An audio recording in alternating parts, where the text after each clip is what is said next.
These young trainees have gone through brutal training since they were kids. Today they face an exam in the form of a fight. When it's our hero Sik's turn, this overpowered main character steps forward completely relaxed. It only takes a few hits for his opponent to lose his cool and go down. When the opponent tries to counterattack, Sik easily breaks free from his grasp, surprising the instructor with his technique. Then our protagonist slams his opponent to the ground, securing the victory. Everyone is astonished. After all, the guy on the arena floor was supposed to be one of the best in the group, while our protagonist was seen as a weak loser. So why is our protagonist so strong in this action manhwa? Because he is a regressor. Meet Sik Draker. He was born into the Draker house, a family directly descended from legendary dragon slayers. However, his time to boast the family title was short-lived. He was soon cast aside because his family saw him as inadequate. They wanted a swordsman. But Sik was a cursed healer, someone ignored by everyone. In his quest for power, Sik wandered across continents and finally stumbled upon an ancient relic, a treasure coveted even by the emperor himself. But in the end, he was cut down by soldiers sent by the emperor. The wounds inflicted were so severe that even his healing magic could not help him. However, Fate had other plans. The stolen relic activated an enhancement system that sent him back to his younger self, with these new ancient powers awakening within him. This is a classic reincarnation story. From this moment on, his real story begins in the Draker family's training institution, the Cradle. Before we dive into Sik's story, it is key to understand his family's background in this manhwa recap. The Draker family is one of the three great transcendent houses. This fame comes from their ancestor, Terra Draker, the hero who saved the world 1,000 years ago by slaying the evil dragon Bahamut. It was Terra's victory that laid the foundation for the Draker house's prestige. Perhaps due to their lineage, every descendant of Draker blood has inherited the blessing of aura, allowing them to awaken a high-level aura effortlessly and excel as knights. That was until Sik came along. Unlike his ancestors, he was born without the ability to wield aura, a deviation that made him an outcast in his family. After his regression, he is ready for his revenge. While Sik is relaxing in his bed, carefree, a system window suddenly startles him. He goes on high alert, listening intently after hearing the unusual sound. However, after checking the room and seeing no one, he convinces himself he might have imagined it. But then more system windows pop up. Of all the system windows, one particular system has the juiciest detail. It announces that Sik's soul has received the will of the ancient dragon and has completely merged with his soul. Soon, Sik is also granted authority over part of the system, and as soon as the activation is complete, his vision is flooded by a multitude of system windows. The initial window displays his general stats with class skills and a special category called Draconic Ability. This ability is unlocked by accumulating 10 points, but right now his karma points are at 0. Curious, he starts fiddling with the system and quickly learns how to navigate and operate it, a perfect setup for our overpowered main character. Among all the information displayed in the administration status window, what catches his eye the most is the class skill. He's curious because the term class skills is from the Draconic language, a term not used in the current era. He had heard about these class skills from his master. According to his master, people from the ancient world were classified by their strengths.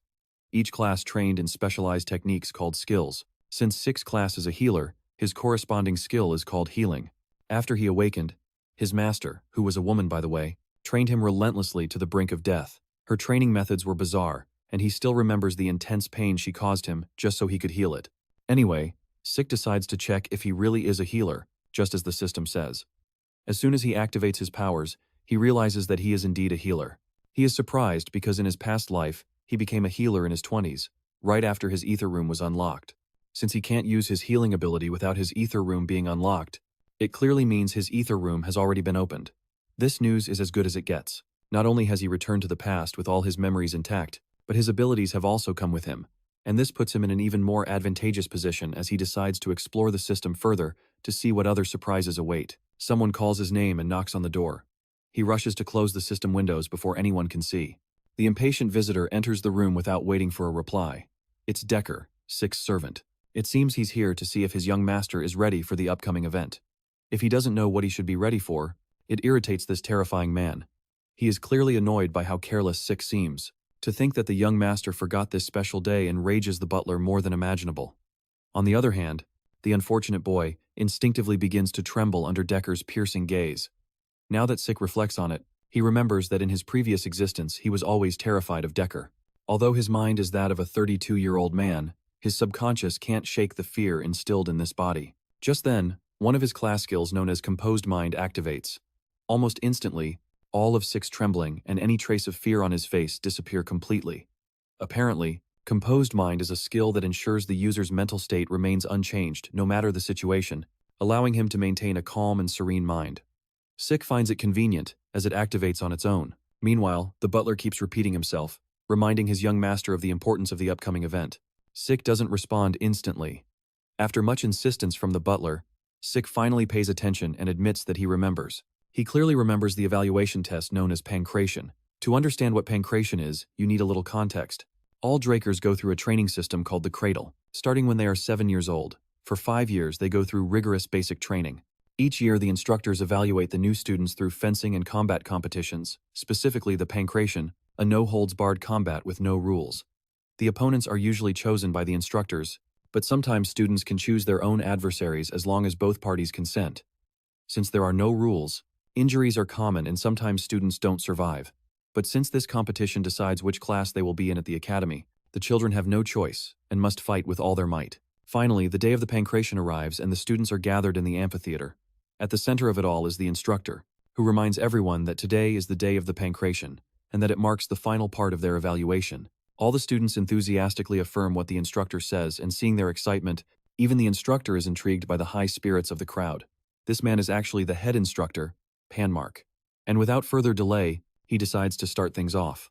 Among the crowd, the students begin to notice Sik standing among them. Some students find it laughable that Sik is here again after the humiliation he suffered last year. The duel between two students finally begins, and a student named Aaron ends it before it even starts, landing a single hook that leaves his opponent unconscious. While the other students find the quick fight fascinating, Sik remembers when he too used to be terrified of these fights as a child, but compared to what happened in his past life, this is nothing. As Sik yawns repeatedly waiting for his turn, one particular student, Leon Conrad, eagerly awaits the moment to duel our boy. Finally, it's time for Sik's match, and his opponent turns out to be Leon. As our boy rubs his tired eyes, Leon throws a verbal jab at him instantly, reminding him of the humiliation Sik suffered the previous year. Of course, Sik hasn't forgotten. He remembers well how he begged Leon for forgiveness back then. Those memories hurt, but they are in the past now. Leon has been Sik's rival every year. Our boy knows him well. He knows what a dirty player Leon is, and the despicable family he comes from. He's sure the reason he's facing Leon in this duel is because Leon pulled strings behind the scenes to arrange the matchup. Sik would prefer a biting dog over a cousin like him.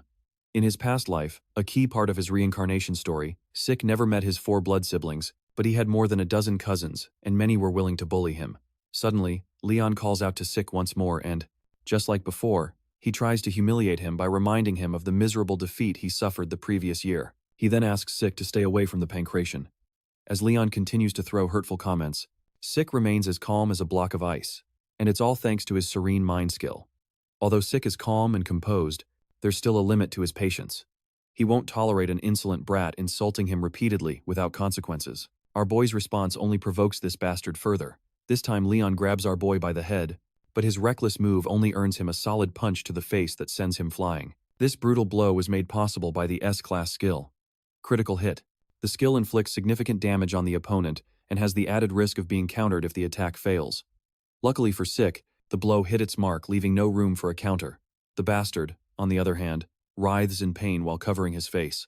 While Sik thinks he only meant to knock the guy out and not activate this skill, the instructor rushes to check on the injured boy while scolding our guy for attacking before the match even started. My boy just looks indifferent and wonders aloud why he should wait for someone's command to start the battle when they're already in the arena.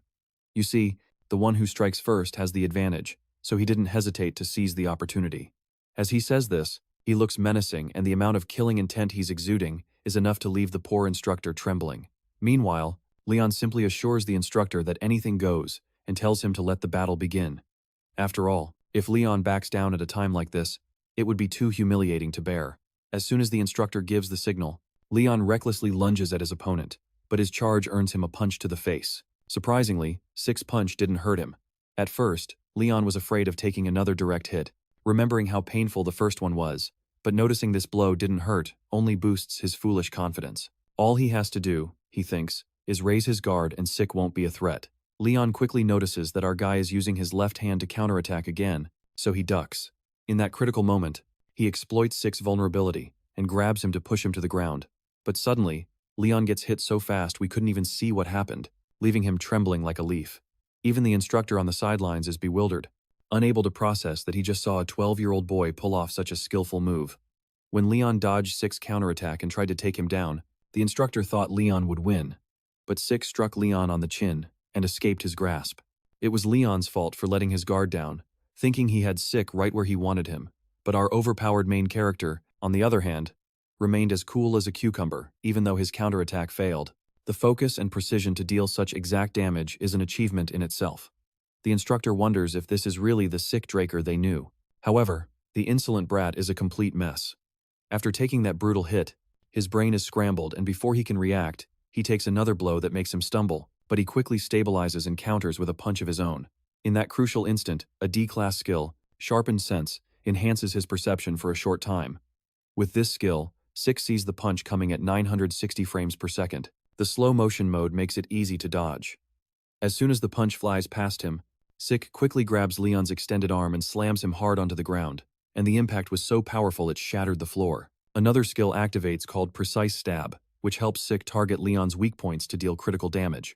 After pinning the brat to the ground, Sig clenches his fist, ready to shatter his face. The poor lion begs him to stop, but our hero pushes forward and lands a punch right in his face. The sheer brutality of the act leaves the instructor sweating buckets, along with the spectators who watch in stunned silence. That final blow feels so satisfying. After this fight where he beat down his bully, Sig finally calms down. He's glad that thanks to this little show, his other cousins will think twice before messing with him again. Though it doesn't matter if they dare to say or do anything, he'll make sure to shut them up for good. It seems that wasn't enough to instill fear in these incompetents. One bully in particular, far too confident for his own good, challenges our boy and chooses him as his rival in the pancration.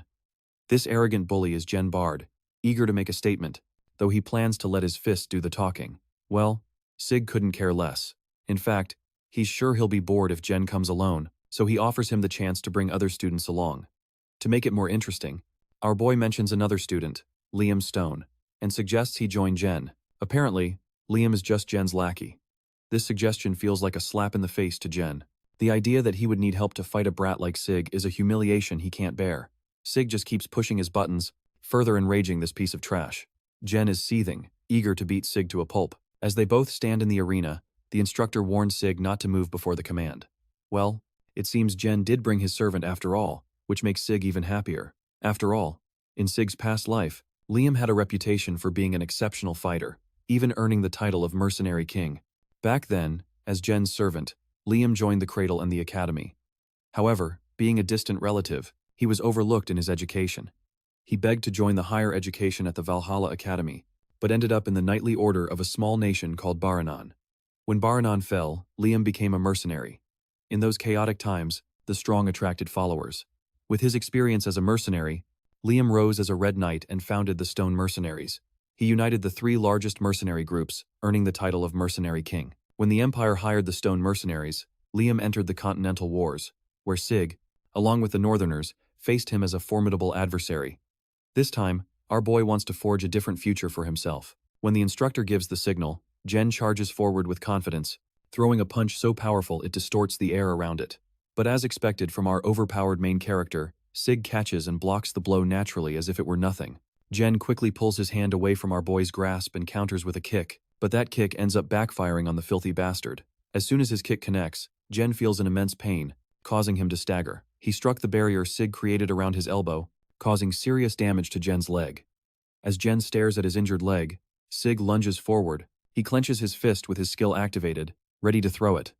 But poor Yukon quickly tries to protect himself by putting his hands over his face. It seems Yukon completely misjudged Sik's moves, because our overpowered main character wasn't planning on hitting him in the face. Instead, he strikes him on his injured leg. Following that cunning move, he follows up with a punch to the ribs, enough to make Yukon spit up a lot of blood. The confident bastard is finally on the ground, stripped of his pride and dignity. He furiously orders his henchmen to kill our boy. It's finally time for our hero to face Liam, and this bastard gives off serious killer vibes as he approaches him. The most annoying thing about fighting Liam is his incredible reach, which puts Sik at a disadvantage and lets Liam attack first. So our boy takes a stance and decides to take the initiative. Unleashing punches with his cutting skill, Sik moves so fast that you can only see silhouettes launching a flurry of punches. The cutting skill allows him to launch a barrage of attacks at the enemy, interfering with the adversary's vision.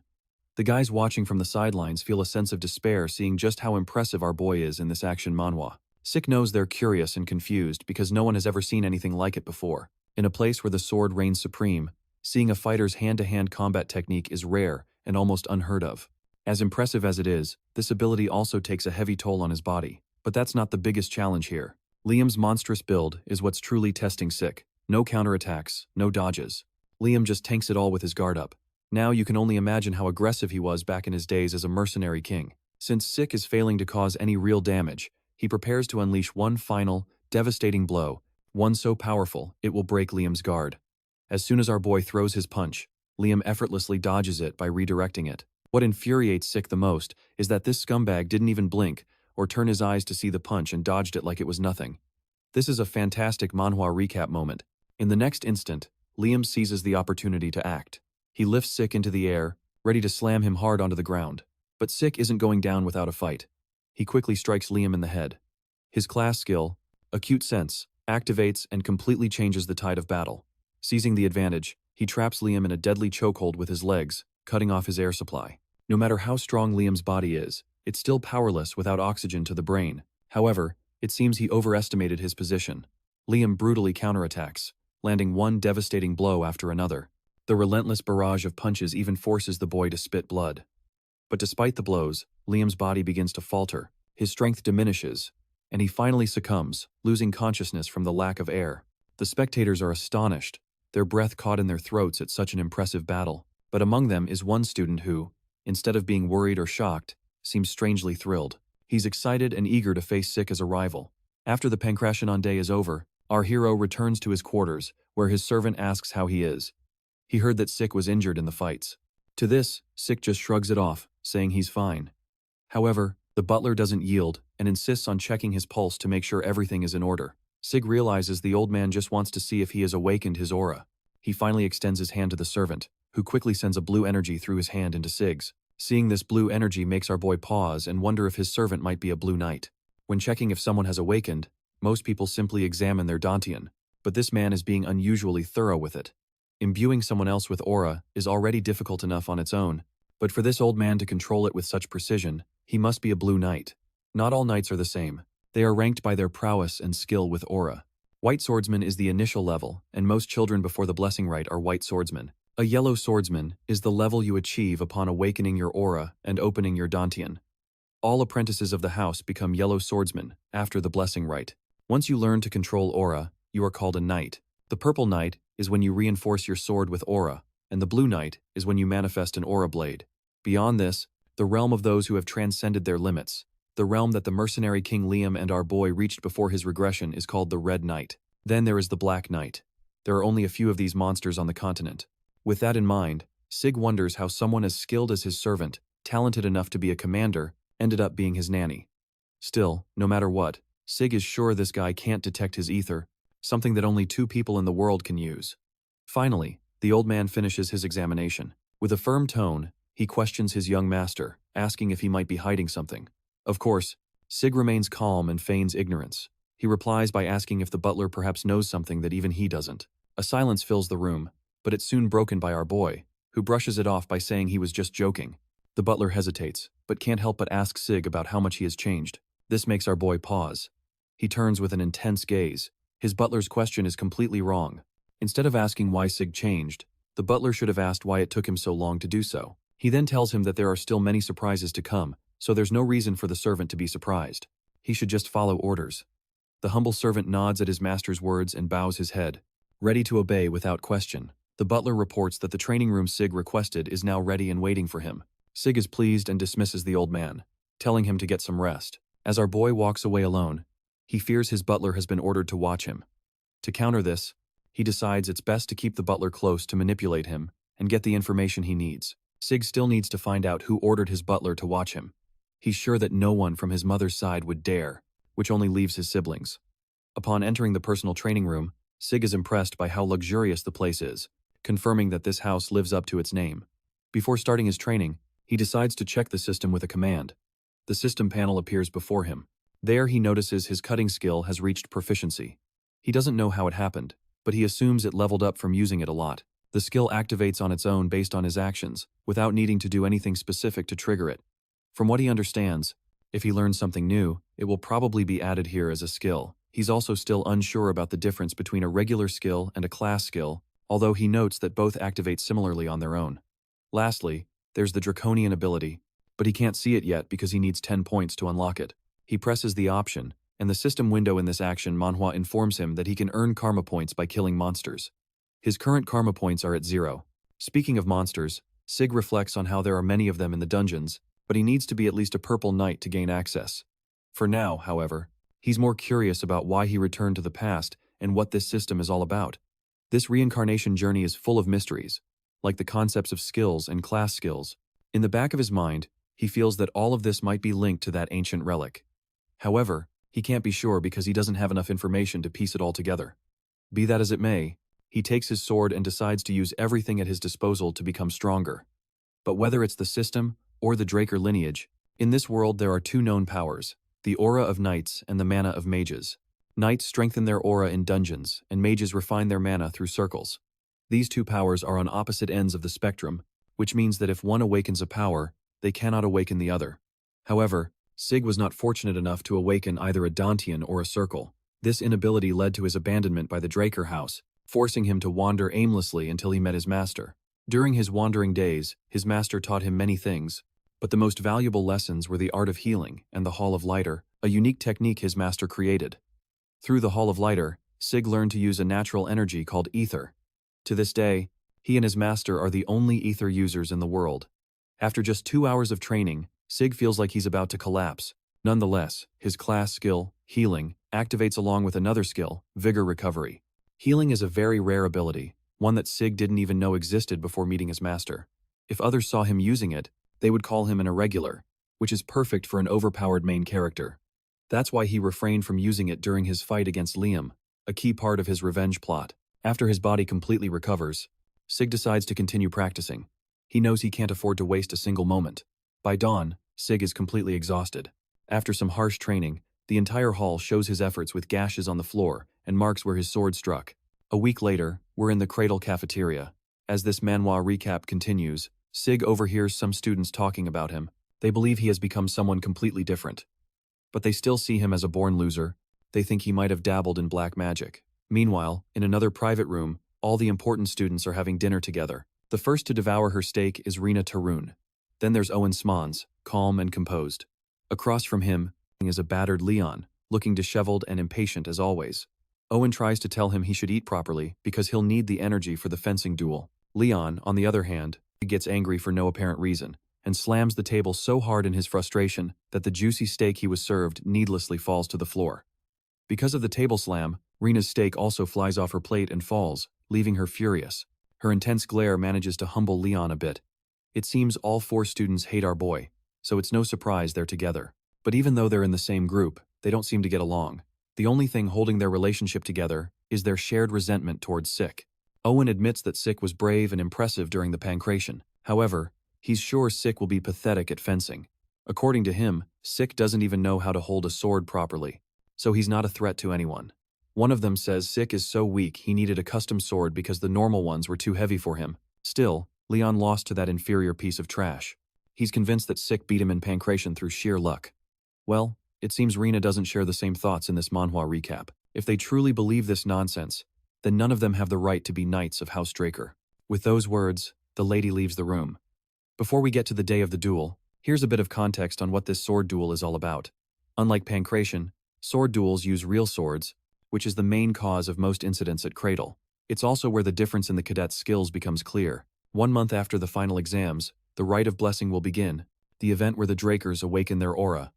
The day of the duel has finally arrived, and the instructor tells Sik to get on stage. Our boy calmly heads towards the stage with a massive sword on his shoulder. The sword is bigger than he is, which doesn't go unnoticed. Everyone finds it hilarious, thinking Sik believes bigger is better and that it will give him an advantage. The person coming from the other side is Rina, who looks very enthusiastic and dramatically throws down the gauntlet to challenge our boy to a duel. Our boy is ready to accept the challenge and does so without hesitation. Rina is not pleased to see Sik lifting a greatsword with ease. Now that she's facing him, she realizes this isn't the same Sik she once knew. The person she knew could barely hold a sword. His presence is so impactful that it starts to intimidate her, but she quickly composes herself. annoyed with herself for even thinking she could be intimidated by him. Backing down is not an option now, especially since she was the one who threw down the challenge. Meanwhile, Sik, our overpowered main character, is also feeling intimidated. He knows his usual tactics won't be enough to achieve the revenge he's aiming for, but a duel against the Lightning Knight is no joke. It's truly nerve-wracking. You see, Rina Tarun was well known and had earned the title of the Lightning Knight in his past life, a key detail in this reincarnation action manhwa. She made a name for herself during the Continental Wars and is recognized as one of the best of the next generation of Drakers. She is one of the few who awakened her aura before the Rite of Blessing. As Zag recalls, she must have done it years ago. She has not used it in Cradle because she has been focusing on improving her fundamentals. As soon as the signal to start the duel is given, they both immediately cross swords. After the first clash, Reyna falls back and charges again. With one blow, she forces Sig to retreat. These two exchanges were enough for him to conclude that she is even better than he thought. The fiery lady lunges at him once more, wielding her sword as fast as she can, lighting up the area with sparks. In the background, her friends are getting restless and impatient, urging her to just finish him off in a single blow instead of playing around. But one of the wise ones reminds these fools that Reyna is not playing around. It is Sig who is making it difficult for her. Changing her perspective, she clearly sees the openings and vulnerabilities in Sig's guard. But every time she tries to take advantage of them, her sword is quickly blocked by his, almost as if he is applauding her attempts. The most frustrating part is that after blocking an attack, he leaves another vulnerable point for her to strike. It is as if this duel is not for winning, but for teaching her. A great moment for this action manhwa recap. After several exchanges, Reyna finally backs away, exhausted from the back and forth. She wants to catch her breath before coming back for more. Meanwhile, Sig does not have a single drop of sweat or show any fatigue on his face. In fact, he looks bored, the classic sign of an overpowered main character. She fights honestly without using her aura. But that is to be expected from someone obsessed with her basics. Now that they are at it, he decides to help her break out of her shell. He adopts a very low stance, as if he wants to close the distance in a single move. Reyna is confident in her speed and does not think much of it, but in an instant, Sig closes the distance and is right in front of her. Before she even has time to react, he swings his sword with so much force that it literally cracks the ground with the power of his massive blade. The girl, on the other hand, is confident that as long as there is distance between them, she can react to his movements. Sig swings his sword into empty air, but he never intended to hit her.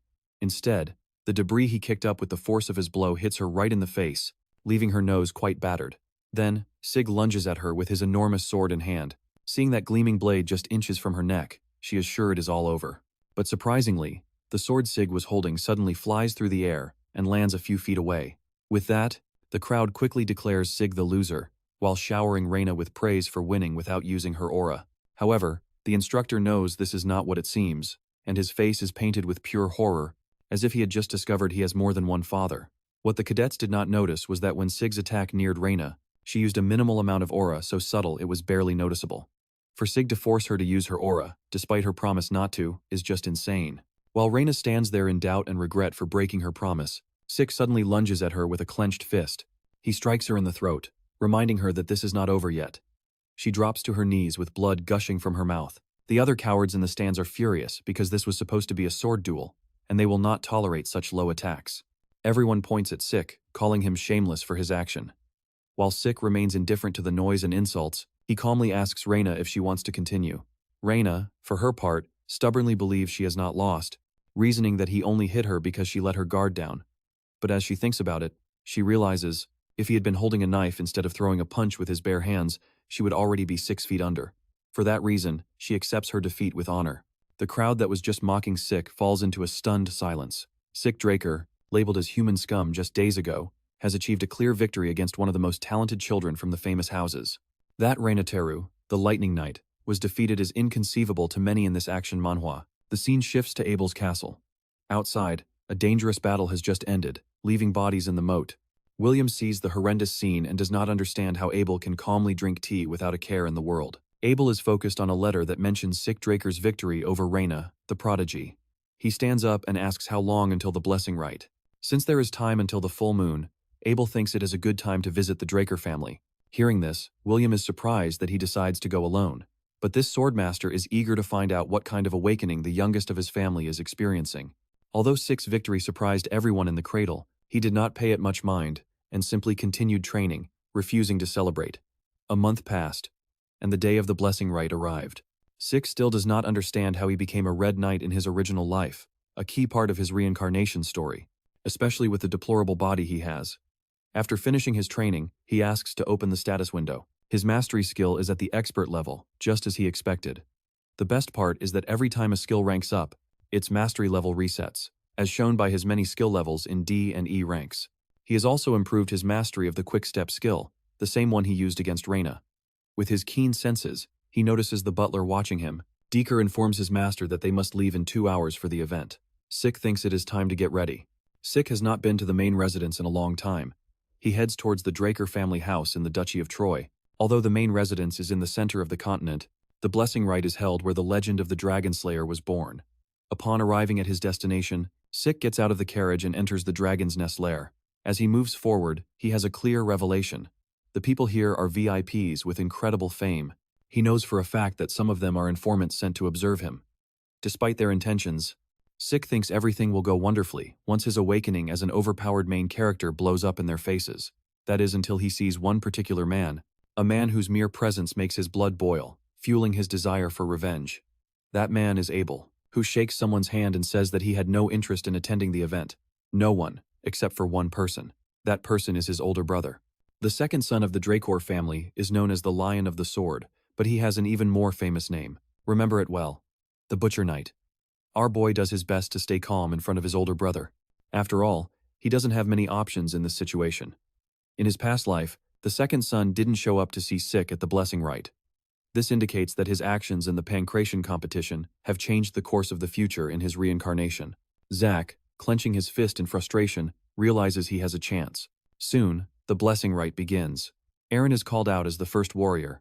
He quickly plunges his arm into a mystical pool, flooding it with blue essence. During every ritual of the blessing rite, every member of the Draker line awakens their sealed aura just as they are about to graduate from the cradle. This happens at 12 years old, and Eren is one of the first to awaken.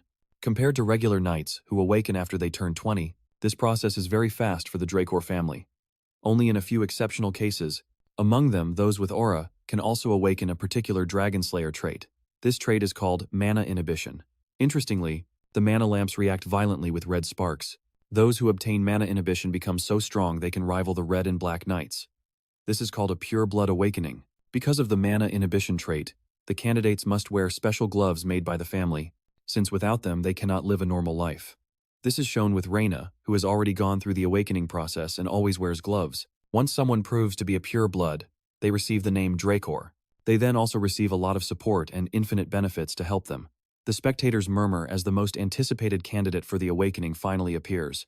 Everyone thinks that this boy's awakening will surpass even Reyna's. When Sik stands before the statue, he's surprised to find himself here again.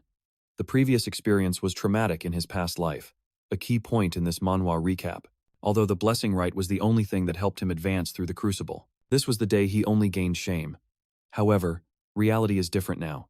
He possesses the ability to heal, manipulate ether, and, on top of everything, he has learned to be tenacious and strong with his own abilities. That's why he expects a lot from the bronze statue to do him a favor here. When he immerses his arm in the pool, the statue reacts. It trembles before stopping abruptly, surprising everyone in the room. It's something that had never happened to any candidate before and has left even Abel speechless. Pulling out his arm, the boy confirms his thoughts. He knew that this time would be no different. Abel jumped to a quick conclusion, becoming very confident. The rest are surprised that the most anticipated candidate didn't awaken. They mock him for not awakening, being a direct descendant. Then there's the matter of defeating Reyna, which everyone thinks was done with a deceptive trick or something similar. Still, our boy doesn't care and focuses on getting stronger through other awakenings. The system greets him with an apology after an error, a classic setup for an overpowered main character in this action manhwa. Sik is perplexed when the system tells him that necessary information is missing to identify his class. This part of the message catches his attention. The system reports that the entry is complete, and the terminal has identified the user's talent as a healer. With that, he unlocked his class and gained access to the rare class. Sik can't believe it when the statue lights up with red lights, signaling the awakening of a pureblood. No one believes he's starting as a red knight. Right from the start, the system connects and unlocks the ancient dragon's blessing from Sik's soul. Meanwhile, Abel calmly watches his brother. Sik's talent is the first to awaken, and then his already awakened talents combine, transforming into a new class of his own. There are so many things happening that Sik doesn't understand. especially when he sees a new and unique class called the Immortal, which the system has chosen for him. The golden glow enveloping his body attracts the attention of the onlookers. They think they saw the statue's red light, but they are full of doubt. Sik understands the situation and believes there's no point in arguing now. They wonder if the statue is broken, but then, how do you explain the mana lamp reacting to the reading? There was no mana inhibition, so that can't be it. They want to believe it's a pureblood awakening. That's when Abel starts clapping, mocking the people for not immediately congratulating the newly awakened pureblood. He thinks it's an opportunity to celebrate the occasion. Instead of muttering doubts, since they can't speak against him, they give a round of applause. Abel demands that a pair of gloves be prepared for his younger brother. Sig receives the gloves, but he doesn't like them. He walks away while Abel is pleased with what he sees. Our overpowered main character is annoyed that Abel helped him in front of everyone. The blessing rite ends soon, followed by a party for everyone. Sig, in his Sigma male mindset, doesn't want to go. He stops suddenly upon hearing his name. This surprises Sig, as he didn't expect Abel to appear so suddenly. He wants to know where the boy is going, and congratulates him with a handshake. Although he hates his older brother, refusing his handshake here would cause him trouble, so he acts friendly and extends his hand to shake it. That is until he remembers a bloodbath from his previous life. After his reincarnation, Sig pulls his hand back and says nothing. Abel shows a hint of his malicious nature, blaming his younger brother for the awkward situation in his thoughts. Sig can't bring himself to shake the hand of someone he considers disgusting and despicable. Abel doesn't mind, and waves goodbye, hoping to see him later, and walks away without bothering him. True to his words, Sig confirms that he is also determined to see his brother one day, quickly heading to the party, where many are busy talking about the recent awakening of the two purebloods. No one has figured out what Sig's golden light means, as it has never happened before. They wonder where he is, since he's nowhere to be seen. We see Sig, but he is relaxing in another room, barely surviving the suffocating social event. Besides, he still doesn't understand why he's the only one unaffected. Pureblood awakenings have mana inhibition as a key trait. This shows that the Draker family is against dragons, which are known to be the source of mana. However, most machines require mana as fuel. A pureblood requires special gloves for this. If Sik is a pureblood awakener, he should have had trouble after taking off his gloves, but right now he seems unaffected. This leads him to open his status window, which has different properties than before. Instead of having mana inhibition, he possesses a unique characteristic called mana reflection. Intrigued, Sik decides to read the skill details more thoroughly. There he discovers that mana reflection creates a distortion field responsible for nullifying nearby mana. It's an ability and doesn't react to mana lamps because it's not a passive skill. Before the blessing rite, he was identified as a rare class healer, but now he's considered a unique immortal, which he doesn't understand. This Manhwa recap shows the confusion that arises because all graduates of the ceremony get a blue aura with normal awakenings. The only exception was Reina, who had a red pureblood awakening. The same happened with our boy. But then it turned to gold. The system informed him that crucial classification information was missing. Sik wonders if the system considered the bronze statue as his classification terminal during the awakening. When the system injected the necessary information into the terminal, the statue reacted intensely and emitted a red light. Everything is starting to fall into place. Now he thinks the statue isn't there to determine if one has awakened, but rather to judge their class. Red implies a rare class, and gold implies a unique class for this overpowered main character. Furthermore, the statue is a relic that has been here since before the time of Terrakin, the man who founded the Draker family. Class identification doesn't exist today, so the statue's only purpose is to distinguish the awakened from the unawakened. They have misinterpreted the red light as a pureblood awakening, when in reality, it indicates they have reached a rare class. This manhwa review highlights a major plot twist. The fascinating part is that not even the clan head knows this yet. Interestingly, Sik discovers he has 100 karma points to his name. He wonders if he got them from the ceremony and decides to use them by purchasing the draconic ability. The system updates with new information. After the purchase, he has acquired several basic skills like Dragon Eyes, Dragon Power, and Devour. The first two make sense to him, but the last one doesn't, as it only helps with digestion. He doesn't want to spend his points on something uncertain, so he chooses Dragon Eyes and Dragon Power. The second ability is riskier because it uses aura, so for now, he activates Dragon Eyes to see what's so special about it. It's a bit disheartening because Sik doesn't notice anything new or special to his senses or his surroundings. That is, until he opens the window to look at the statue in the garden. The ability increases his magnification, allowing him to see distant objects up close. He is also given the ability to see details about the object he observes. All sorts of properties about the statue's construction flood his body with information. It takes a toll on his body, and he feels extremely exhausted after using the power. Yes, he thinks his powers will be of little use if they have such a huge drawback. Fortunately, his healing factor kicks in, repairing his exhaustion in this action manhwa. The surprising thing is that Sik didn't even try to heal himself, it just activated on its own. Checking the system screen, he notices that all his class skills are now passive and have even leveled up. The healing factor repairs his body without needing to activate the skill. It's a great version of his previous skill. Although the healing seems very powerful, it's not something you can use all the time, otherwise he wouldn't have died in the first place. At the same time, the healing factor is infinite. To test his improved ability, he takes a blade and makes a small cut on his arm. Seconds later, the healing factor activates on its own, healing the cut without leaving a mark. The normal time to graduate from the academy is 5 years, but Sik is sure he'll do it in 2. Draker Academy is the most well-known knight academy.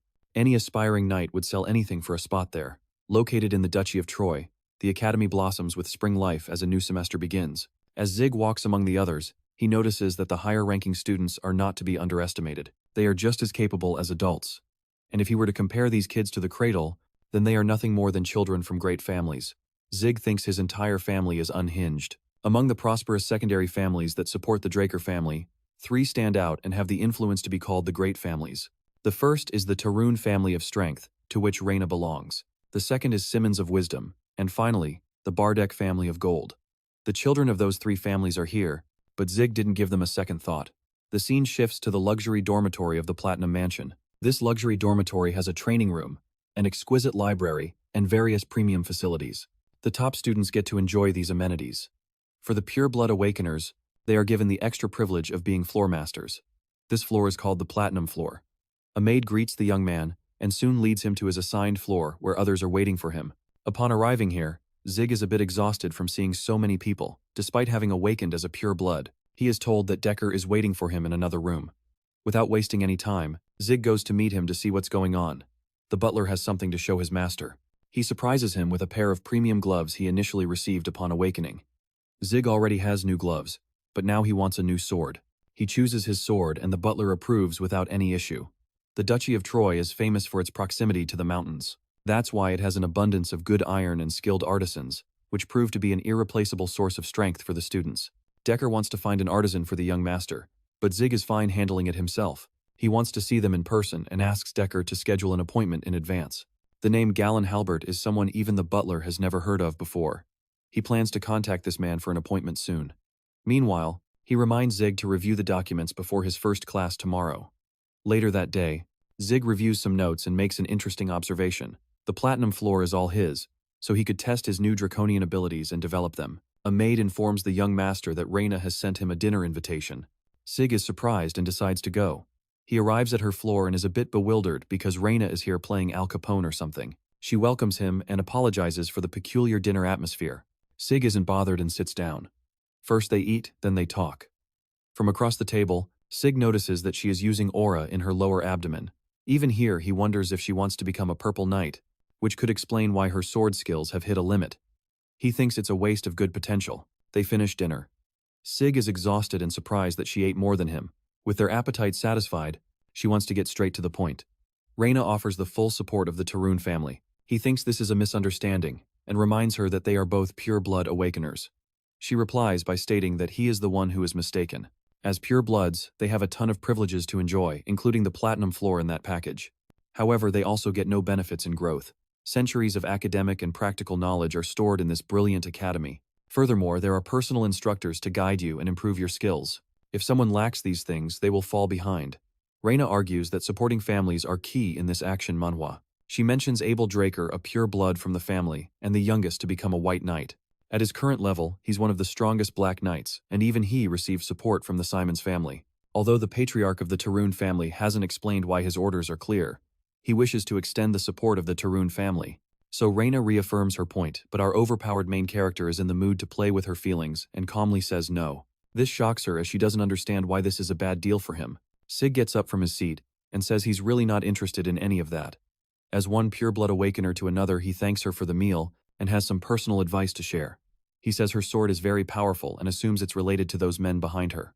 Sik suggests that her great strength lies in the flexibility of her adaptable body. He advises her not to attack her opponents head-on. Instead, she should use her fluid movements to calmly redirect her opponents and deliver a precise strike. Sik believes that if she achieves that, she will become much stronger than she already is. This is a fantastic manhwa review moment. With that said, he takes his leave, leaving her frustrated. She wanted to use her family's tradition of strength, which is what she has been doing until now. Still, Reina can't deny part of what he said. She has tried relentlessly to be worthy of her family's name, which has greatly influenced her sword style. Sik could tell that although Reina was young and praised as a genius prodigy, no one was offering her any advice on her path of revenge. This interaction with him has led her to re-evaluate her opinion of Sik Draker as a person. Jumping to Sig's monologue, he reflects on how strong he has become after his reincarnation with his new abilities. After all, not even a full night of training could stop him now. The guy has infinite stamina. He can now last longer in bed than the age of the universe. This concludes our Manhwa recap. In his past life, this place was a living hell for him. With his newly awakened state, he's quite calm. Indeed, he now enjoys a peace that can't be bought with money or power. While he's minding his own business, the family representative, Simons, approaches him. Owen is the third son of the family and an expert in manipulation. He blackmailed and harassed our boy in his previous life. Funnily enough, he also invited Sik to a dinner only to be rejected to his face. Surprisingly, Owen acts overly friendly in this life. Sik understands which invitation he's referring to, and makes a sarcastic comment. Owen asks why he didn't reply, and Sik coldly says he doesn't care about messages from an imbecile. His rude comment catches the attention of Owen's friend, who thinks the guy is being too harsh for a polite invitation. Sik replies, "And who are you?" He really didn't want to meet him, so he starts to walk away, noticing this show-off is just trying to look good in front of Owen by pretending to be tough. Shockingly, this guy has the nerve to attack Sik without warning. He managed to block the attack even though it was covered in aura manipulation. Durbin Roswell roars his name and claims he is the most powerful of them all. Yeah, the strongest refrigerator. Perhaps young Draco just laughs at his speech, since this man is no gentleman and barely a cadet, so he moves with lightning speed, hitting the guy's abdomen with an uppercut that could rival Mike Tyson's. He knocks him to the ground while Sik cheerfully invites the next member of the Simons family to come and face him. Owen approaches him and says he's not impressed by Sik's provocation about his own strength. The group leaves Sik, who thinks they're just a circus troupe. Let's explore the complexities of Draker Academy for a moment in this manhwa recap. It's divided into two classes. The first is the normal class, where those who lack talent are taught. That class is overcome with effort and a disciplined regimen. The second class is the special class, where certain cadets can choose their subjects outside of the core curriculum in this academy. The big shots and elites gather in the special class. That's why Sik had expectations about who would be here. But none of them seem remarkable. They're just the silver spoon students he already knows. He even jokes that it's not a special class, but more of a cradle class. The class is in session, and the instructor at the podium is pleased to introduce someone very special today. This mysterious person was Commander-in-Chief of the Kropsar Empire 20 years ago, and blocked the invasion with his flawless strategy. Dean Howard Draker is warmly welcomed, the man who runs the show at this academy. Known as the war hero, Howard is seen as a symbol of hope and a model for tactics. But in reality, the truth is darker than his fame suggests. The information he leaked to the enemy to survive helped him come out of the situation unscathed. In short, he's a lucky opportunist who lived to enjoy the glory. Sik despises him deeply and claims he is the one responsible for getting him expelled from the academy the first time with nowhere to go, setting the stage for his revenge. Sik wandered aimlessly and lost in the Duchy of Troy. There, he was captured by slave traders and sold to the Southern Cartel. This man's existence is rooted in a traumatic memory for our protagonist, and you can bet he is damned. One day he will get his revenge on this fat old man. The dean's speech ends, and the professor takes over to start the class. The cadets are instructed to head immediately to the arena for indoor training. Inside, Sik is baffled at having to review the fundamentals of dragon slaying. In his past life, a key part of his reincarnation story, he couldn't handle aura and lost 2 years when it only takes most people 3 months. The instructor greets the students, introducing himself as the Knight of the Rose. Andre Draker is in charge of teaching them the fundamentals of dragon hunting. The students are somewhat disappointed because they know nothing about him. The name sounds familiar to Sik. He remembers that Andre is not a pure-blood awakened being, but he still graduated from the academy quickly and was praised as the best student in Valhalla. He's not even from the family, but his talent is so remarkable that he earned the Draker family name. This man is the guy your girl tells you not to worry about. Sik admits that the special class professors vary in levels, but this guy is known for his awful personality. Andre gives them a demonstration, telling them to be silent so the class can begin. He has the cadets draw their swords, preparing for training. His gaze locks onto Sik's special sword, which is enormous compared to the others. Sik has no problem demonstrating how easily he can handle it. With a scowl, Andre orders him to step into the arena. He thinks the boy is being overconfident by choosing a sword unsuited for his body. Of course, this is just the typical lecture from a professor. And Sik definitely wanted this to happen, which is why he chose that sword. He boasts that he could beat the instructor with the same weapon. It's a provocation that rattles Andre. The scene is getting tense, so much so that the system, a classic feature for an overpowered main character, activates a mental defense skill so our boy can withstand the situation. Happy to oblige, Andre prepares to draw his sword and offer the boy a hands-on experience. It's exactly what he wanted. The instructor even sets a condition for Sik to win.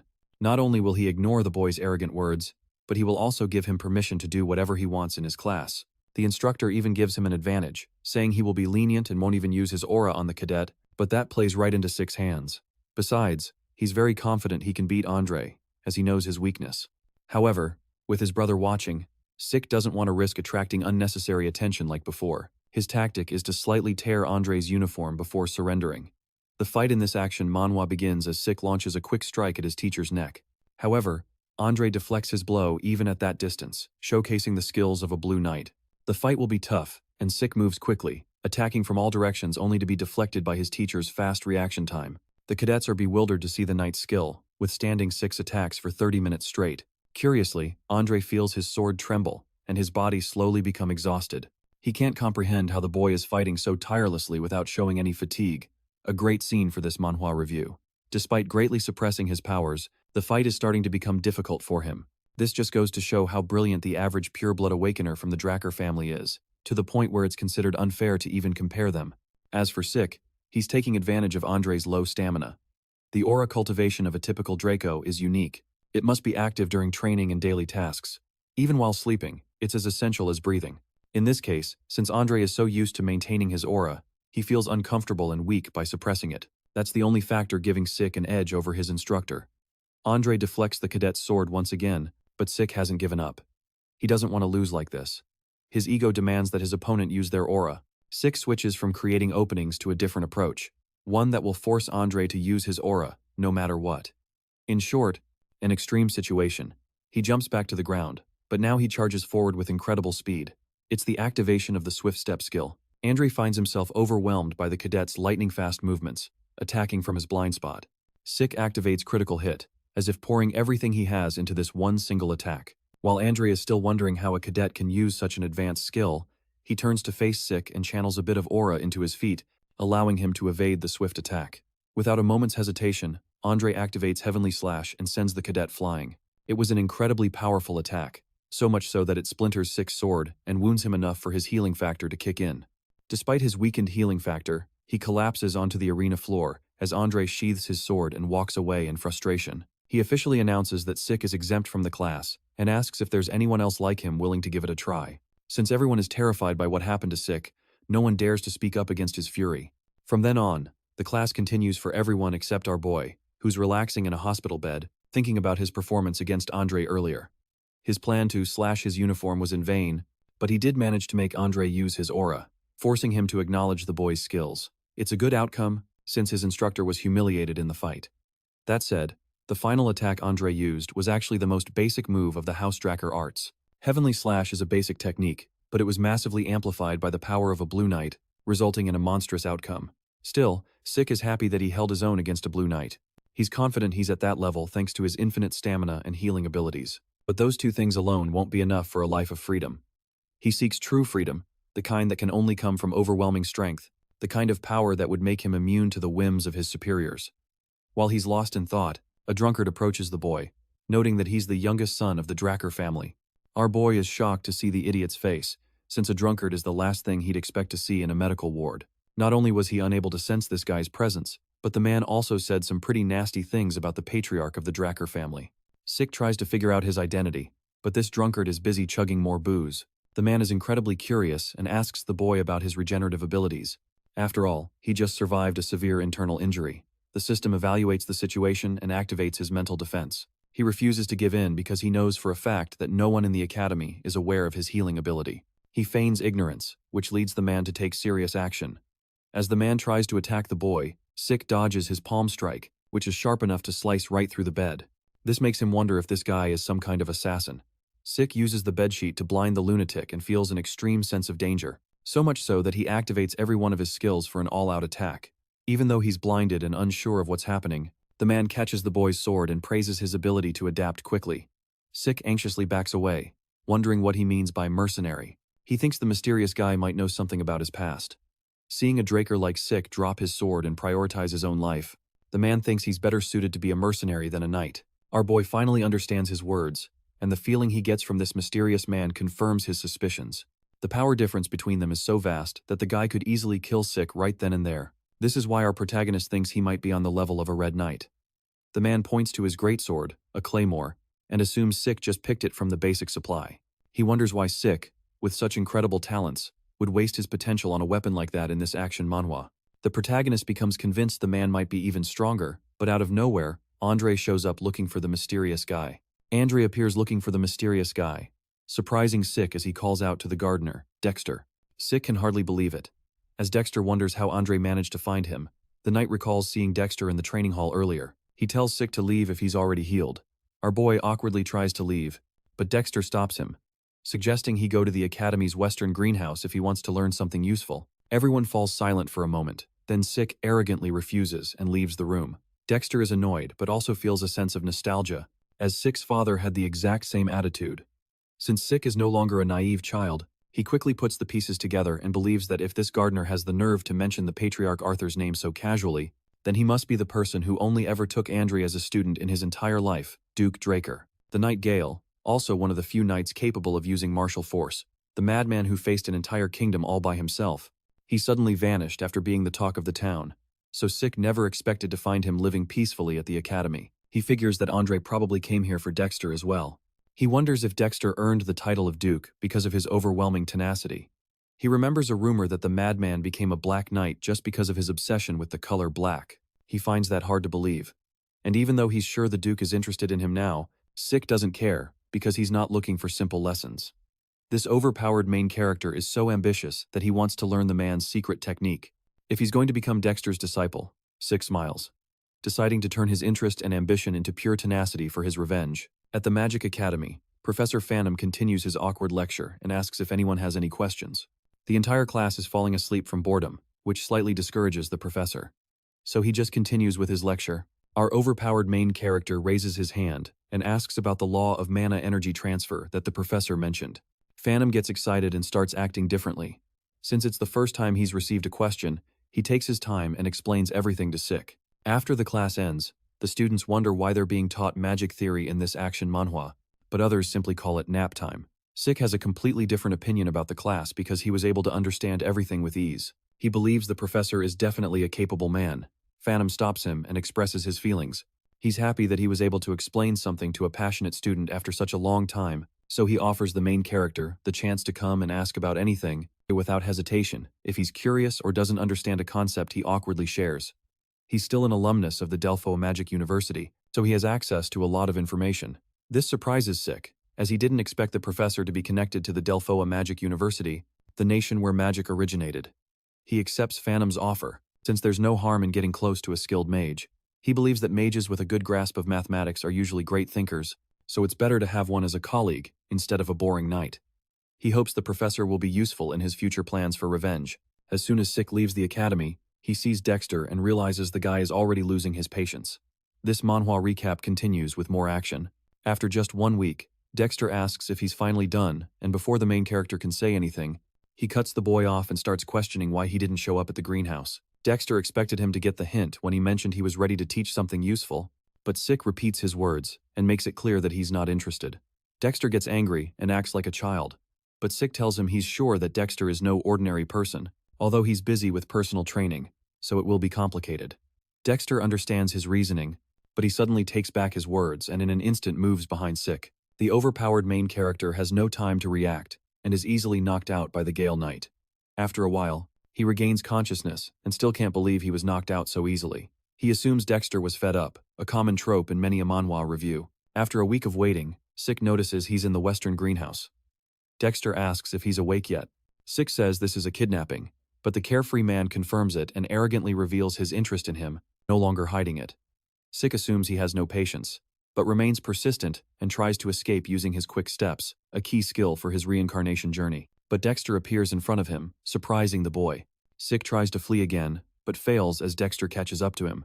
Sik doesn't want to be treated so lightly, So he decides to mock the guy and asks why Dexter finds him so interesting. The man reminds him of his incredible healing abilities. Sik smiles and finally understands the reason. He challenges the man to force an answer out of him, a classic moment in this manhwa recap. Then, Dexter vanishes. Sik suddenly wonders what he's up to, and a sword nearly strikes him from behind. He catches it and wonders what Dexter is after. He gets into a fighting stance and questions Dexter's actions. The mysterious man appears and reminds Sik that he was the one who challenged him first, but that seems boring, so they should make a bet. Dexter challenges him to touch even a single piece of his clothing to have his wish granted, but with an intimidating glare, the man demands to know everything Sik is hiding if he loses the challenge. After a full 3 hours of continuous fighting, Dexter begins to question the boy's tenacity. The man discovers that Sik not only has incredible stamina and endurance, but is also capable of unlimited healing and recovery, making him unstoppable. The protagonist gets up again and, without wasting a second, activates his healing abilities and his infinite stamina, allowing him to keep going all day. But he admits that even those skills won't help him win, so he remembers his dragon skill power, which seemed a bit dangerous, which is why he never used it before. Sik believes it will be fine to use such a powerful skill against a Black Knight in this action manhwa. His gaze changes instantly as he prepares to attack once more and continue the fight. Dexter observes his cold eyes and gets excited. This is what a fight should be like. Our boy emits a purple aura and activates his swift steps to move forward and launch an attack. But Dexter can see through his old attacks. He admits the boy is faster than before, but he remembers it's nothing compared to some people he fought in his past. However, he sees the insane hatred in the protagonist's eyes, a look that surpasses any kind of tenacity, hinting at a deep story of revenge. The guy loves it and decides to use a bit of his own aura. Suddenly, our overpowered main character activates the power of the dragon and surprises him. Dexter breaks his sword and pushes him back, but he's confused and wonders what just happened. He uses the surrounding dust to hide, and wonders if Sik used a technique to block his vision. He doubts our boy can find him with so much dust, but with the dragon eyes, the protagonist manages to locate him and tries to attack from behind. He finally lands a hit, but the Black Knight instantly disappears, surprising the protagonist. He believes it's that Duke's secret technique that allows him to move instantly, causing a gust of wind. He finally understands why Dexter is known as the Gale Knight, but while he's contemplating this manhwa review moment, the man appears behind him and, without much effort, gets close and declares it a draw, before completely overwhelming the protagonist and ending the fight. The system indicates that his accumulated fatigue has surpassed normal limits due to the overuse of skills, so his consciousness will be forcibly shut down. For his own safety, Sik begins to lose his vision. He tries to get up, but he can't. After a few hours, he regains consciousness and finds himself in his room. Our boy believes the Duke brought him here. He regrets losing, but he thinks it's to be expected from the Black Knight. Even though he gave it his all, he still lost. Sik recalls using the same attack pattern repeatedly, hoping to lower his opponent's guard. Then, as soon as he got the chance, he switched it up instantly, using the dragon's strength and eyes to land that blow. But all his efforts were not enough. He believes that Dexter's final skill was his secret move. Sik regrets getting knocked out from overusing his draconic skills.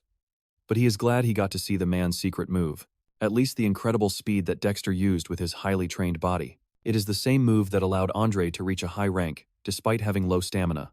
Sik regrets losing the opportunity, since he desperately wanted to learn it, but he still feels somewhat satisfied.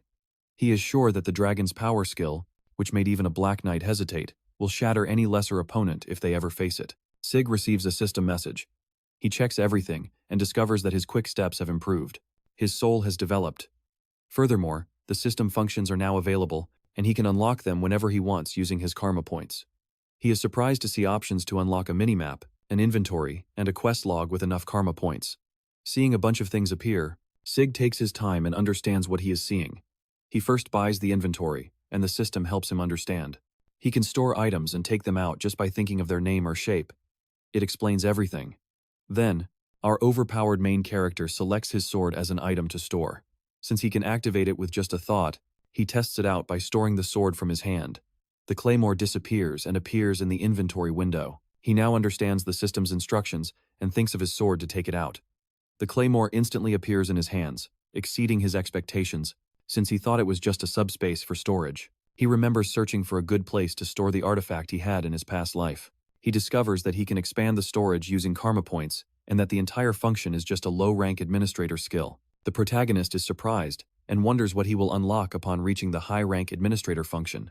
He understands that karma points are extremely valuable, so it would be foolish to use them without proper thought. He decides to make some changes to his plans, but while he is trying to think, Dexter appears and asks for permission to enter. Sik is surprised, but lets him in.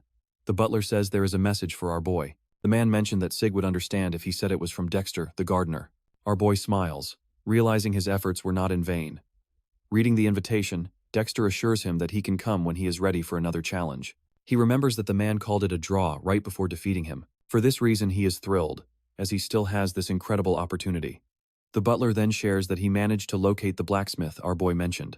Sik asks about the appointment, but the butler awkwardly says it did not go as planned, because the blacksmith refused any appointments. Sik is surprised but discovers that the man stopped forging weapons. Continuing this action, Manhwa recap. The next day, Sik arrives at the blacksmith shop he used to visit in his past life. He finds the name amusing and enters. He asks if anyone is inside. In his past life, he recalls using a sword called Graham's Radiance. It was a masterpiece forged by Galen, who considered it payment for saving his life. He believes Galen deserves the grand title of Soul Blacksmith because it's rumored he can read the souls of his clients before forging a weapon for them. Sik remembers that the blacksmith didn't disappoint him in his past life and forged a weapon with the skill he needed most. The sword was capable of replacing ether with aura. Galen used to be the best blacksmith on the entire continent, but Sik is disappointed to find him in such a drunken state. Galen notices the boy and orders him to get lost, saying this is no shop for teenagers. Sik knows the guy had a terrible attitude, but he didn't expect such a foul temper. He wonders what happened before Galen met our boy in his past life. Without hesitation, Sik throws a bucket of water on the drunkard. Sik smiles arrogantly and asks if he's finally awake. He demands an answer for the earlier rejection. Galen comes to his senses and recognizes Sik Draker. He immediately bows and apologizes for his disrespect. He begins to tremble in fear and continues to repeat his apology, but he believes that a mediocre blacksmith like him doubts his ability to make anything good for others when he can't even make what he himself desires. So he has stopped accepting commissions for a while. Sik is a bit surprised to see that even a famous blacksmith like him has gone through a slump. He suddenly remembers that the guy was already an incredible blacksmith when he first met him. Galen never mentioned anything about his life, probably because he was too ashamed to share his failures. But Sik has no time to wait. Galen starts to go crazy over his existential crisis, but Sik snaps him out of it. The insecure man apologizes for his disrespectful behavior, but Sik assures him it's nothing and demands to see the weapons he failed to forge properly.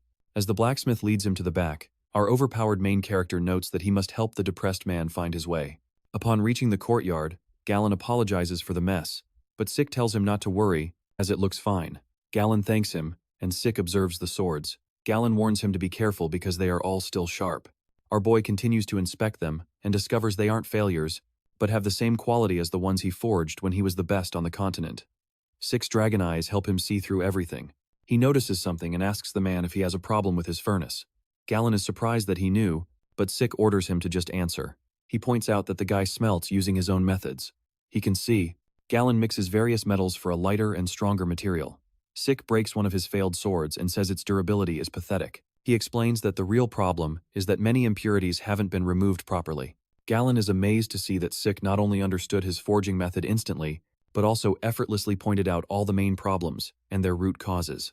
Galen gets an idea and calls out to Sik, though it might seem strange.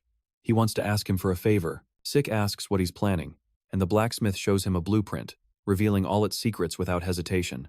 Sik remembers it's the same blueprint the man revealed in his past life, known as the blueprint for the magic brazier. Galen didn't want to hide his secrets from someone who saved his life, so he revealed the blueprint. He does the same this time, thinking the forging method will be perfect with this. Galen expected our boy to recognize it, but Sik asks why he isn't working on it. Although he has the blueprint, Galen explains that he's still missing the most important part, but the commission from the magic tower is 10,000 gold coins. Even a normal family only spends 10 gold coins a month. It's 1,000 times more than that. Our boy finally understands why it took him 10 years to succeed. He admits the price is absolutely insane. Galen knows this is going to sound quite absurd, but since the protagonist is a breaker and a pure-blood awakened one, he hopes Sik can help him get the brazier. In return, he's willing to do any commission for free, as long as he lives. Sik thinks about it and sees the request as nearly impossible because he isn't the family's guardian knight. There's no way to gather such an absurd amount, even as a pure-blood, but he needs Graham, the Sword of Radiance. Then he thinks of a solution. Sik understands that it's a problem with the laws of mana energy, so he suddenly gets a brilliant idea and accepts the request. Sik takes the blueprint, but Galen still finds it hard to believe. So our boy assures him that he knows a mage willing to help, so he'll let him know if anything works out. Before leaving, Sik orders him to stop drinking, but the man kneels and grabs our boy's leg. He's already in tears and promises to serve the protagonist for his entire life. If this works out, he remains grateful as Sik tries to leave the workshop. At the Draker Academy's research building, Sik finds it absurd and wonders why the people from the Mage Tower charge so much. Although the task seems easy, he remembers that Phantom's specialization was related to this, so he tries to remember that guy's research lab. As he continues searching, he notices something happening in an alley. A boy is being beaten up by some bullies. He tries to apologize with tears in his eyes. The protagonist remembers the same thing happening in his past life. He grits his teeth in frustration and decides to check out the alley. This is a classic revenge and reincarnation manhwa recap moment. Leon calls the poor boy total trash and continues to beat him. He unloads the frustration and anger he feels towards Sik onto the poor victim instead. Leon doesn't admit his defeat and calls it all nonsense as he grinds his victim's head into the ground. Leon thinks his defeat was unavoidable because of the surprise attack, but he calls it pure luck and doesn't believe he has the right to be called a pure-blood awakened one for it. As soon as Sik appears and speaks, Leon's expression changes instantly. The protagonist smirks arrogantly, but suddenly turns serious and with terrifyingly cold eyes, orders the bullies to kneel if they value their lives. This is a perfect scene for an overpowered main character in an action manhwa. Leon accuses him of being arrogant and doubts that he really went through a true pure-blood awakening, but the protagonist shuts him up and terrifyingly orders him to kneel, or else he's finished. His words send a chill down Leon's spine. He gets scared and starts sweating anxiously, but the bully wonders why he feels such intense pressure. And even though Sik was a complete nobody just a few months ago, Leon grits his teeth in anger and frustration, calling him a lowly commoner. He orders his goons to attack our overpowered main character immediately, but Sik remains unfazed despite seeing a punch coming. He warns them again and easily dodges the blow. Our boy goes on a rampage. The first guy steps up and gets taken down. Sik catches another guy flying towards him and effortlessly throws him back. He finishes off the entire gang in an instant. As he watches everything unfold, Leon sweats nervously, finding it hard to believe this is the same Sik he knew. The protagonist approaches him and arrogantly assures the weakling not to worry, since it will only hurt for a second. Leon fearfully draws his sword and orders the protagonist to stay away, or else he's going to get hurt. Sik reminds him what it means to draw a weapon in the training area. The coward sweats anxiously and is left speechless by Sik's killing intent, who drew his sword.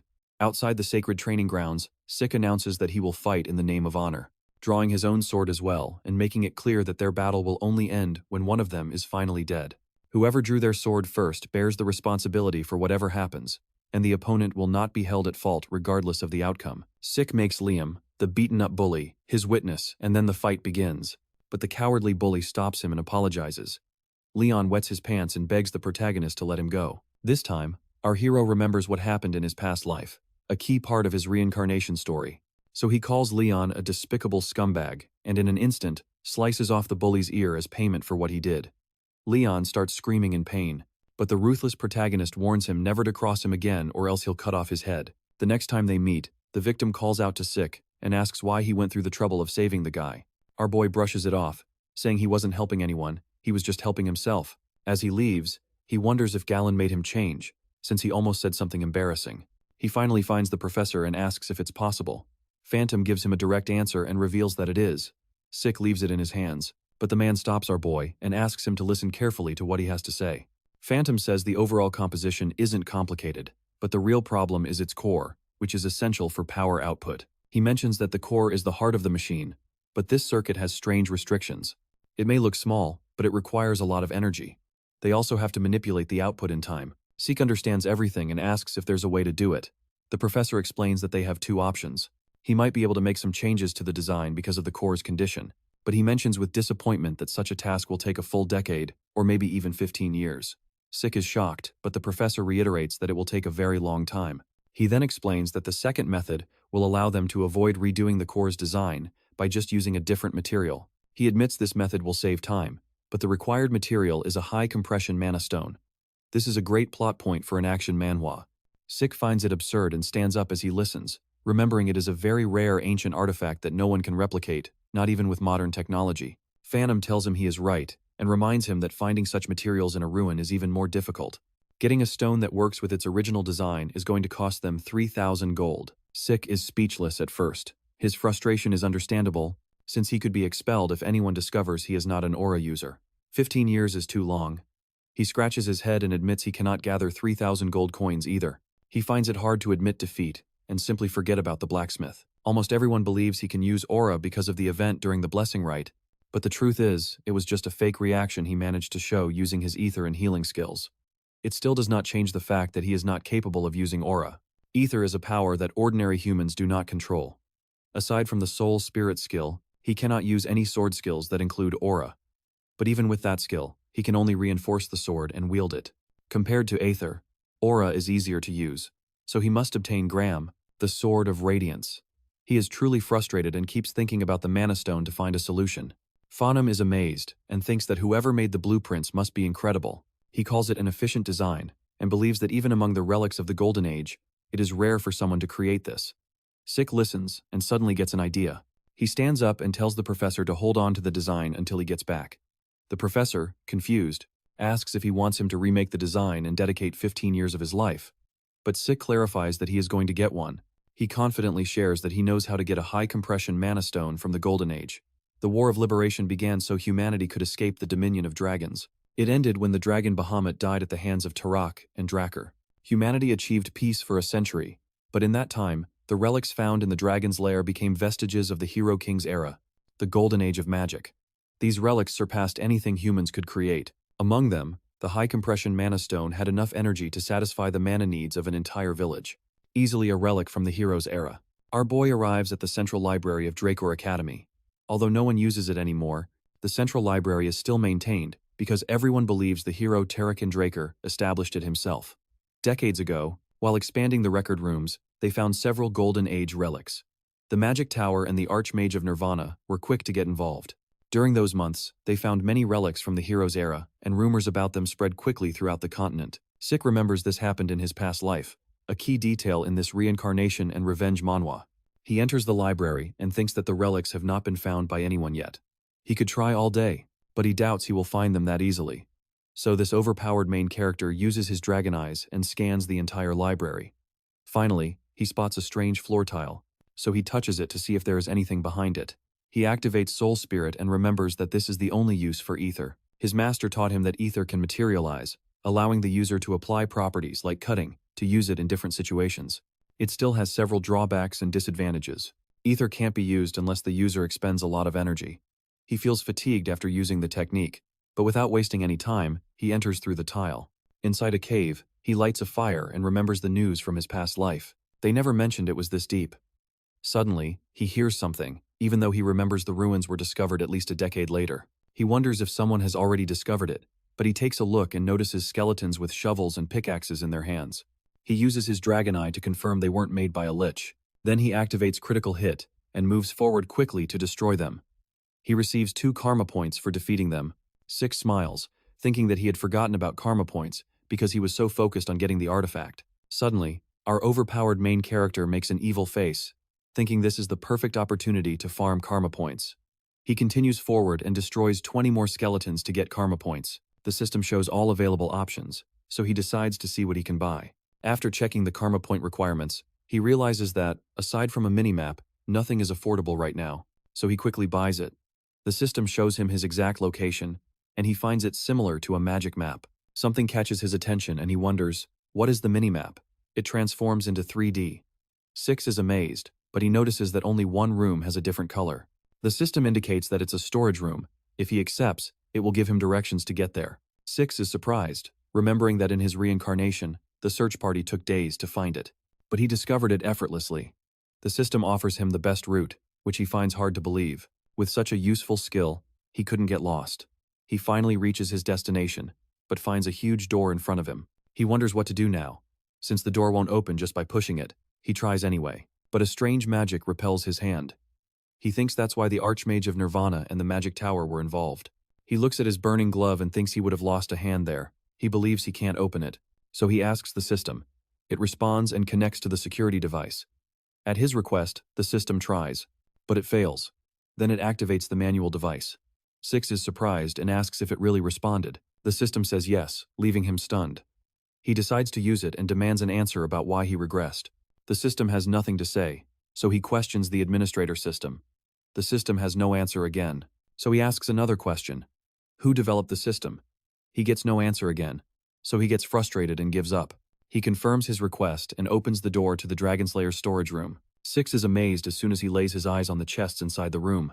Just as it happened in his past life, all the chests are full of valuable relics and treasures. A truly amazing find in this action manhwa. Getting even one of them in the ruins is a miracle. He checks the chests and finds the compressed mana stones. He finds 4 of them, so he uses 1 karma point to expand his inventory and store one.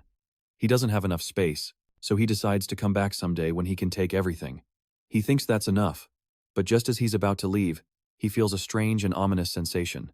Then he looks back and suddenly, several magic circles appear around him, teleporting him to another location. The magic circle that suddenly surrounded Sik Draker made him stagger. When he opened his eyes, he noticed his surroundings had changed, so he quickly asked the system where he was. It quickly replied that he was in the Dragonslayer's house. In his past life, he'd never heard of a room full of coffins being mentioned on the bulletin boards. Opening the minimap, he saw that he wasn't far from the previous room where he was, but no matter how he looked at it, there was no path connecting to the Dragonslayer's house. If that was the case, it was most likely a hidden area that had never been discovered or documented. Determined to take advantage of the strange situation, he ran to a coffin and pried open its concrete lid. Inside, a medieval suit of armor lay in repose. According to the system, it was exclusive gear for a Dragonslayer. Sig grabbed the armor and noticed the wear and tear all over its surface.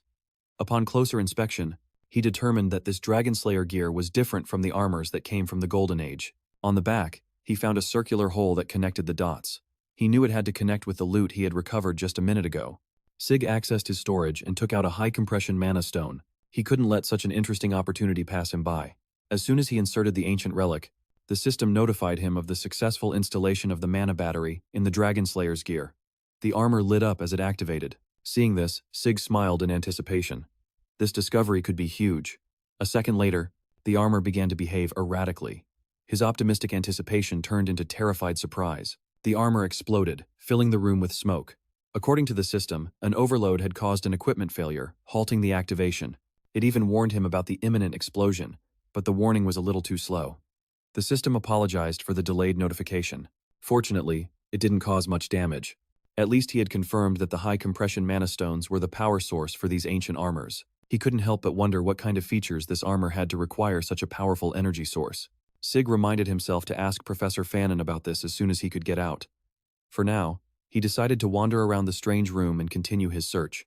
Aside from the room full of strange coffins, the other rooms were empty. Finally, he reached the last room. Like the others he had searched before, it was a huge, empty space.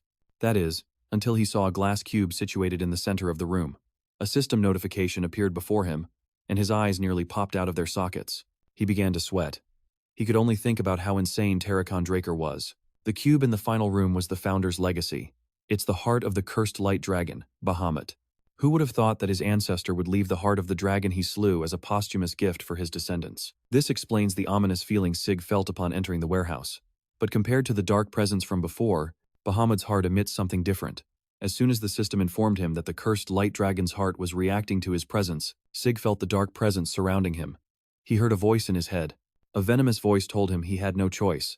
A voice that screamed for him to kill them all before his mind was consumed by the dark presence. His indomitable mental defense kicked in. Snapping out of the brief trance, he felt a sharp pain in his head. For a brief moment, something took hold of his mind. Its presence still lingered in his body.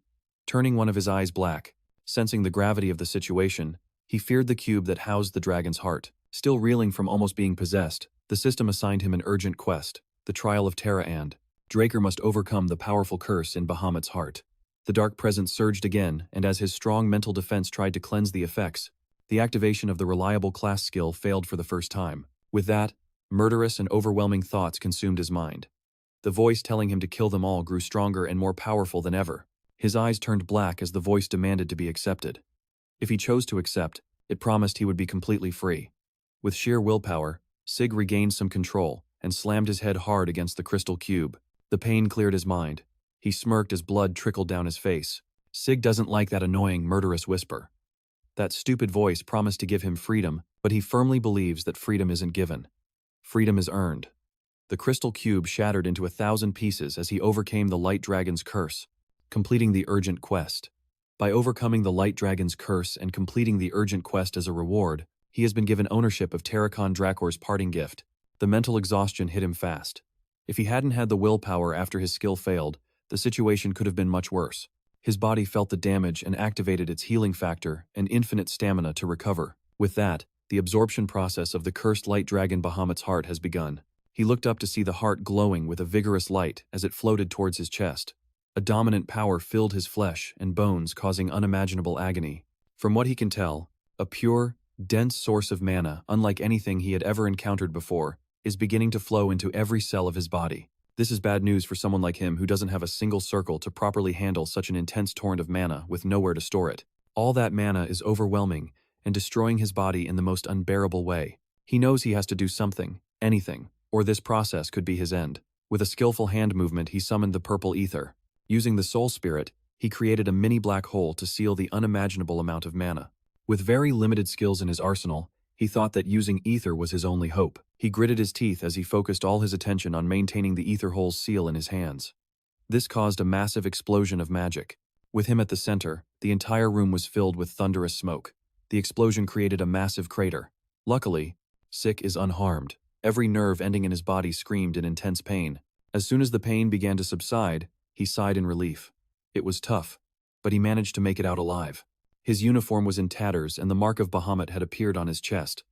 The heart in the shattered crystal cube had vanished. Bahamut's mana was no joke. It's a miracle he survived, thanks to his quick reaction.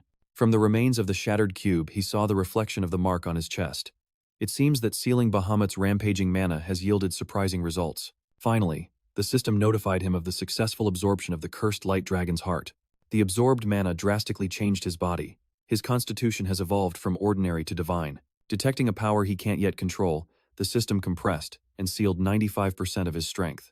As the heir to the ancestor's legacy, he has obtained the right to open the secure library of Terra Draker. The beginner's quest book has been unlocked along with the tutorial for the low-level administrator. Sik scratched his head. A divine body, Terran's library, some kind of tutorial? He had no idea. What the hell? All of these things were still confusing. He dismissed all the notifications, except for one. It seems the first Dragon Slayer was generous on his deathbed centuries ago. A message appeared before him, asking if he wanted to open Terra Andrar's other posthumous gift.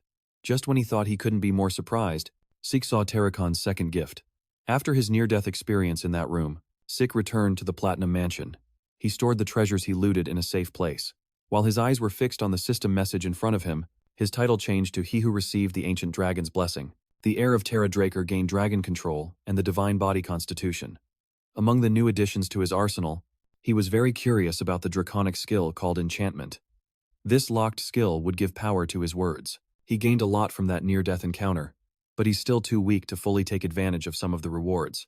Dragon control grants him authority over the Dragon Kings. The dragons under his command can be summoned and will follow his orders unconditionally.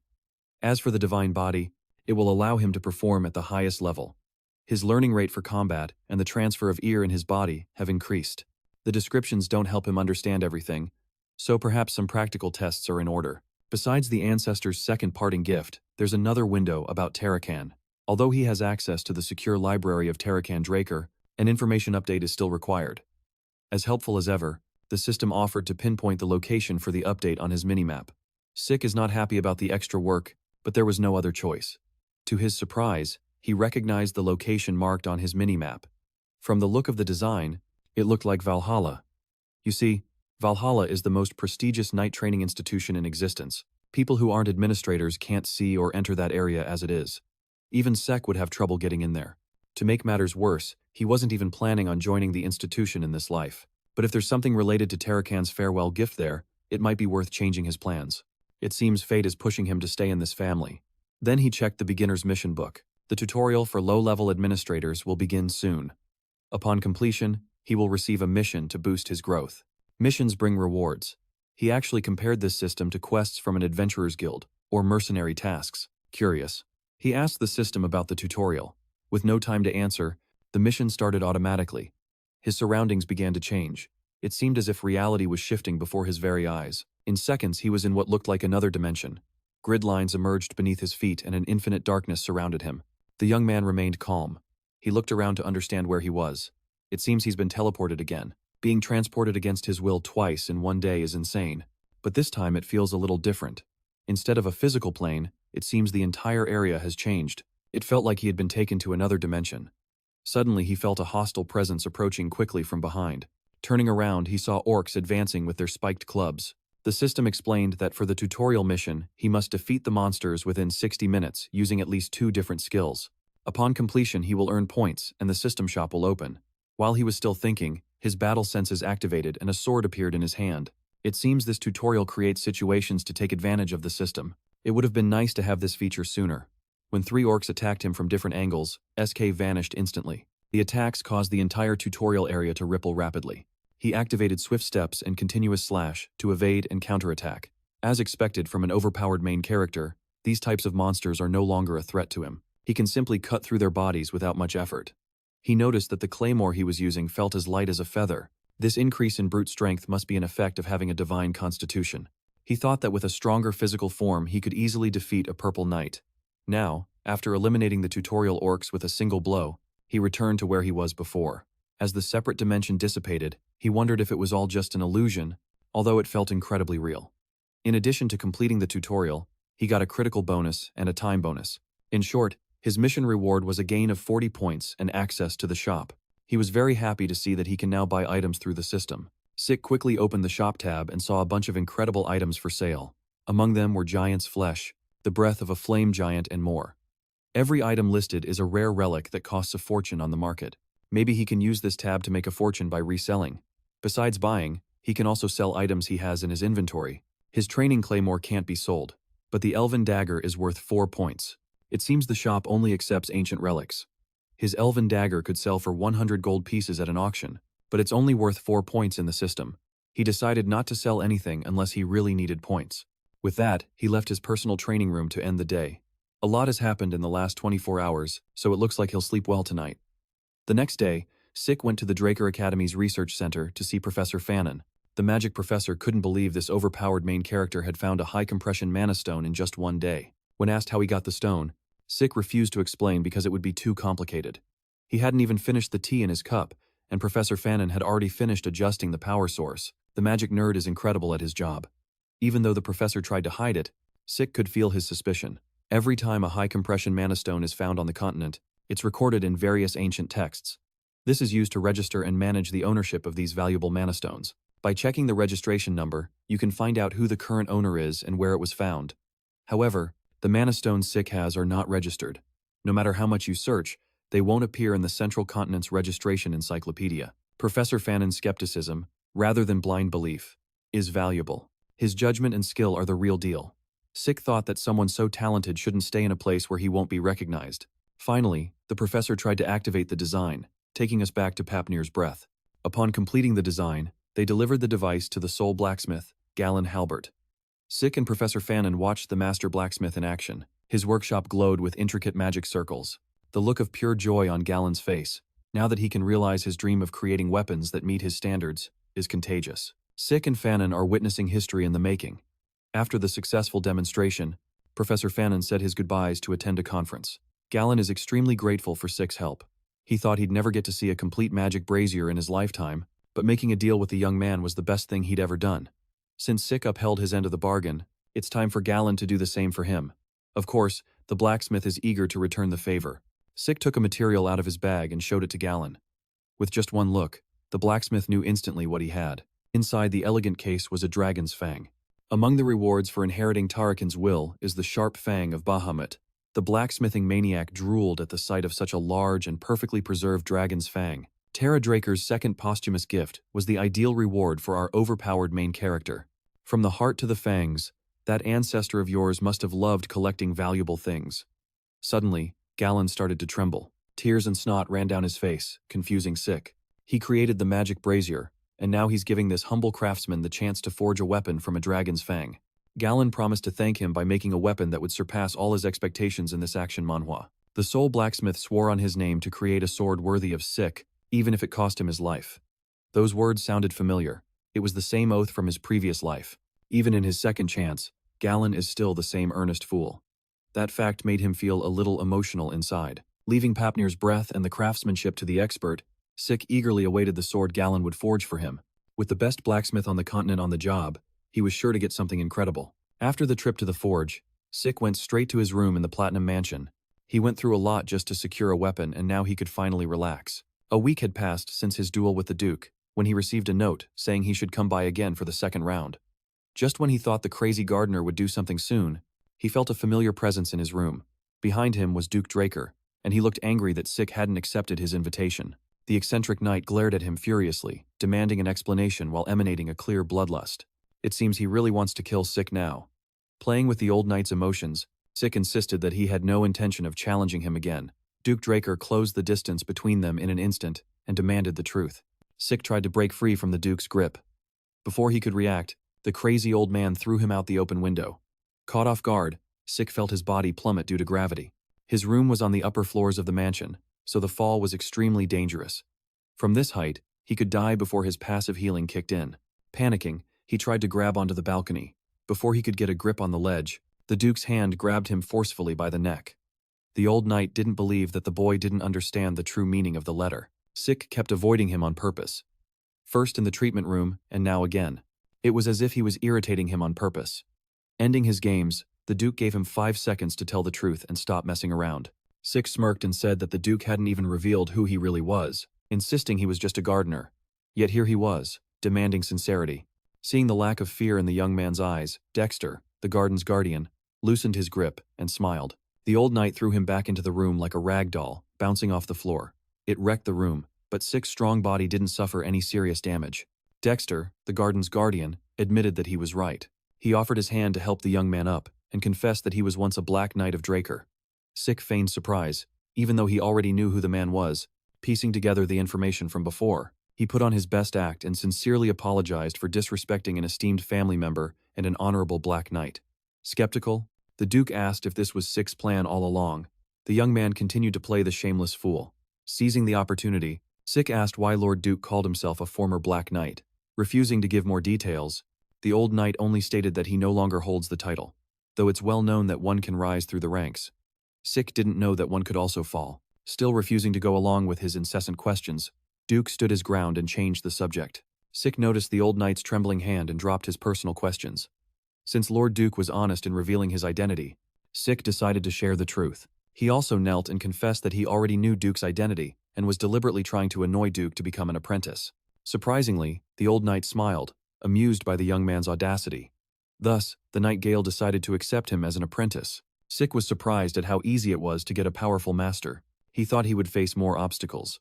He figured it would be best to accept the offer before this fickle old man changed his mind. Bowing to Duke Draker, he declared his intention to be the apprentice of the Knight of Knights. He promised to honor his master's name, follow his orders, and acquire wisdom and power. The Duke was surprised that the boy knew the apprentice's vow, forgotten by the new generation. Duke added that respect for tradition is an essential virtue for a knight. However, he wanted to ask his new master one more thing. The Duke doesn't like being called that, but he honored the boy's request. Sik then asked why the Duke accepted him as an apprentice when he was known for not taking students. Only Andre, the genius of the century, became this old man's apprentice after years of asking and begging. Although Sik had a general idea why, he still wanted to hear it from the Duke himself. He guessed that the old knight saw a potential greater than Andre's in their duel. Duke smiled and asked him to guess. Sik said with sincerity that he was accepted for being a familiar genius. Duke just laughed at his confident but incorrect answer. If he had chosen an apprentice for raw potential, he would have picked the girl from the Tarun family, but he chose Sik for his sheer tenacity. Talent isn't the only thing one needs to reach the level of red or black knights. In reality, talented people rarely face serious problems in their lives. As a result, most of them fall easily in the face of adversity, extinguishing their talent and their lives.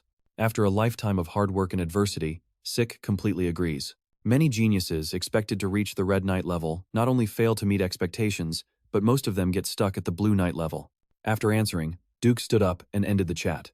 He now wants to take his new apprentice to his first lesson. They both headed to the empty gym in the western greenhouse.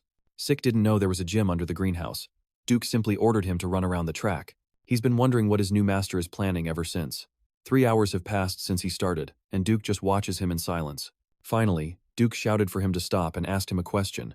Sik gladly stopped his jog and asked what his master wanted to know. Before he could react, Duke's burly body was already behind him. The old knight's hand went for Sik's arm, and the young man reacted instinctively to deflect the grab.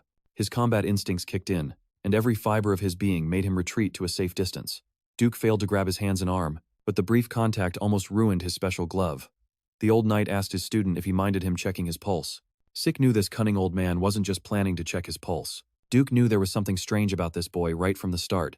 Back when they fought in the infirmary, when they faced off in the greenhouse, and even after running around the track for 500 laps, Duke couldn't sense a single drop of aura from the boy's body. He reacted suspiciously when Duke reached for his wrist. Then the old Black Knight asked Sik if he couldn't use aura. The question struck at his greatest secret, making Sik shudder. Duke had done his research. He saw the bronze statue.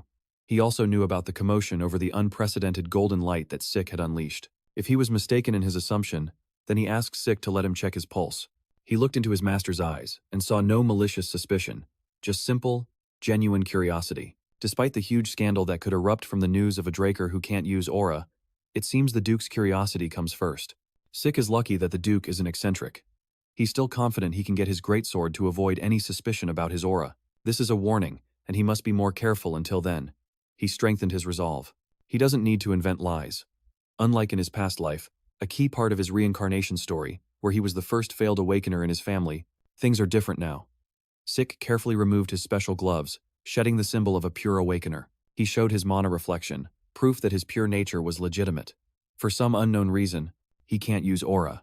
Sik hopes that sharing some truths will cover up his lies. Still, he apologized to the Duke. If they discover that a Draker can't use aura, he's afraid he'll be cast out of the family. Man, this overpowered main character can cry on command and look like a scared little puppy. Give this man an award. Sik offered his pulse for examination, and Duke carefully extended his aura into his apprentice's body. Seeing Sik cry and look so frightened, Duke thought to himself that a boy is still a boy, even if he wields a malak far beyond his years. As expected, not a single drop of aura could be detected in the boy's body. Even though he had awakened successfully, Duke was perplexed. He racked his brain, searching for an answer that wouldn't come. Sik had already expected skepticism, even after the pulse examination. That's how absolute the results of the blessing rite are for a Draker. Even if it's true that he can't awaken his aura, Duke would undoubtedly find a reason to explain the phenomenon, to rationalize and deny the evidence right in front of him. The old knight called him an irregular. Of course, that would be his conclusion. People who don't know about the concept of classes often think that way. Still, he played along and asked Duke what an irregular was. His master explained that it refers to people with anomalous abilities. For example, some can use both aura and mana together. There are also irrational abilities, like seeing the future. Therefore, irregulars aren't treated well at all, so it would be best to keep this a secret between master and apprentice. As for his irregular ability, Duke suggested it was his incredible stamina and recovery. But just like taking damage, healing internal damage takes time. However, that doesn't apply to Sik. He recovered from severe damage almost instantly. Duke theorized that such a rapid recovery must have consumed an indescribable amount of energy. That energy is aura. The old knight hypothesized that because Sik's aura is constantly consumed in exchange for endurance and regeneration, there's barely any left to perceive in use. Sik was surprised that this old man had come up with such a plausible explanation. Keeping up the act, he innocently asked if he would never be able to use aura, afraid of not meeting his master's expectations. Duke just laughed and told him not to worry. His Gale arts are special and potent. They don't use aura. He explained that a special art is a unique technique created by a knight upon reaching the pinnacle. It's usually an application or specialization of the dragon-slaying arts, so it requires the proper use of aura. Since the wind arts prioritize physical training, Duke decided to demonstrate it for his student. He asked Sik to pay close attention. Suddenly, the ground beneath him cracked with a simple leap. Sik struggled to follow Duke's incredible speed. In just seconds, the Wind Knight crossed the arena, and with his speed, even his after images were invisible to the naked eye. He then landed where he had started without breaking a sweat. When asked if he saw the movements, Sik asked if he could try it himself. Surprised, Duke asked the boy if he didn't want to see it again. The eccentric old man laughed and praised Sik's confidence, which reminded him of a certain Black Knight, and he allowed the boy to try. Sik stepped forward and took his stance, visualizing and replicating the movement his master had just shown. His first step left a crater right on top of the Black Knight's footprint. After seeing the technique just once, he replicated Duke's movement pattern, following the principle behind it. This is a classic action manhwa moment. By directly imitating his master's movements and trajectory, he began to notice things he hadn't seen before. It was clear these steps were made as if facing someone. Some patterns showed attacking and dodging, closing in and creating distance. Every step had a purpose. As he reached the final position, Sik steadily slowed down. Duke couldn't believe his eyes. He knew the boy was talented a week ago, but he wasn't this good. What could have happened in just 1 week to cause such a massive leap in potential? This is truly an overpowered main character. The difference was like night and day. Duke had never seen anything like it. He had never found such an ideal prospect, but Sik was ruining it by acting so arrogant. If he could just control that, he would be perfect. Duke playfully caught him in a headlock and teased him about being a crybaby. And this was after he had just shown a near-perfect replica of a difficult technique. Some time has passed since Duke began his training. Today, Sik can be seen in the Academy's dining hall. On his plate was a mishmash of meat, seafood, bread, and everything else he could get his hands on. It's been 1 month since he became the apprentice of the Gale Knight. With his continuous training, his appetite just keeps on growing. This Manhwa recap continues with his daily life. Today, his lunch was interrupted by instructor Andre himself, who asked if he could spare a moment to talk, claiming he had a very busy schedule. Sik told Andre to just say what he wanted to talk about right here and now. Andre had a simple question for him. He wanted to know how Sik convinced Sir Dexter, since Andre has yet to become Duke's official disciple. At this point, the news that Sik has been accepted probably made him a bit anxious. While still eating, Sik replied that he didn't really do anything special, that Sir Dexter simply chose him on his own. Andre was clearly irritated by that answer. He glared at him with obvious contempt and hatred. He concluded that Sik was chosen as a disciple just for being a pure-blooded awakener. Our boy didn't like that accusation at all. He finished his meal and gave the genius of the century a harsh dose of reality. Sik pointed out Andre's severe inferiority complex, which the instructor didn't like at all. His arms trembled with anger. He called Sik a cadet, hoping to put him in his place. But the young man wasn't finished speaking his mind. He asked Andre if he thought Sir Dexter would choose a disciple for such a simple reason. Sik said that being able to use his bloodline as a basis for discipleship proves his skills. He then gave Andre some valuable advice. Instead of wasting time feeding his ego with that severe inferiority complex, maybe he should work hard to be chosen too. Although he was angry, Andre recognized some merit in the cadet's words. Later, in the Western Greenhouse Arena, there were 3 people instead of the usual 2. Someone arrived before Sik and Duke, running around the track as if his life depended on it. Sik asks his master what's going on, but Sir Gale is also confused. He doesn't know what happened to instructor Andre, but he came begging him, saying he's fine with being a servant if it means he can stay by Duke's side to learn. The old knight joked that he would accept him if he ran 300 laps without aura, and so poor Andre ended up in this situation. Duke was surprised by Andre's tenacity. Similarly, Sik was pleasantly surprised to see that this guy wasn't just a conceited nerd. It turns out the genius of the century has quite a bit of character. All the students of the academy have been summoned to report and form up on the field. Today is a special day. It is the day of the Patriarch's visit. The heavy steps of coursers echoed outside the campus. A luxurious carriage bearing the emblem of the Draker family entered. The watchman hurriedly informed everyone of the Patriarch's arrival. The fat dean of the academy, Howard Draker, ordered his men to prepare to receive their supreme leader. He waited in front of the gate, making sure he was the first person the VIP would see. As soon as the Patriarch stepped down from the carriage, Howard's chubby face greeted him with a deep bow. The dean paid homage to the master of the Drakers. The knights followed suit, raising their swords and kneeling according to their rank to show respect. The Patriarch arrived right at 12 noon, and the academy's bell rang louder. On today's rare occasion, Master Draker walked with an unparalleled aura and style. His mere presence commanded obedience from everyone else. He held Howard's shoulder, towering over the dean, and praised him for his hard work. This giant is Arthur Draker, leader of the Third Transcendent House, the Dragon Slayer, Patriarch of Draker. Howard suggested going in immediately, but given how strong the sun was, the Patriarch preferred to move at his own pace. Some students near the gate saw the Patriarch's silhouette and were amazed. Arthur Draker finally stepped into the light, showing his face to the academy students. He addressed the young dragon slayers lined up before him, the hope and future of their clan. He urged them to train hard and train more for their development, which will be the development of the family. Inspired by his encouraging words and his commanding presence, the students engraved his simple speech into their hearts and responded with their entire being. With the sun shining even brighter, Arthur turned and ordered Howard to accompany him inside. Behind closed doors, Sig was called to greet the leader of the knights, the guardian of the Dragonslayer name, and his father. Arthur laughed at his grand and old-fashioned greeting, something rare these days. After bringing 2 cups of tea, Arthur asked his son to sit down. He heard that his son likes tea, so he prepared a rare blend, hoping it would be to Sig's liking. Although this seems like a sweet gesture from a father, Sig saw it as a sign that his every move, even his preferences, were being reported to his superiors. There's a saying that there might be things the Emperor doesn't know, but there will never be anything a Draker is unaware of. Sig felt the truth of that now.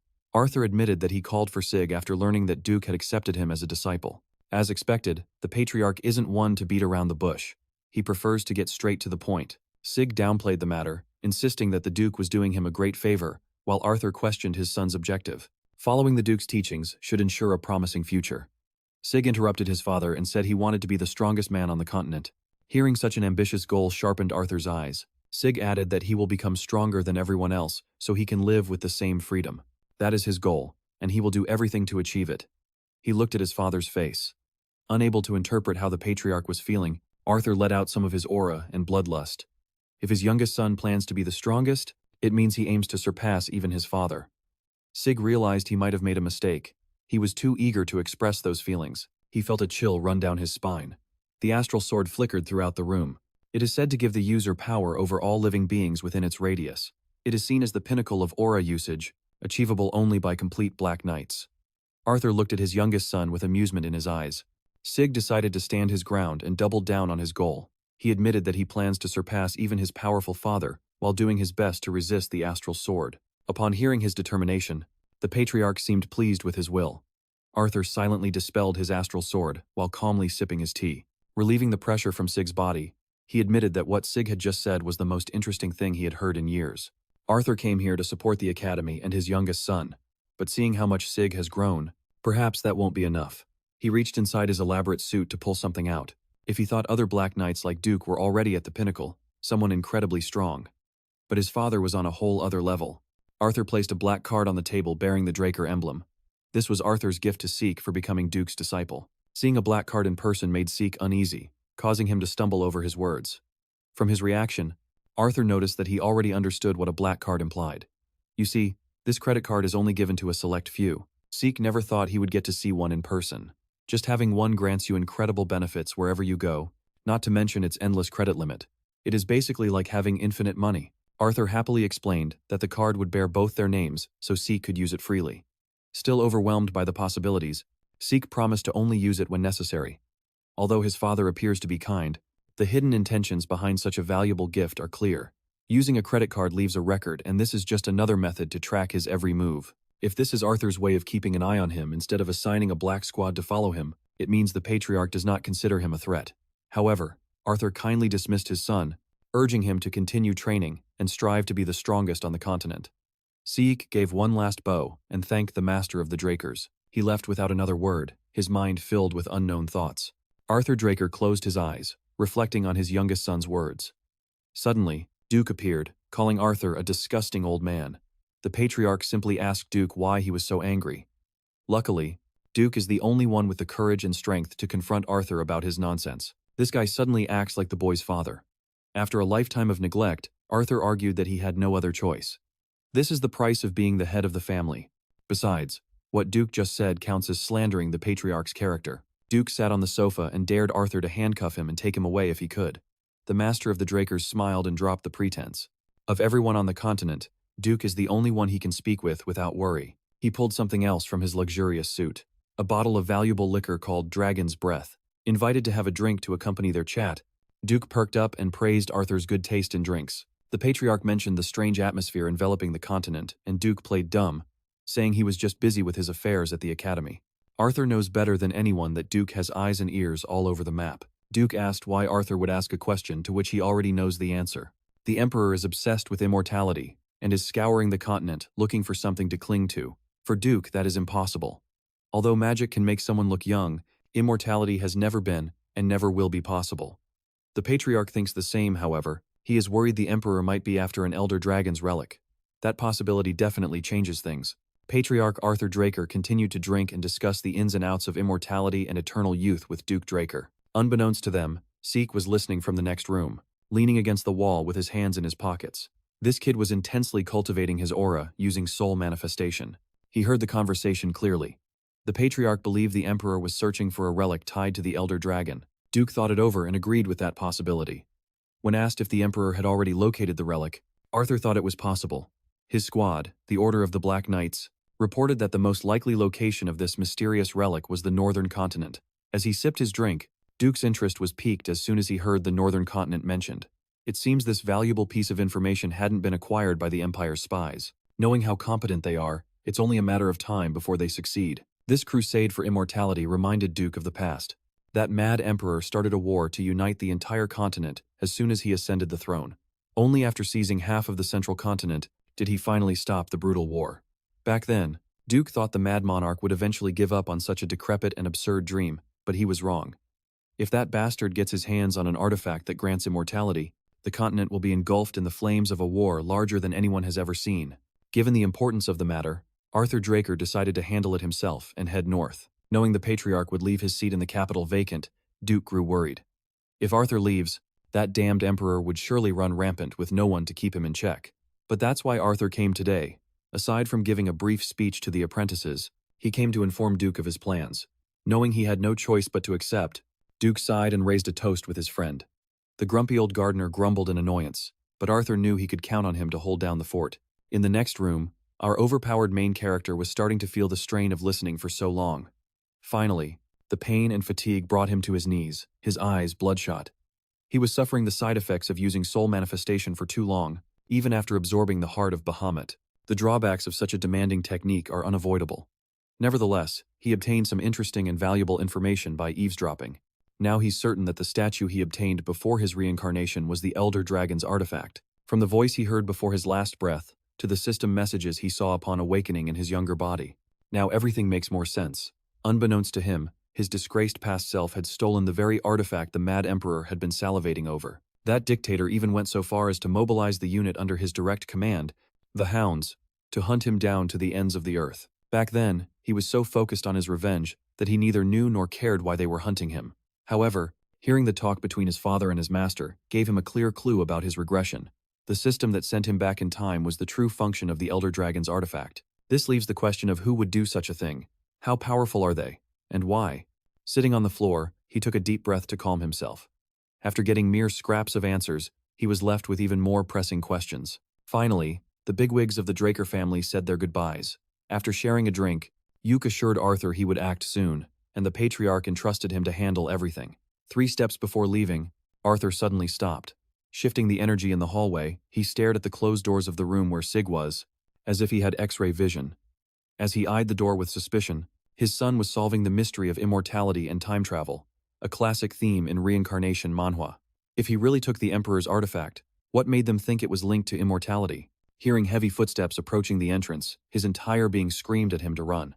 Arthur Draker slammed the door open with his best game face. But the room was empty. Sig reacted quickly before his dad could catch him.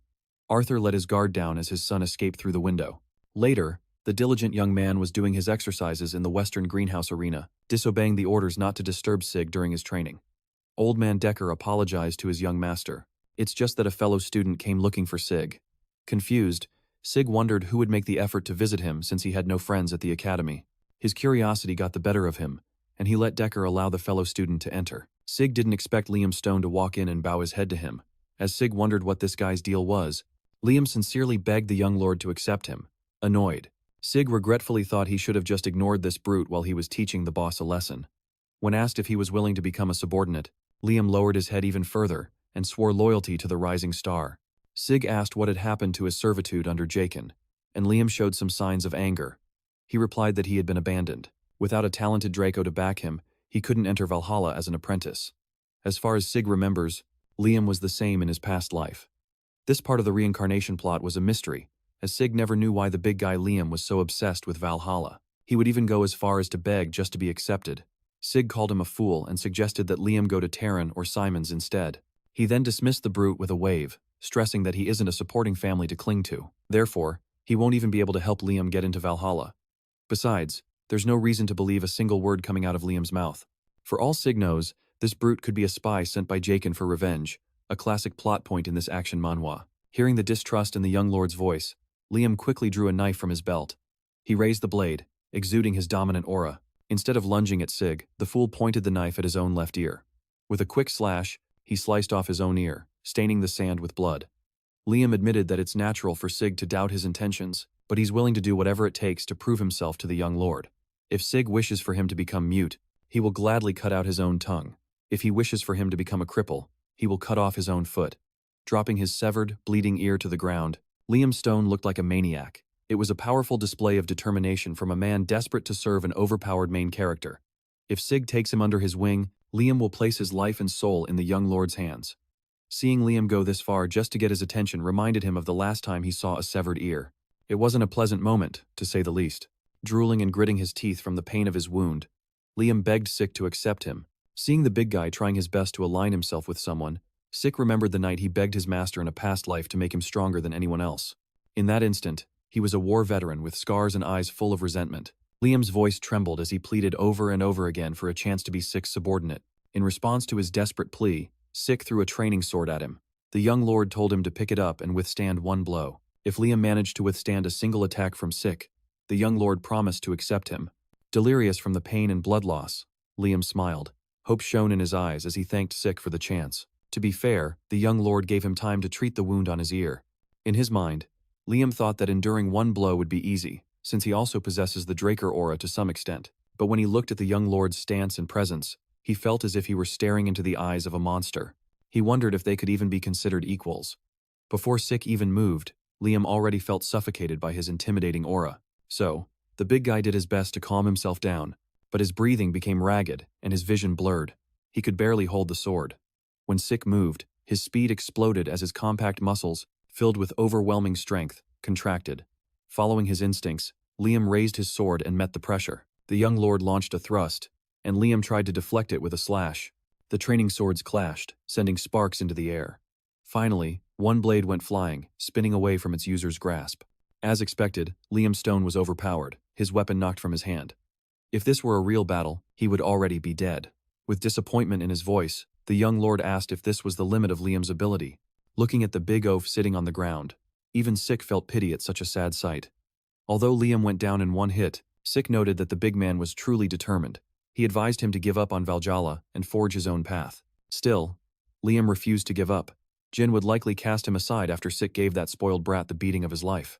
Liam comes from such a distant branch family that without being Jin's assistant, he wouldn't have even entered the cradle. Since this academy had the power to expel a direct descendant of the Drakers like Sik in his past life, they wouldn't care about an apprentice from a distant branch family. Just as Sik believed the matter was settled, he felt Liam's large arms clinging to his leg. He couldn't help but wonder why the guy was so desperate. In the first timeline, Liam was expelled from the academy, and the order he worked for fell into ruin. But in the end, thanks to his determination and experience, he rose to the level of a Red Knight and became famous throughout the continent as the Mercenary King. With tears on his face, Liam kept begging for another chance to prove his worth. Seeing how stubborn the big guy was, the young lord was starting to get really annoyed. As a test, he agreed to give him one last chance. Sik would accept him under his tutelage on one condition, since the big oaf claimed he would cut off his own tongue if he wanted him mute and without feet. The young lord gave him a nearly impossible task. Grabbing Liam's shoulder, Sik seriously asked him to cut off his right arm. Hearing such an extreme condition, Liam's blood ran cold as Sik continued to taunt him, asking if he valued his right arm more than the idea of serving under the young lord. Sik knew what he was asking of Liam. He was basically telling him to give up on being a competent swordsman. He thought Liam would back down if he was in his right mind. With that said, Sik turned to continue his training and dismiss the big oaf. As Sik took his training stance, Liam stood up with a blank expression on his face. Sik didn't understand why Liam was so desperate to enter Valhalla. From what Sik knew, it wouldn't be a big deal if Liam were kicked out now. Even if he fails to enter the prestigious Draker institution, he will still become a prominent figure in the future as a Red Knight. But Liam wasn't heading for the door. He was walking towards the sword. Alarmed by what this meant, Sik watched as the desperate Liam raised the blade and aimed it at his right arm. Halfway through the madman's swing, this overpowered main character pushed his legs to the maximum and closed the distance between them with gritted teeth. Luckily, he arrived in time before the future mercenary king could end his promising career as a swordsman. Sik shattered Liam's sword in half. The sound of clattering metal filled the arena. Liam, the madman, was actually going to do it. He looked at his right hand, confused that it was still attached. Enraged with Liam for doing something so foolish, Sik grabbed him by the collar and lifted his large body off the ground. Furious, he asked if the fool had lost his mind. Even though he gave an absurd condition, it's not an unbreakable pact. And if he were an idiot who doesn't keep his word, Liam would have lost everything in that instant. But he only dared to do something so crazy, because if he didn't, he could lose something more important than his arm. Sik put him back on his feet and stated that if Liam ever did something so foolish again, he would be expelled. No matter how loyal he might be, he must keep that in mind now that he will be working under the young lord. The constant pain and anguish on the big guy's face vanished upon hearing Sig's firm instruction. Besides, they needed to hurry to the infirmary. What would people think if his subordinate was a one-eared freak? After getting his ear fixed, they took Liam to Sig's banquet hall to eat together. Liam touched his reattached ear, still surprised at how quickly it was fixed. Sik had used one of his healing potions to restore it. Liam felt bad because his new lord used such a valuable potion on him. Sig said he was just investing in his new employee, so there was nothing to worry about. Now that things had calmed down, he confronted the big oaf about his reasoning. He asked, "What do you value more than your right arm?" "Nothing less than life itself." Liam's answer was brief and clear, and it made sense.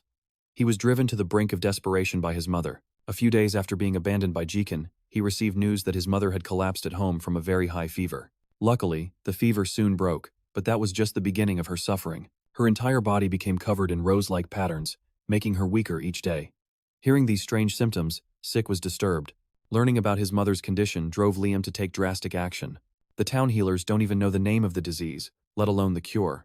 The only answer he could think of was to join Valhalla. The students of the prestigious institution and their families are offered the best medical treatments on the continent. Sik sighed.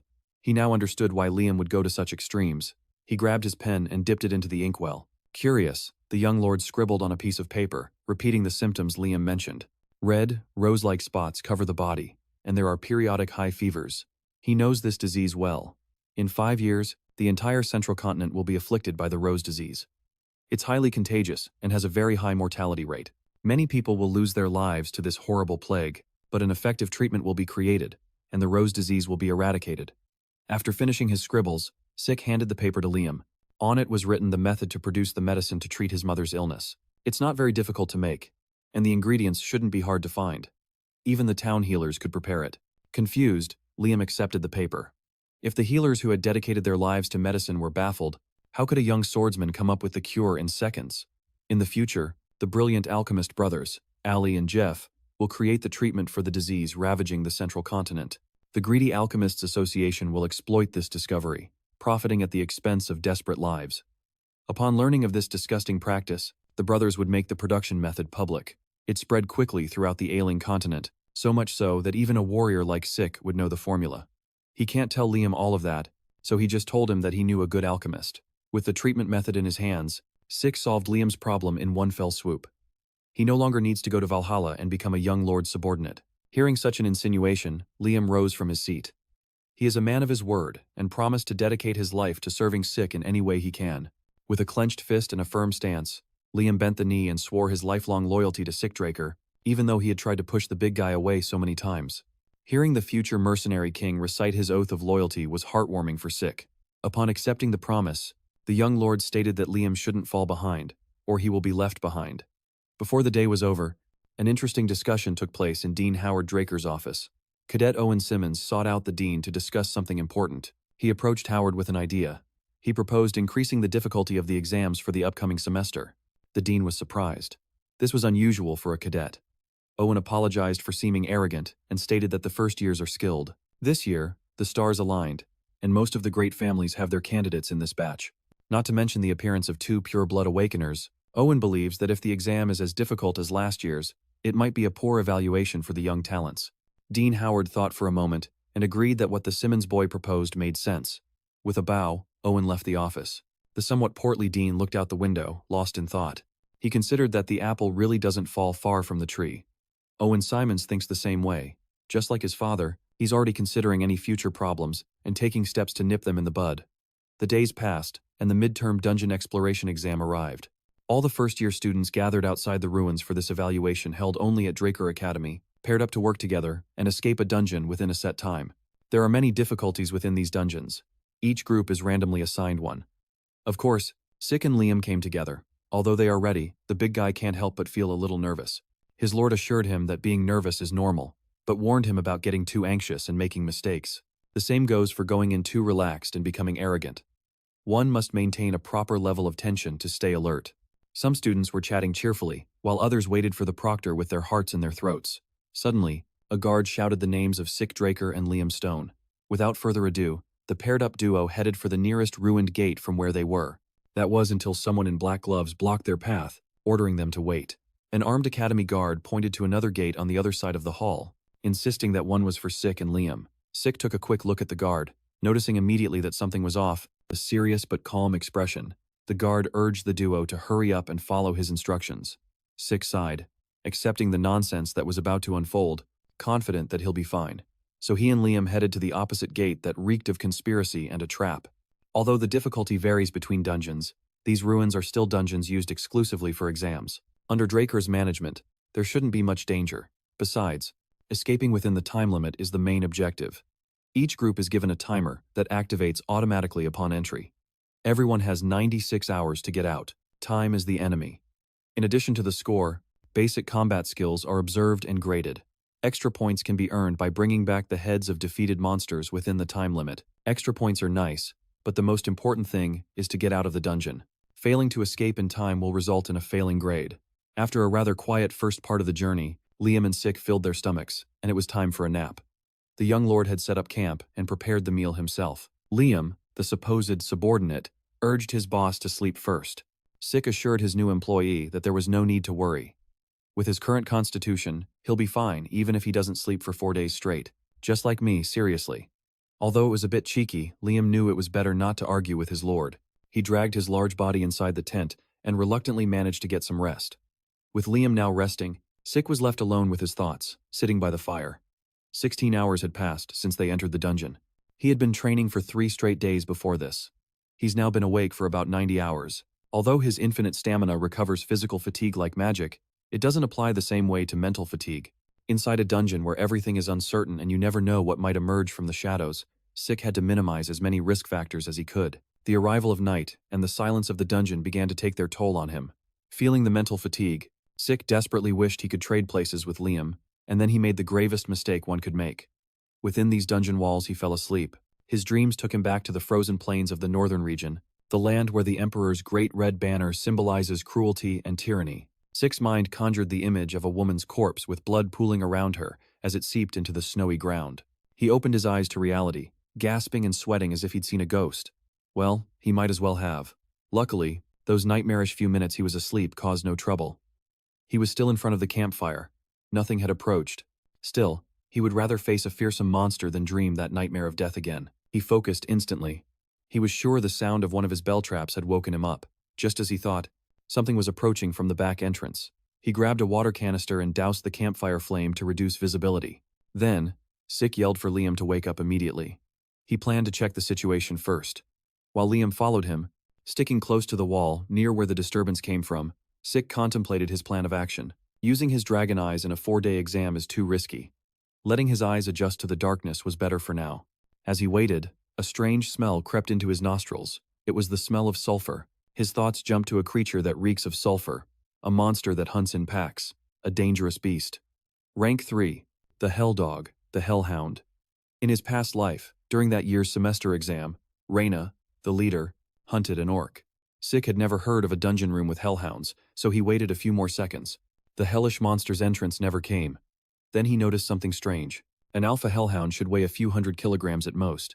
But from the echoes in the cavernous walls, the approaching enemy sounded like it weighed several tons. Perhaps it's a mutant. Using his sword as a mirror to look around the corner, Sik held his breath. Thanks to his ingenuity, he saw the beast approaching like a freight train just in time.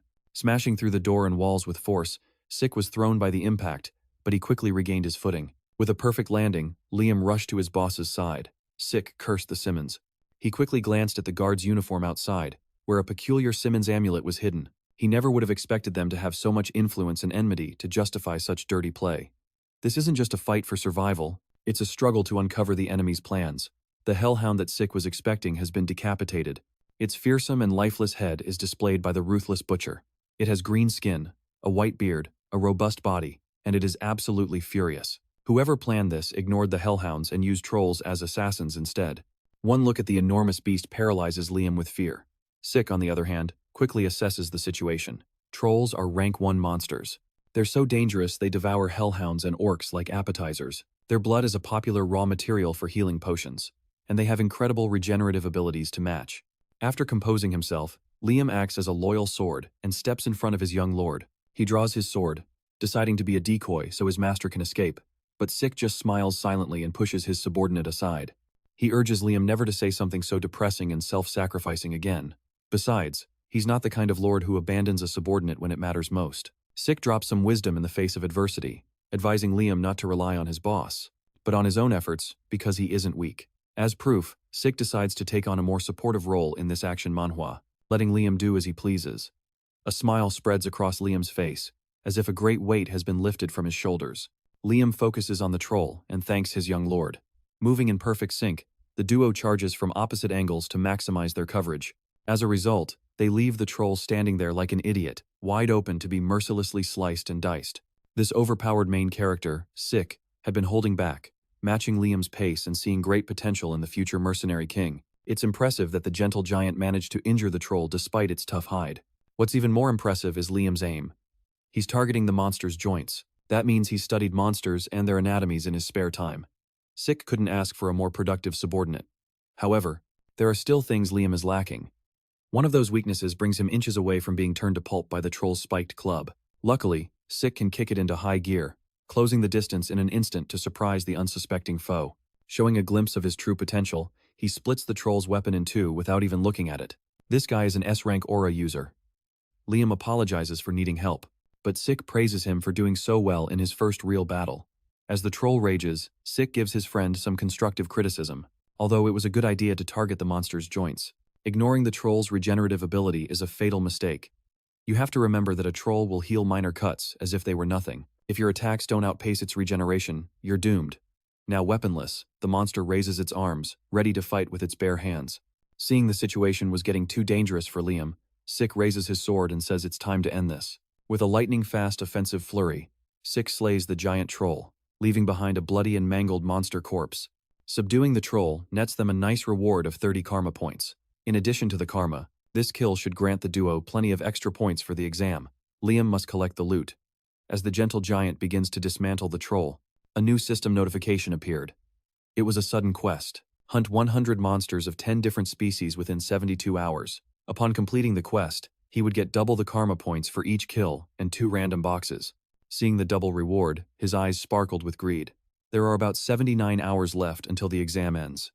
According to Sik, killing 100 monsters in that time won't be a problem, but the catch is hunting 10 different species. No matter how large a dungeon is, an exam dungeon typically doesn't exceed 4 different species. However, since it's clear those damn bastards have set a trap, there should be 10 species of high-class monsters here. If Sik really wants to finish this urgent quest, on top of escaping and keeping the exam in mind, it's a lot to handle, but the young lord, our overpowered main character, can probably pull it off. Just in time, Liam finished dismantling the troll's corpse for proof.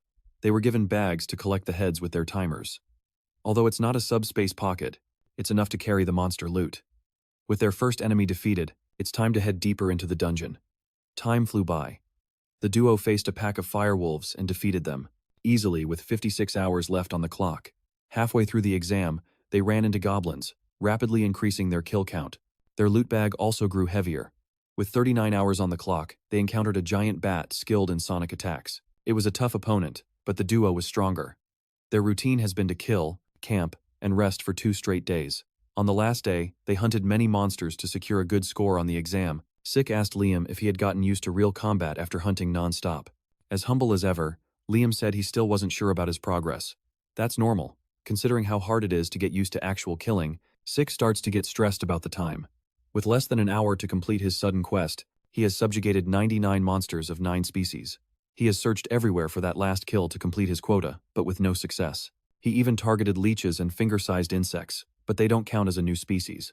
He couldn't help but curse those useless bastards. Those guys try to sabotage him by filling an exam dungeon with strong monsters, but they can't even get that right. Suddenly, a chill ran down Sik's spine. His instincts warned him of a deadly danger nearby. The ground trembled, startling Liam by the campfire. The rocky floor continued to shake, cracking and forming fissures. Sik unsheathed his sword and rushed towards Liam, yelling at him to drop the loot bag and move. Unfortunately, the big guy was a bit slow to heed his young master's call. Sik had to bail him out, pushing his large body out of the way. Blood splattered everywhere.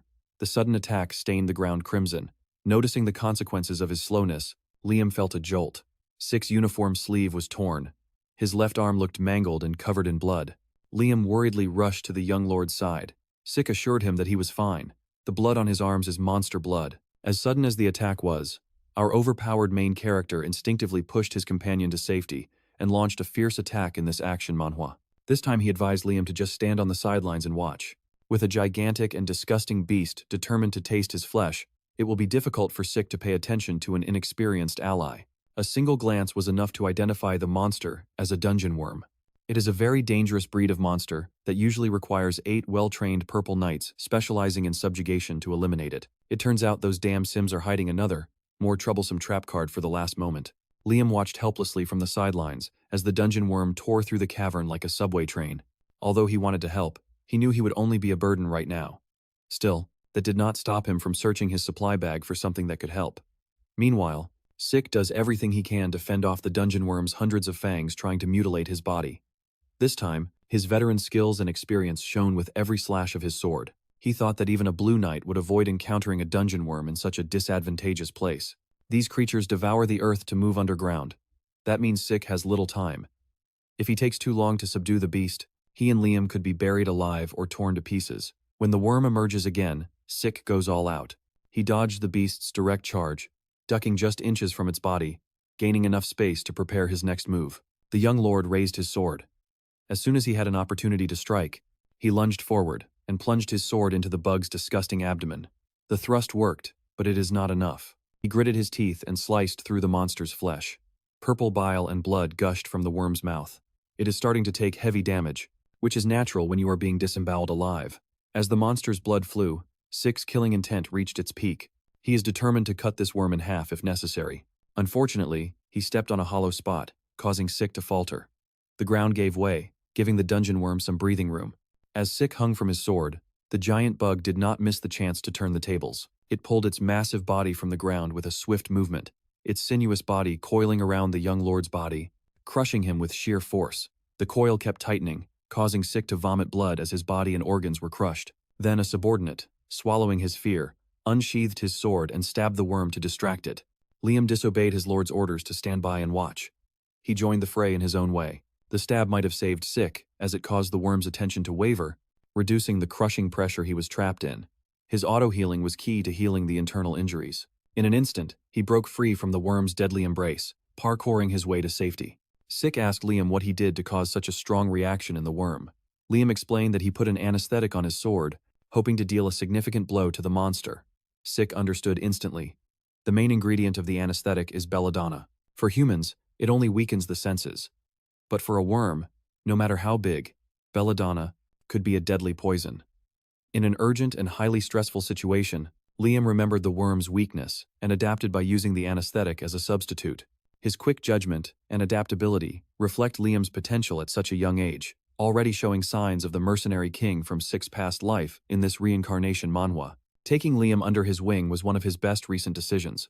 Acknowledging Liam's contribution, Sik included him in the next attack plan. Recovered from his injuries, Sik pushed his speed to the maximum and skillfully pierced the worm's body. Reaching his sword, he pulled it from the monster's open wound. With his sword ready to strike, he gave Liam the signal for a coordinated attack. The giant gritted his teeth as his 3 days of hunting culminated in one desperate blow. Another dose of belladonna shattered its system, and the worm collapsed. While the poison greatly slowed the beast, the true overpowered main character in the cavern activated his soul manifestation, covering his sword in a hazy purple light. Just as promised, Sik gave the worm a smooth, straight, and silky cut, lacerating the gigantic body and slicing the beast in half. With that, the worm fell to its doom. Sik landed back on the ground looking cool, as notifications of the aura harvest resonated in his head. The sudden mission was successfully completed, just as promised. The karma points he had earned were doubled as a reward. Additionally, he got 2 random boxes to open whenever he wanted.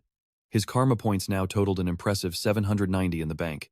While Sik savored the many karma points he earned from this action manhwa quest, outside the dungeon, the cadets were coming out to be evaluated. At the front of the line to be graded was Reyna Tarun and her party. The base score for getting out safely was 30 points. She also brought back 20 goblin heads, 2 hobgoblin corpses, and 1 orc. In total, she scored 180 points. She came close to Sir Abel's record of 200 points, leaving the cadets speechless at the power of someone with pure blood. The minimum passing score was 130 points, and she had far surpassed it. Next in line was that cunning son of a gun, Owen Simmons.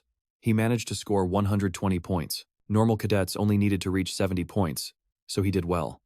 Still, it didn't come close to Reyna's score.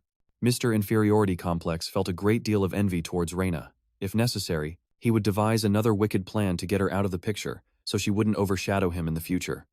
Owen was already plotting his revenge, just like he did with Sik.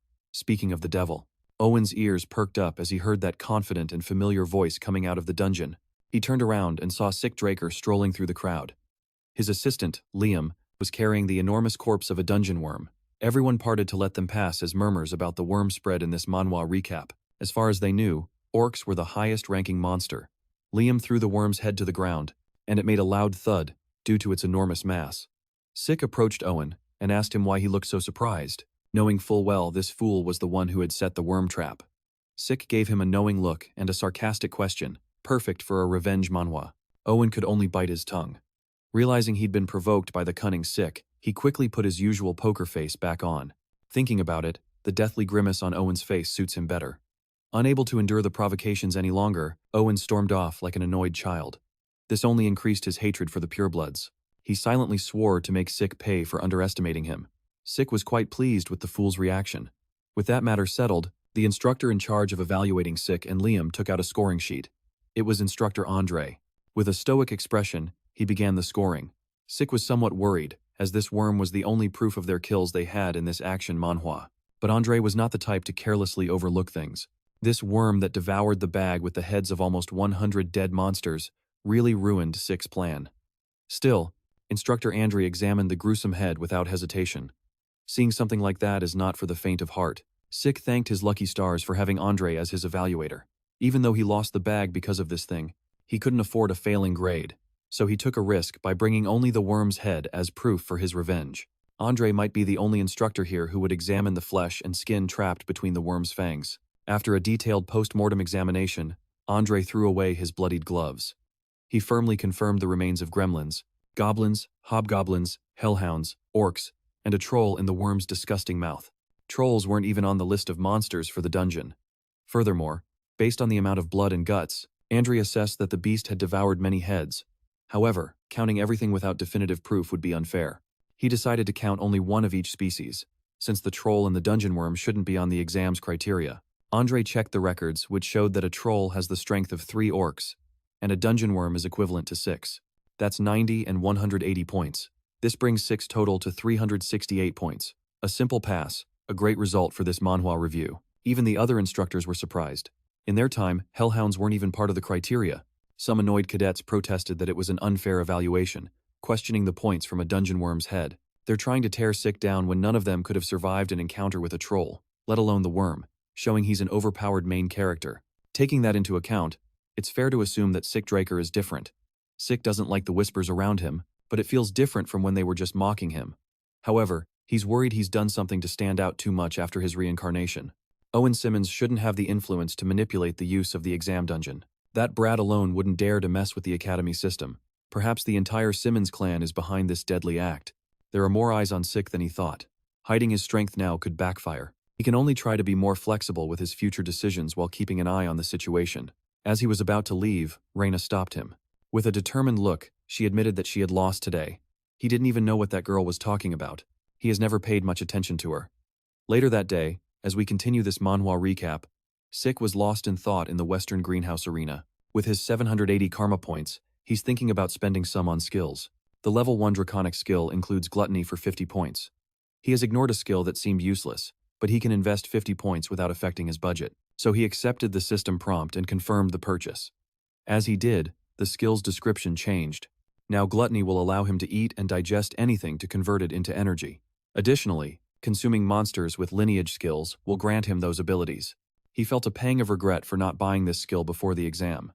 To test the ability, he took out some meat to feel the energy conversion effect. As gluttony activated, Sik watched as a black light shot through the meat and snatched it from his hand. He watched his shadow expand like a void, absorbing the meat. It was swallowed by the dark swamp with a single thought.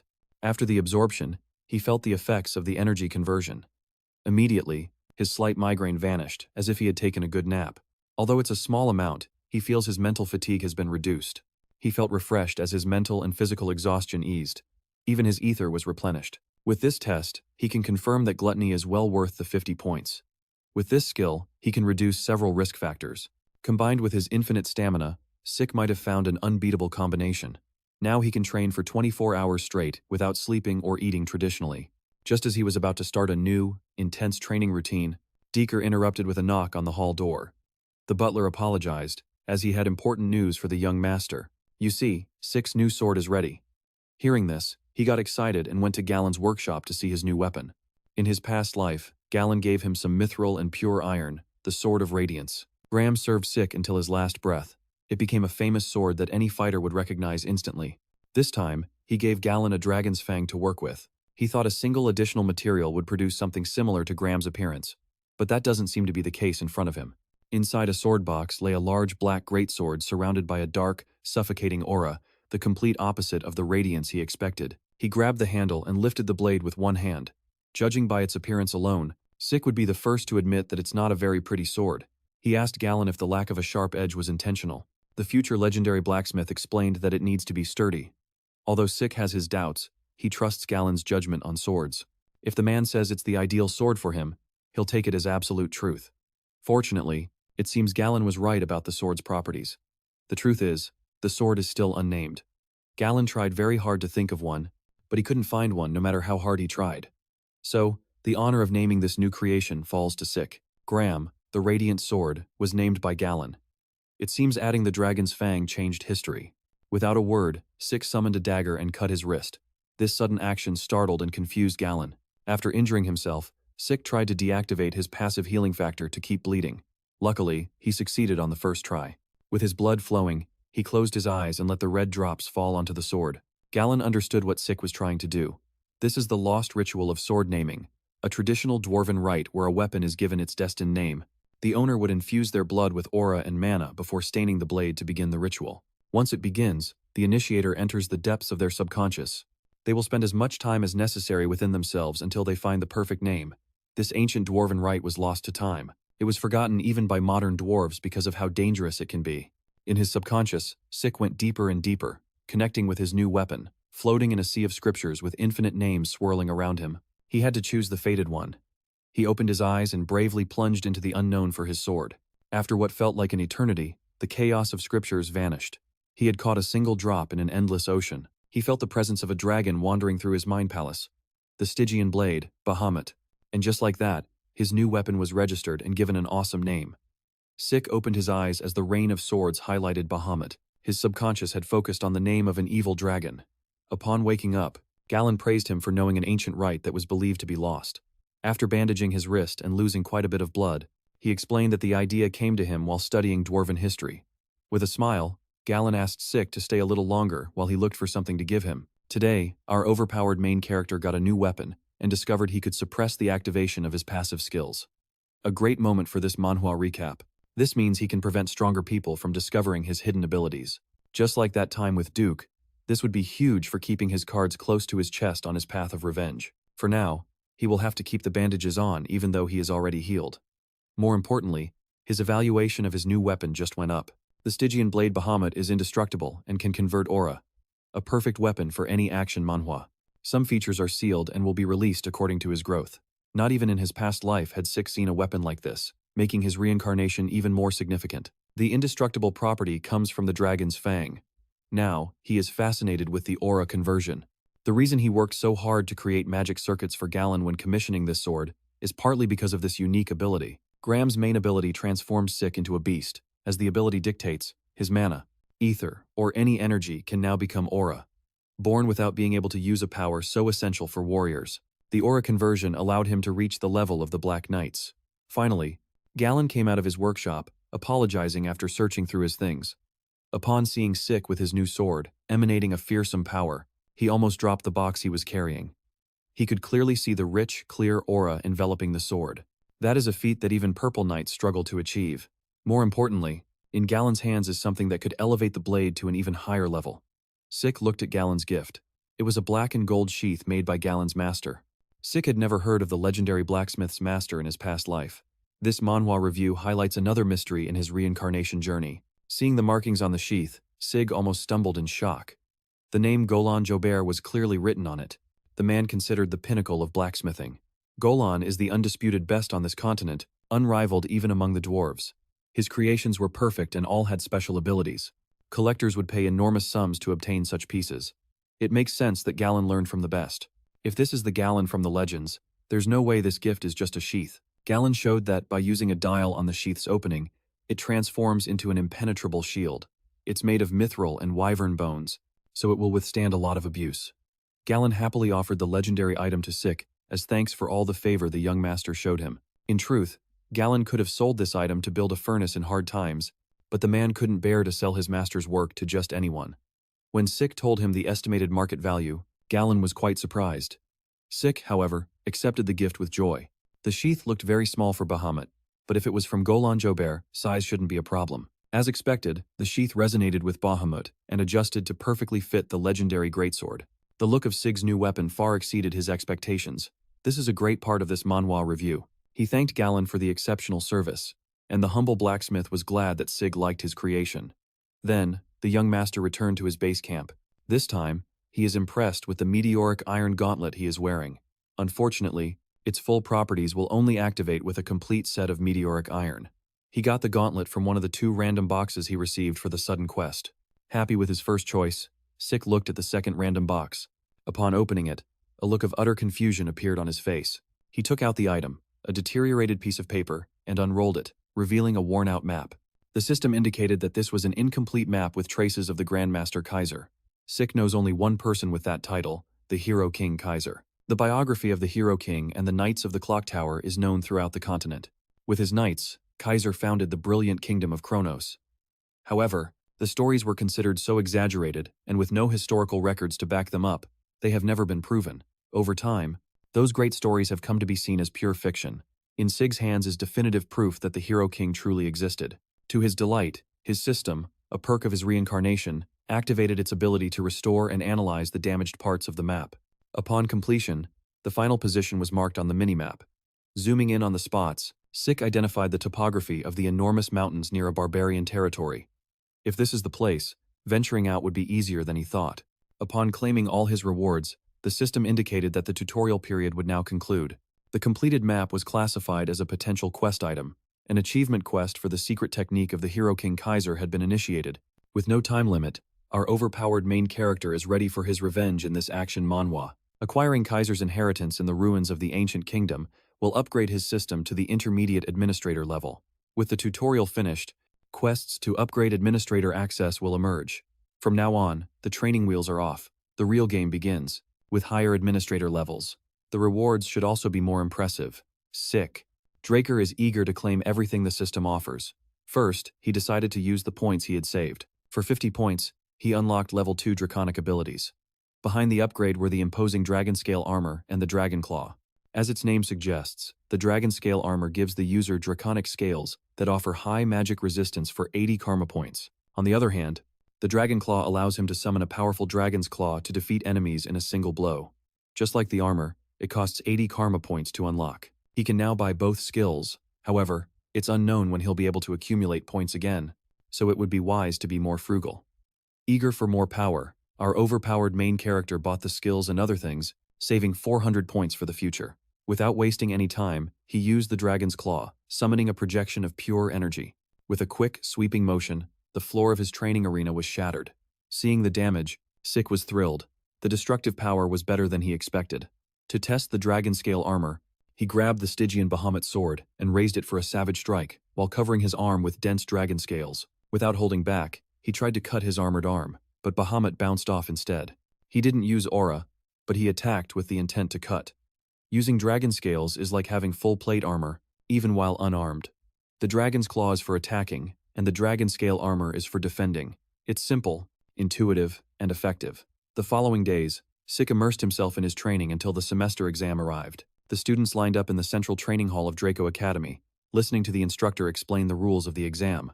They will face mannequins designed to withstand physical force. The only way to damage these things is by infusing aura into your weapons. Forget about destroying these mannequins. Those who fail to even make a dent will fail. Subsequent evaluations will be voided, and those who fail will have to start over from the basics, giving the cadets no time to process the weight of the exam. The instructor called out the names one by one. The first ones called were visibly nervous. Owen Simmons looked at his incompetent peers with disdain. He is trained with these mannequins at home. He has received quite a bit of aura training. This is possible because the Academy's aura education was established by his family. He is certain that not even the pure-blood awakeners can match him in controlling aura. Upon hearing his name, Owen smirked and confidently drew his sword. Taking his position among the mannequins, he amazed his fellow cadets, showing his sword's resonance. Even some instructors were impressed that he had already mastered such an advanced technique at such a young age. With swift, practiced steps, alongside textbook swordsmanship, Owen left lethal cuts in his wake. He was precise and sharp as the dummies fell one by one. No cadet who came up could match such a dominant demonstration. When he finished, Owen stood in the middle of the stage at Aura Farm as his cape fluttered. The instructors were thrilled, praising Simmons. Some even said he would soon surpass Cabliel. At this rate, what Owen detests is being compared to those purebloods. He walks away after his tantrum. The instructors were baffled. After Owen's turn, the cadets felt more pressure to perform. This led to a worse performance. It was clear they were intimidated by the boys' act. Still, no student has failed. Every cadet has managed to infuse aura into their swords, even if just a little. It's to be expected for the special class. But even among geniuses, the true prodigies always stand out. Reyna Tarun took the stage and bowed.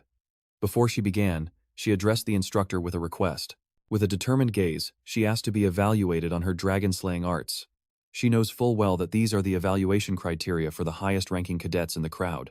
Owen scoffed at Reyna's arrogance just because she was acclaimed as a pureblood awakener. Pouring aura into a sword and using the dragon-slaying arts are two different feats. The simple act of holding an aura sword already requires incredible concentration. In the dragon-slaying arts, fine adjustments must be made for each movement, which makes it much more difficult. Owen thinks the best she can do is land 1 or 2 hits before her aura fades. He's already praying for her downfall, believing that Reyna is just trying to one-up him. The instructor clarified that the condition for failure on this criterion is stricter. Still, she wanted to proceed. Finally, she raised her slender sword and enveloped it in aura. All eyes were on her. With the sword in hand, her demeanor became more ferocious as she moved. On the first strike, the nearest dummy split in 2, shattering to pieces. The second, the third, and in the end, the last dummy met the same broken fate. Upon reaching the last one, Reyna's aura was still going strong, showing her control and power. With a single glance, anyone could see that this demonstration makes Owen's performance look like child's play. The cadets noticed. Owen and Reyna are not even in the same league now. Owen's pride and his aura control do not compare to Reyna's. The fool could not even lift his head to look at the stage. He bit his lip so hard he nearly tore it. After such an impressive demonstration, Reyna looked at the cadets and raised her sword to point at someone. Owen, ever the narcissist, thought Reyna was mocking him. Then he realized he did not even exist to her. He is nothing more than a nobody. Reyna was looking at the young man who was at the end of the line. She was not interested in competing against delusional and irrelevant side characters. She wants to face the main protagonist. Meanwhile, he scratched his head at the complications this brought. He cannot simply ignore Reyna when she publicly challenges him with an intense gaze. Given that, he will try to meet expectations. He raised his hand and asked the instructor to be evaluated by the dragon-slaying arts criteria. A junior instructor was also annoyed. He thought the young man just wanted to show off after seeing Cadet Reyna achieve it so easily. Luckily, the head instructor intervened and didn't give Sig any more trouble, granting him approval. With a sly smile, Sig went to the stage. The junior instructor wanted to reprimand him because he had never seen the boy attend class. Weren't you informed that this cadet won a bet against instructor Andre, exempting him from all required classes? Sik Draker is a unique talent, a golden light, a pure-blooded awakener. He recently broke Sarah's record in the dungeon escape exam.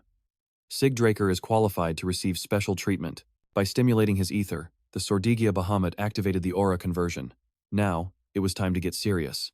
Sig noted that harnessing his full strength was very difficult. Upon reaching critical mass, he held the black blade with elegance. As he raised his sword to begin the move, Reyna's eyes widened in recognition. This is a move from the first chapter and verse of the dragon-slaying arts. The heavenly slash stance. Reyna recognized the sheer perfection Sig exhibited. His form surpassed her own. It's comparable to the mastery of instructor Andre. This is only natural, considering how many hours Sig spent meticulously engraving the dragon-slaying arts onto his body before his reincarnation. His swordplay and movements are flawless. His positioning and footwork are swift and precise. Even the most minuscule changes in aura flow have been ingrained into his body, to the point of not requiring conscious thought. He can do this in his sleep. In his past life, he grew bored of the dragon-slaying arts, but starting over from the basics isn't so bad. After easily cutting his way through the dummies, he sheathed his sword and walked away. He heard the shocked conversations about how he effortlessly wrapped his greatsword in aura. Sig might have overdone it and shown off a little. Unlike Reyna's wild demonstration, his form of destruction was clean, precise, and lethal. He wanted to be evaluated at Reyna's level, but he ended up overshadowing everyone again. Even the instructors noted that this overpowered main character had the combat level of a purple knight. In the crowd, Owen Simons was utterly defeated. He tried to mess with such a monstrous cadet, Reyna, on the other hand, felt as if a fire had been lit inside her. After that performance, Sig was called to the dean's office. His results had reached the higher-ups. He tried to be humble as they praised him, but everyone knows that reaching the level of a purple knight at his age isn't just luck. The dean asked if he wanted to take the grade advancement exam. Based on his performance, he could skip several grades. It's a system for remarkable students like him. This would greatly accelerate his plans for revenge. With a confident smile, he accepted the dean's proposal and left. It seems the fat man already has something planned, so it would be best to play along while staying on guard. In the dean's office, the portly leader ordered a subordinate to take special measures. Reyna and Sik Draker, both pure-blooded awakeners, decided to take the exam. Things are getting interesting. Days later, the top 2 first-year cadets were summoned to the high-class Aura training hall of Draker Academy. Sik and Reyna stood uncomfortably next to each other, waiting for the exam to begin. He could feel her eyes on him, not hiding her competitive spirit at all. At last, the examiner for the advancement test arrived. He was one of the high-class knights from the main family, known as Sir Old Draker. Upon seeing him, his eyes widened in surprise. He only knew this man as Deb Blade. In his past life, he saw him carrying dead civilians on a battlefield. At that time, seeing the Draker uniform made him put up his guard, as he was about to challenge the damned dogs of the Empire. He didn't perceive a hint of hostility, only sadness and desolation. The man hadn't come there to kill or conquer. He came to make graves for the victims of the war. The dirt on his uniform and the many graves across the land showed the man's feelings. Sik picked up a shovel and offered to help. Even if the man refused, he would help anyway, so they might as well work together. He introduced himself as Sik Murray, a member of the Northern Allied Forces. When asked if he was a Draker, the man vehemently denied it. He had decided to leave that damned surname behind. Sik and he had that in common. That day, Old Draker adopted the nickname Debak Blade. Now, the young Sik sees that man, but only now does he know that the name Deb fits his gruff character well. The 2 cadets bowed and greeted him respectfully. Sik didn't expect a high-ranking knight to be conducting their promotion exam. These knights are pillars of the Draker clan. They hold high rank and a great deal of power. Another instructor explained that the exam would be simple, a sword fight. The fight would continue until the cadets lost consciousness or surrendered. Reyna grabbed her thin sword and offered to go first, only to be reprimanded by Old. It's not necessary to go separately. He wants both of you to come at him together. He wants to take you both on. Reyna felt offended, but Sik calmed her down with logic. She had to be aware of the huge skill gap between them, and besides, the test had already started the moment the knight spoke. Reyna would have lost a lot of points if she hadn't controlled her emotions and rushed in. With a deep breath, she calmed down. Swallowing her pride, she asked Sik how they should approach this exam together. As expected of a combat genius, Reyna can set aside her rivalry with quick judgment for the sake of victory. It turns out Sik had already devised a perfect strategy for this situation. All they had to do was land one good hit. After explaining the plan to Reyna, she positioned herself behind Old. Sik observed Old's sword, a peculiar single-edged sword from the Eastern Empire, the Wando. A peculiar single-edged sword from the Eastern Empire, the Wando, is the type of weapon Deb Blade used before his regression. It's clear that Reyna's pride has been hurt a little, but the weak cannot afford honor and pride. She must learn to set aside her feelings and focus on the winning strategy. After giving the signal, Sik and Reyna lunged forward at the same time. Even with the numerical advantage, they couldn't land a clean hit against the knight's experienced and precise defense. Seeing how easily he thwarted Reyna's flanking attacks, you'd think he had eyes in the back of his head. He doesn't just block, he also expertly parries some blows. After the first confrontation, the cadets failed to land any attacks.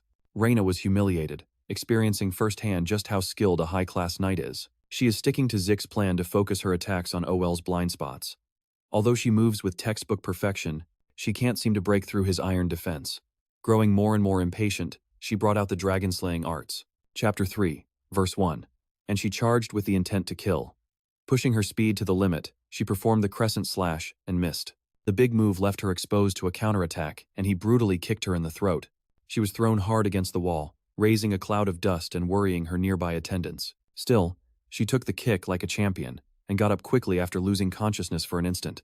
Meanwhile, Zik took on the task of facing the knight alone.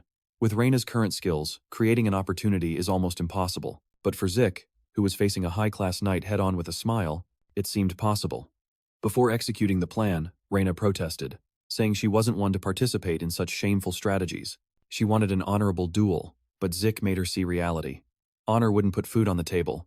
They didn't come for a knightly duel, they came to pass an exam, and the academy was testing their ability to kill. Although it went against her principles, she finally bit her tongue and accepted her role. Although the possibility of victory is low, they will have to force a situation where they can achieve it.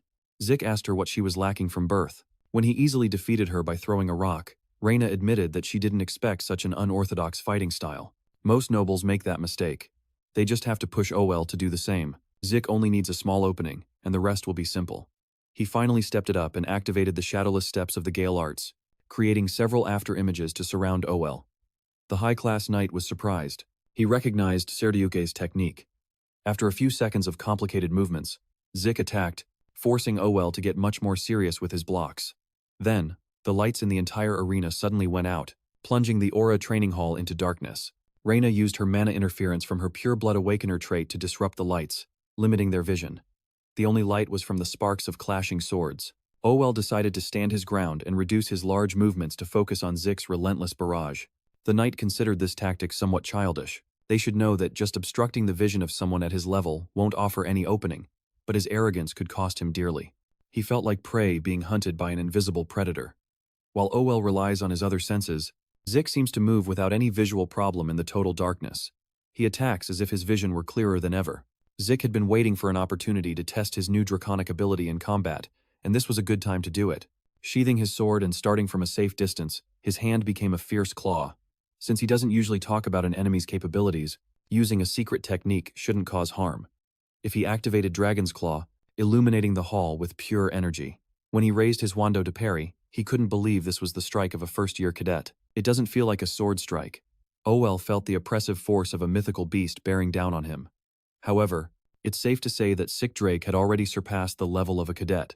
Since Reyna doesn't seem to have the same freedom of movement in the dark, Ol focuses solely on the young man, still dismissing unnecessary force for restraint or techniques that only work against an opponent of a similar level. And that is not the case in this battle at all. Finally, Ol Draker located Sik's position and went on the offensive. They clashed dozens of times in a matter of seconds.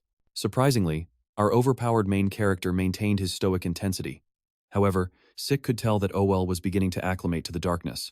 He moved as if his vision was no longer affected. With both hands gripping his juando, Ol launched a decisive blow, but only hit air. Sik had disappeared, leaving only a blurry shadow figure. He felt the young man emerge from behind and attacked without hesitation. After a second failed strike, the knight noticed that the lights were being manipulated again. They began to fall from the ceiling to the floor. One by one, Sik used strange noises to cover the tracks of his movement. While Ol was focused on locating Sik on the ceiling, he was almost cut down by an offbeat attack. Taking advantage of the knight's brief disorientation, Sik gave Reyna the signal to lunge. In addition, the young man threw something into the air, which he got from his friend in the magic department. The structure and ingredients are simple. It is a single-use item that can store a spell. Inside the container is a replica of explosive magic. With the flash of light and the deafening noise, Sik closed his eyes and covered his ears, leaving Reyna with the crucial task. Unable to foresee such a disruptive trick, Ol Draker was caught in the loud explosion. He felt foolish for falling for such a deceptive trick. The high-class knight also admitted that ignoring Reyna completely was a huge error in his judgment. In his weakest state, the two cadets advanced with the intention of winning. As he cannot afford to lose to children, Ol Draker unleashed the 4th chapter and the first verse of Dragon Slaying, a blind full moon slash to drive the cadets away in this action manhwa. The fact that he had to use a serious technique against these brats made Draker feel like a scoundrel. As the test concluded, the cadets were put on stretchers to receive medical attention. Despite the outcome, Draker did a good job. While the high-class knight was sorting out the final details, he heard a familiar hoarse voice. He bowed and greeted Duke, the Gale Knight, who came to mock Ol. When asked about Sik's performance, Ol reflected deeply. At the end of the confrontation, he noticed that the boy intentionally dropped his sword and raised his guard. When he could have counterattacked, Ol thought that the clever young master was not seeking a total victory, he just wanted to advance. He only revealed his abilities to the extent he deemed necessary, a key point for this manhwa recap. So he answered Duke's question honestly. Evaluating Sik Draker is far beneath his capability. Later that day, the test results were discussed by the top brass at the Academy's Grade Advancement meeting. It seems they've already reached a mutual agreement on the decision. The next day, it was announced that Reyna and Sik would advance to the 3rd and 5th grades. From then on, he lived as discreetly as possible. He continued learning the Gale arts from Duke, and Andre worked diligently. He maintained a good relationship with Professor Fannin until he was chosen by the Royal Magic Laboratory in Delphoa. Sik actively avoided getting involved with the heirs of the great families. Another interesting thing was that all would come to see him every quarter to request a duel, which he would accept. After a few sessions, all must have had a sudden realization. He requested a leave of absence and went into seclusion for closed-door training. Thus, 2 years have passed, and Sik has graduated from the academy. Today, Decker is happy. After all, his young master is now the youngest person ever admitted to Valhalla. The old butler thinks the patriarch would be happy with how much the 15-year-old Sik has grown. The dean even wrote a letter of recommendation for Sik. Being granted, the title of the youngest prodigy admitted to Valhalla made his 2 years of living discreetly, completely null and void. The entrance ceremony will be in 3 months. Sik wants Decker to return to the family estate, while he theoretically rests alone. When the young master said he didn't want to be disturbed, Decker immediately understood what he was implying. Sik is eager to go to the giant mountains where Kaiser's remains are.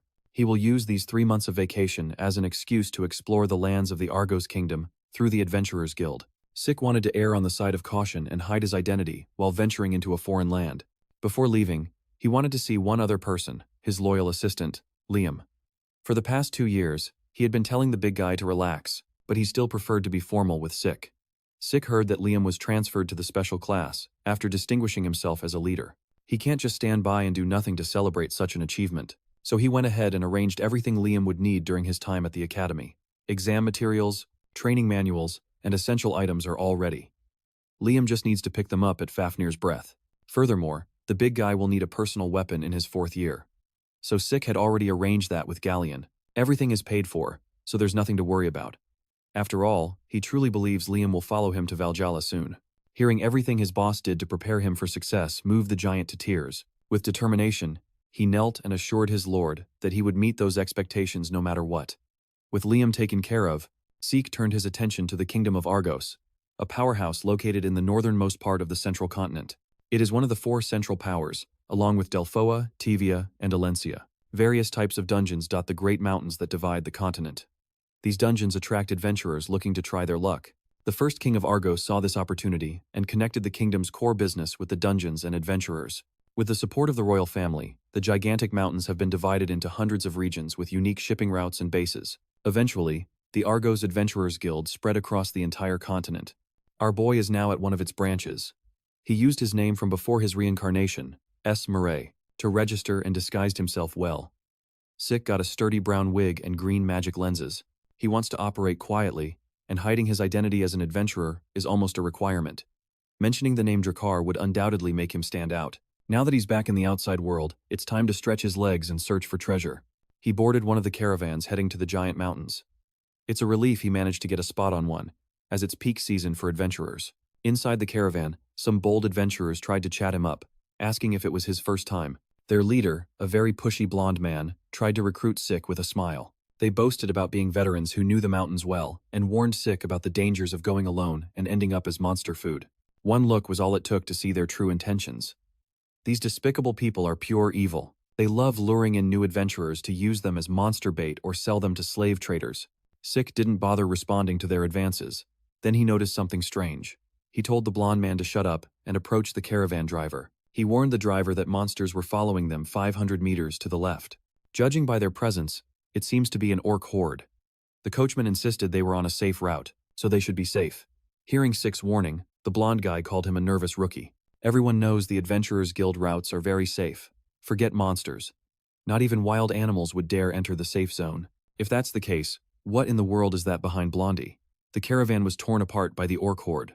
The monsters were swift and decisive in their ambush. They killed the horses, pulling the carriage, and completely shattered it. The orcs killed the passengers one by one as they slaughtered the crew. The blonde adventurer was trapped by the wreckage of the caravan. When an orc heard him scream in terror, he joined his despicable group in their bloody graves. Meanwhile, Sik had already escaped, confirming his suspicions about the supposedly safe route. The presence of orcs roaming the safe zone indicates that the base isn't functioning properly. With his decades of experience and tracking skills, it didn't take Sik long to find the kingdom's base. He was greeted by a scene of blood and carnage. The corpses of knights covered the ground. Given the size of the base and the personnel gathered here, most monsters wouldn't have stood a chance. So Sik examined the corpses more closely.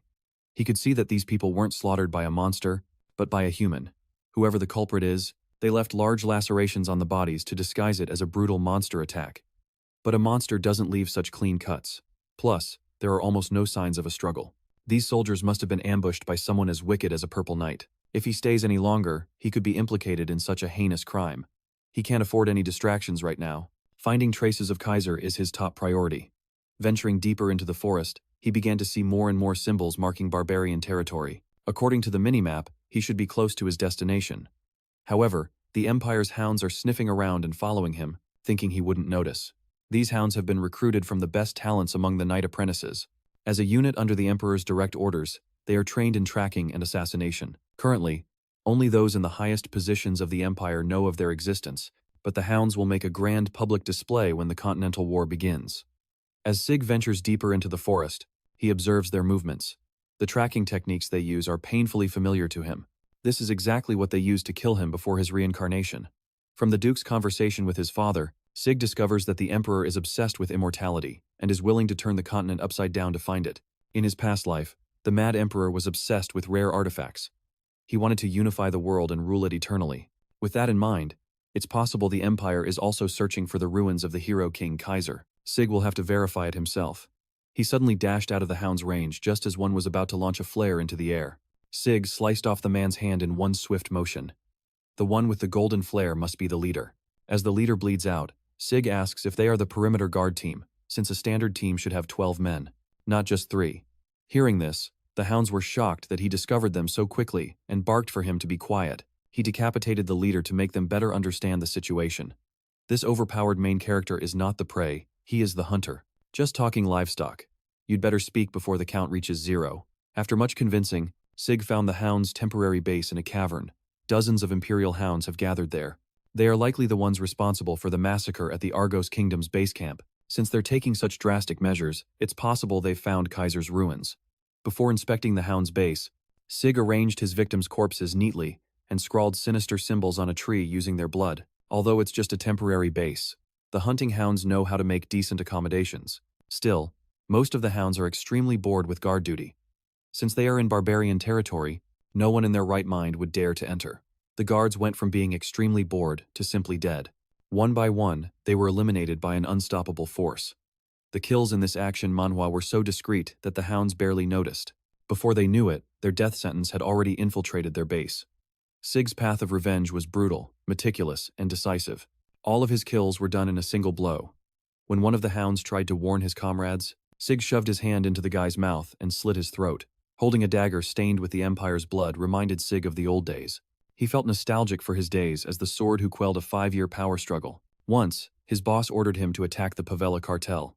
Of course, the hounds found and surrounded him. The man in charge recognized Sig's style as the knife work of a southern assassin. Only the Makins and the Pabelas practiced such a brutal style. Either way, they had to face this masked assassin. With just one glance, Sek sized up the battalion leader as a low-quality blue knight, much weaker compared to the standard of house dogs in his past life. This reincarnation gave him an incredible advantage. He stirred things up even more, insulting the survivors after slaughtering their comrades. This overpowered main character finally sprang into action, facing dozens of house dogs at once. No matter what they tried, they couldn't get past Sek's flawless blade. As the brutal action manhwa fight continued, he found it strange how weak these dogs were. Were they too weak, or had Sek become too strong? It didn't matter now. To speed up the carnage, Sek used his mana reflection ability to kill the lights. The leader correctly suspected this was the Dragon Slayer's mana interference. But the intruder didn't fight with a sword, nor did he use an aura. The blackout must be a coincidence. The so-called leader tried to rally his men, assuring them the power would be back on soon. They just had to focus on defending themselves. A few seconds later, the electricity returned. The lights revealed dozens of house dog corpses lining the floor. The only one left was the foolish leader. And Sek, focused on his revenge, already had his sights set on the man.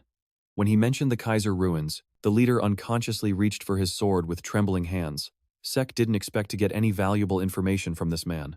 He was better off finding the ruins on his own. The leader tried to insist they were not here for any ruins, but that really didn't matter. With one more slash, the house dogs were completely annihilated. Thanks to the blade he used and the symbols he left, all the events here would be blamed on the McCain cartel. In his past life, Sek had poured blood, sweat, and tears into that southern criminal organization.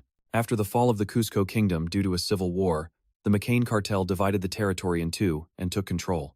This overpowered main character could have easily hidden his tracks using his draconic abilities, but using southern knife techniques and blaming the cartel was a sweeter form of revenge. The Empire would blame the criminal organization. If the Emperor starts a crusade against McCain, Sek would also benefit. After searching the base, Sek found a letter that showed just how crazy the Emperor was. His only order was to find any type of ancient ruins. The most shocking part was the attached operations map.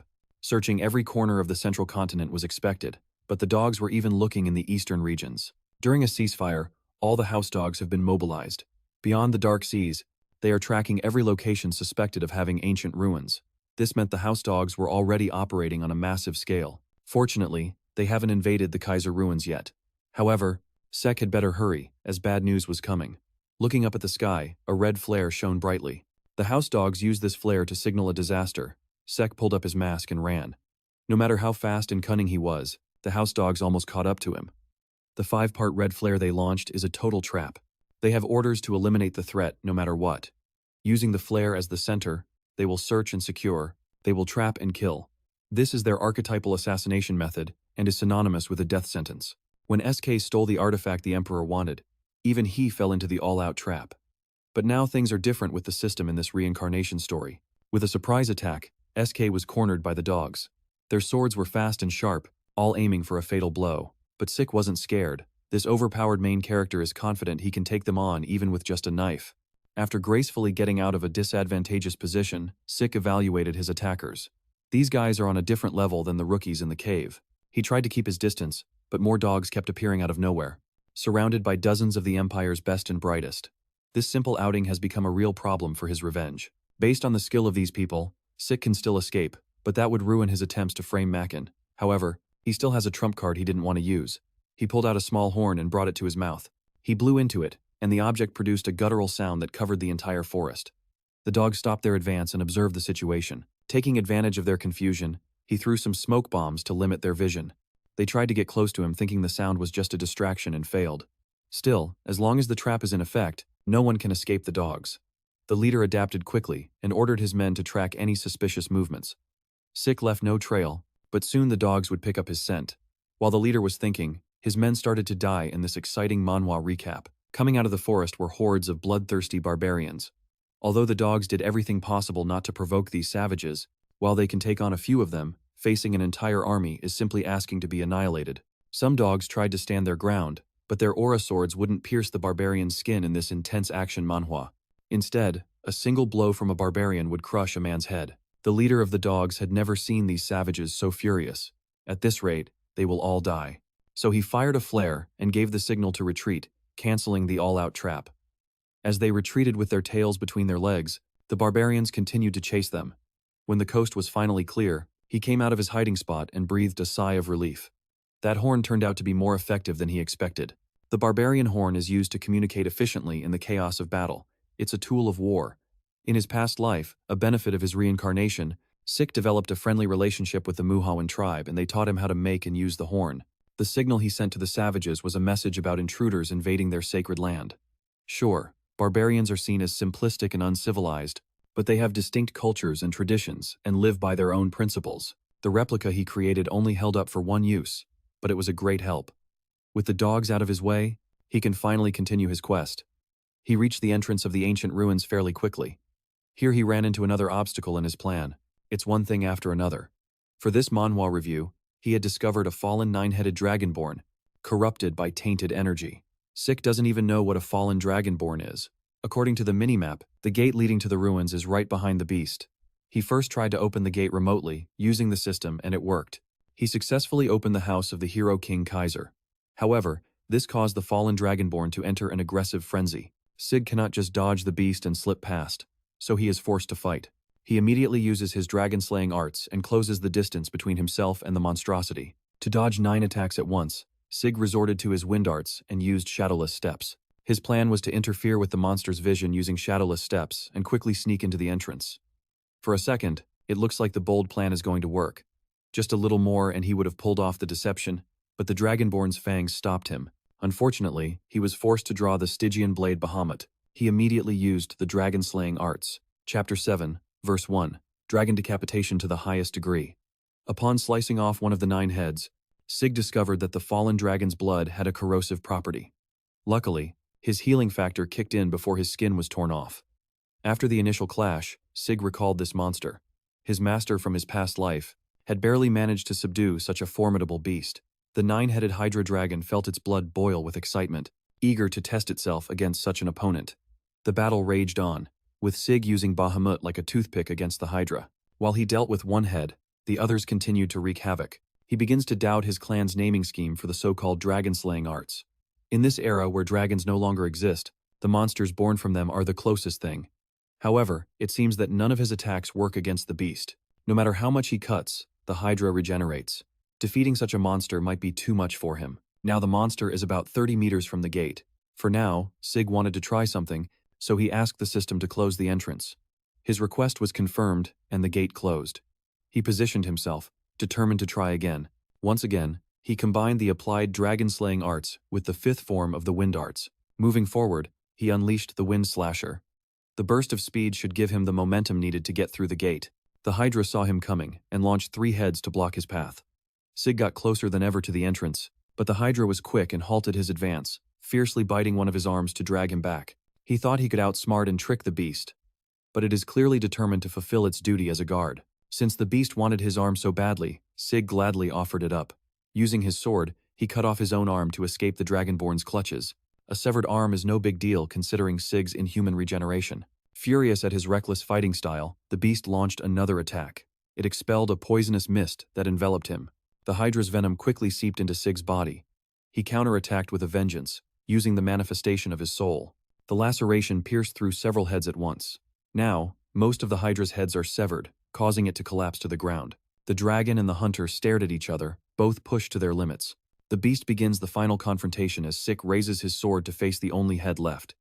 Without him realizing it, his draconic ability, Dragon's Dignity, activated. To the Hydra, Sik had become the specter of a real dragon. His words about killing and crushing the beast intimidated the fallen dragonborn. A fear that resonated deeply, vibrated from its very genes and stunned the monster. Its aggressive attitude completely dissolved, becoming more like an obedient dog in front of Sik. It slowly retreated to tend to its wounds, sweating profusely. Sik finally took a breath. His regenerated arm was still sensitive, and the poison still coursed through his blood. If he had known that Dragon's Dignity worked against the Dragonborn, he would have used it sooner. For the first time in a long time, he felt tired, even when his infinite stamina should have been active. Fiddling with his system, he was presented with the option to activate Draconic Control to subdue the Dragonborn target with his authority. Who would have thought he could instill fear into the heart of a monster that almost completely devoured him? Whatever the reason, this offered an exciting possibility. He could subdue monsters. He wanted to try it, but the system indicated he didn't have the necessary administrator level to subdue the fallen Dragonborn. Sik thought this was fair. It would be strange if such an overpowered skill didn't have limits. He slowly stood up and felt a painful throbbing in his body. The Hydra's poison ravaging his body had reached dangerous levels. His passive healing wasn't working. Desperate for relief, he thought of the other bloodline skills he could consume with gluttony. Since the Hydra possesses a potent poison, it's safe to assume it has a bloodline skill to resist it. As he writhes in pain, Sik's shadow of gluttony descends. It devoured one of the Dragonborn's freshly severed heads, melting it and pulling it into the void. By doing so, he upgraded his gluttony skill from beginner to expert. He recovered all his energy and, most importantly, obtained the necessary bloodline skill, an incomplete constitution for poison resistance. As his shadow retreated, Sik managed to get up again. The poison in his system was totally neutralized. A painful throbbing still ran through his body. Before entering the ruins, he checked his status window. Everything seemed in order, and the poison resistance constitution could open up new possibilities for him in the future. Furthermore, gluttony, which had been stuck at the beginner level, finally leveled up. Overall, he obtained some major upgrades. Now Sik can move on without an annoying 9-headed worm stopping him. The hero King Kaiser was a legendary figure. He was born from the love between a human sage and the fairy monarch. Like any archetypal hero, Kaiser's life was filled with hardships from birth. He was separated from his parents by an evil mage and left in a forest full of beasts. There, a sacred wolf took in the young, lonely, crying baby Kaiser, raising him like its own pup. Thanks to that, the hero king grew up confident and brave.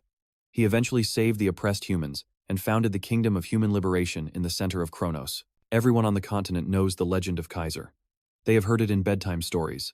However, there is no solid proof to back up these fantastic stories. Right now, Sik is standing in the ruins that would prove the existence of Kaiser and the Kingdom of Kronos. The tower that housed the Hero King is right in front of him. It's smaller than the tales described. Sik never expected the ruins he was trying to enter to be the Kingdom of Kronos. Seeing the tower's gate, he noticed the similarities between Kronos and the home of the Dragon Slayer. The door opened, and he quickly entered. In the middle of the room was a piece of glowing blue ore. If he's not mistaken, this should contain the Hero King's secret technique. Upon touching the ore, the quest linked to the secret technique began automatically. The system warned Sik that he couldn't leave the area until he completed the linked quest. The ornate doors slammed shut, trapping him inside. He must obtain Kaiser's wisdom from the remnants of his presence in the ruins to get the tears of the fairy monarch. Sik knows that the tears of the fairy monarch come from Kaiser's mother. She used to grant wishes to men. Getting them as a reward would change everything. Although he doesn't know how to use it yet, the tear is undoubtedly a cheat-level treasure. Placing his hand on the crystallized tear, he asked the system how to proceed, and it began extracting data from a magical recording device. The system opened entry 546 of the Hero King Kaiser's magical video logs. In total, there are 12 entries corresponding to Sig's question, and the first one began to play automatically. The language, Ancient Cornensian, has been dead for a long time, so the system kindly activated an automatic translation into the common language of the Central Continent. An automatic translation into the common language of the Central Continent. Suddenly, a projection showed a man with a sword, illuminating the room. He was giving a lecture on swords. This is the man, the myth, the legend, the Hero King Kaiser himself. According to this guy, a sword is a sword no matter what. At least that's the kind of nonsense those senile old geezers say. Suddenly, the recording device moved and Kaiser yelled at Sheltern to hold it steady. Sheltern would later be known as Kaiser's most loyal knight. Seeing this clear recording of a mythical man was a revelation for Sig. From behind the camera, Sheltern asked the king how to handle a sword. Fine. Kaiser drew his sword and spoke of the need for practice and vigor. With a smile, he brought his sword down in a single stroke, and Sig felt as if he had been cut in half. For a few seconds, he felt his body splitting lengthwise.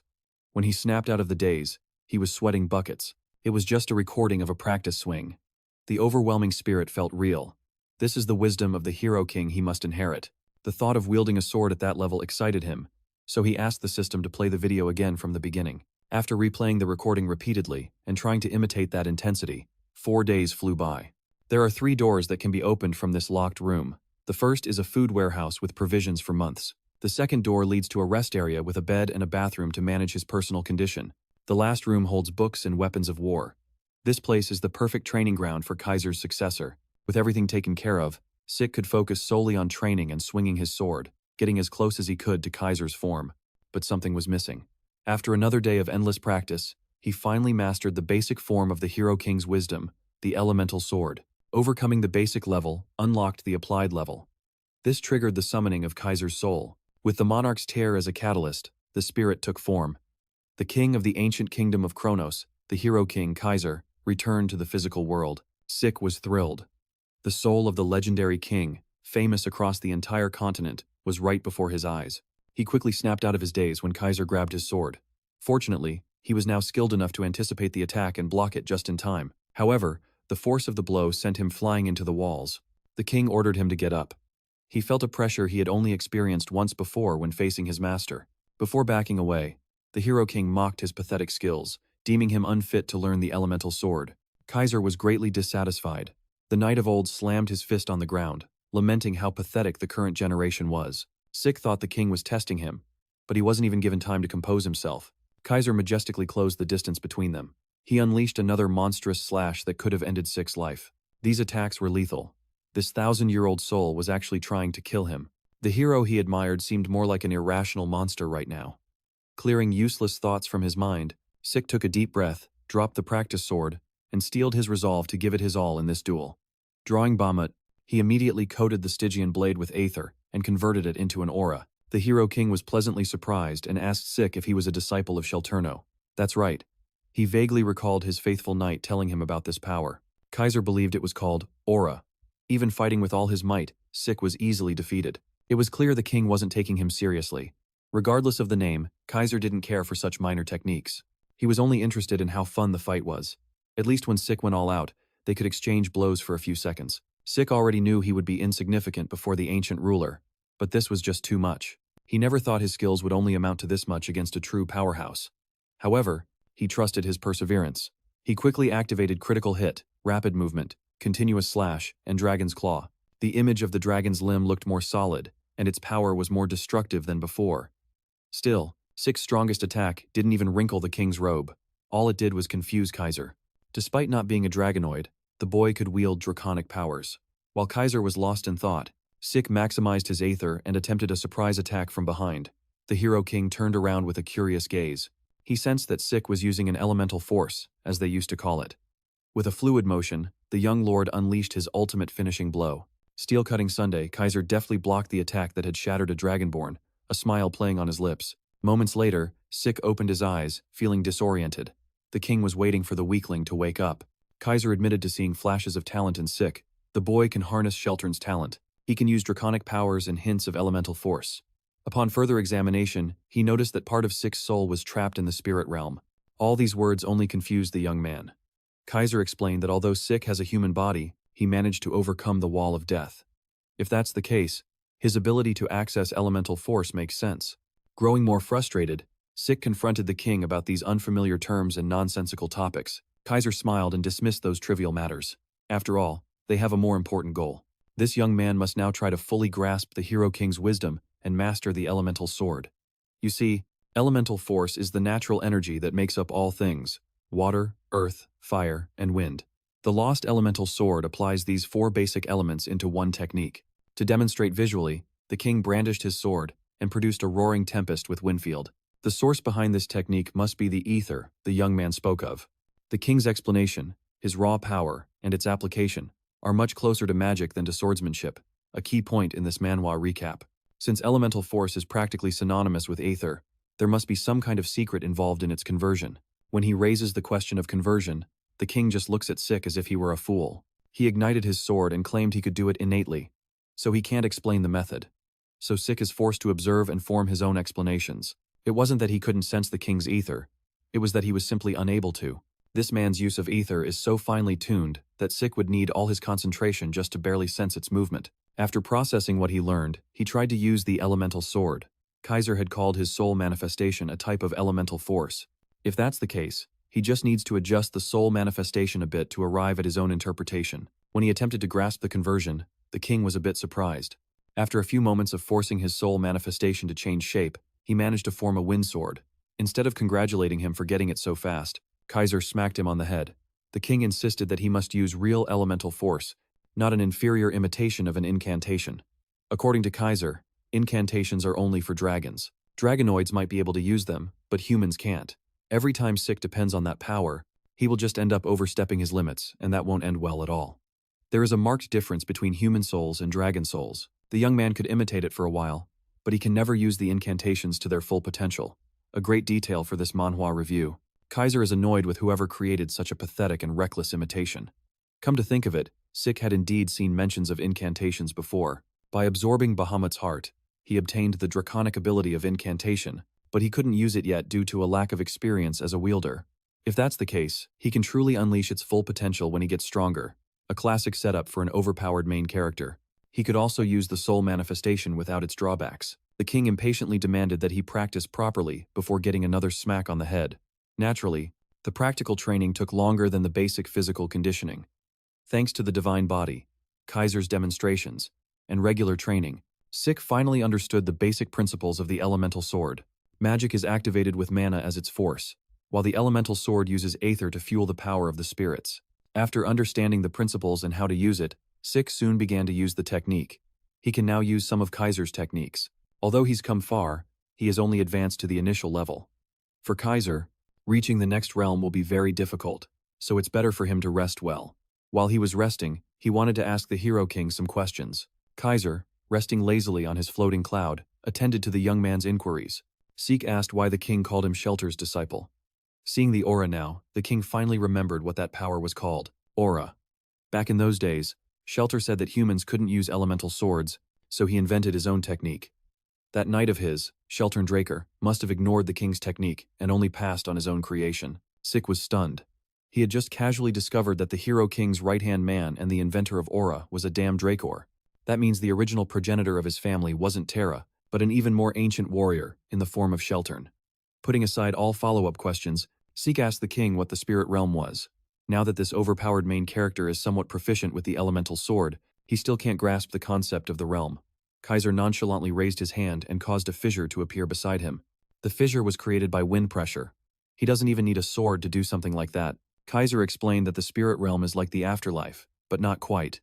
When someone leaves their body in this realm, and their soul enters the spirit realm, they can't return. An impenetrable wall separates these two planes.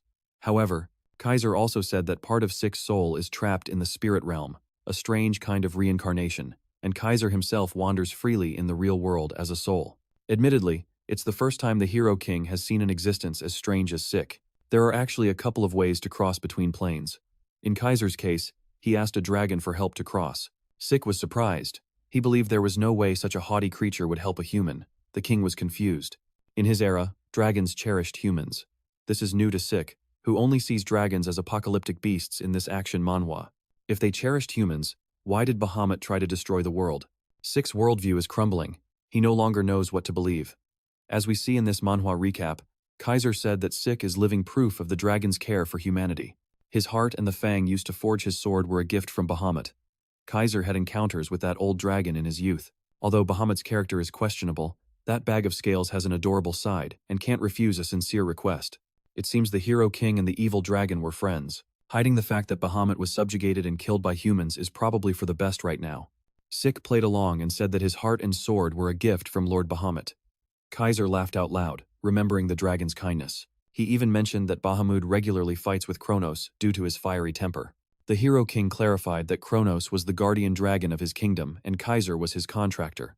While the king was racking his brain thinking of a name for the kingdom, Kronos was calmly drinking tea by his side, so he named the kingdom in honor of the dragon. Still, Kronos didn't react much, as if he already expected it to happen. In truth, Kaiser wanted the dragon's name to be known by future generations. If that's the case, thousands of years ago, in Kaiser's era, dragons and humans must have truly lived in harmony. However, in the event that an incredibly powerful dragon helped a human without a contract, the balance of the world would have collapsed, endangering the entire realm. These dragons who loved humans must have restrained their strength, transforming into human forms and helping humanity through contracts. Kaiser is one of those dragon contractors. So, the reason so many ancient figures were so incredibly powerful was because they received help from contracts, making them seem like an overpowered main character. The mystery still remains. What the hell happened to cause a rift between two harmonious factions? Sik believes he can solve this question by listening to the full story from his eccentric new master, and we'll cover it all in this manhwa recap. Finally, the break is over, and they both prepare for another showdown. By now, they've forged a playful relationship. The final course of this training camp is a real duel against the Hero King. However, such a simple format wouldn't be any different from what they've already done. So Kaiser added another rule. From now on, eating and sleeping are forbidden, and the duel will continue until he says stop. Furthermore, Zack will be limited to using the same element Kaiser is using. Without waiting another second, the room was set ablaze with a roaring field of flames. A dance of fire began. Kaiser said that Sik could break the rules. If he has more than one life, he can try. The first form of the elemental sword is fire.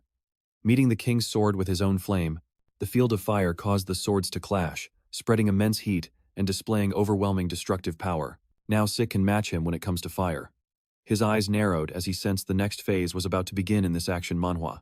The second form is based on the earth element. Steel Field. Kaiser leaped into the air, springing into action.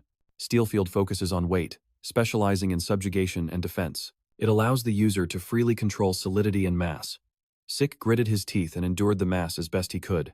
He managed to deflect the king out of his effective range. He thought he had done pretty well until he felt a cut on his cheek. Kaiser is on the third phase, a power founded on the wind element. Wind field. In a matter of seconds, he must defend against hundreds of wind blades trying to cut him to pieces. Compared to the flame field, it certainly lacks power. But in attack speed, movement, and sword aura, it far surpasses the last phase. It's a form based on water, the water field. Water adapts to both offense and defense.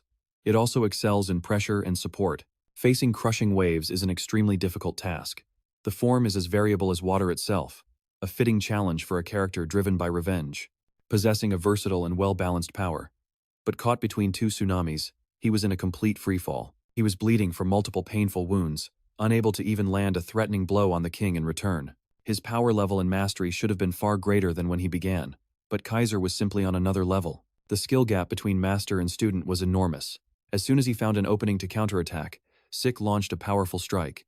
He thought he had landed a clean hit, only to feel the gentle touch of a sword against his head. Kaiser criticized him for using the power of a waterfall instead of pure water. Sik thought he was free to improvise as long as he manifested the correct attribute.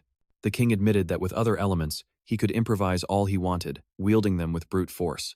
However, he had to learn that water is all about fluidity. Fluidity is not just raw power, and it will always overcome brute strength. And so, their first clash ended with Sik's defeat on a technicality.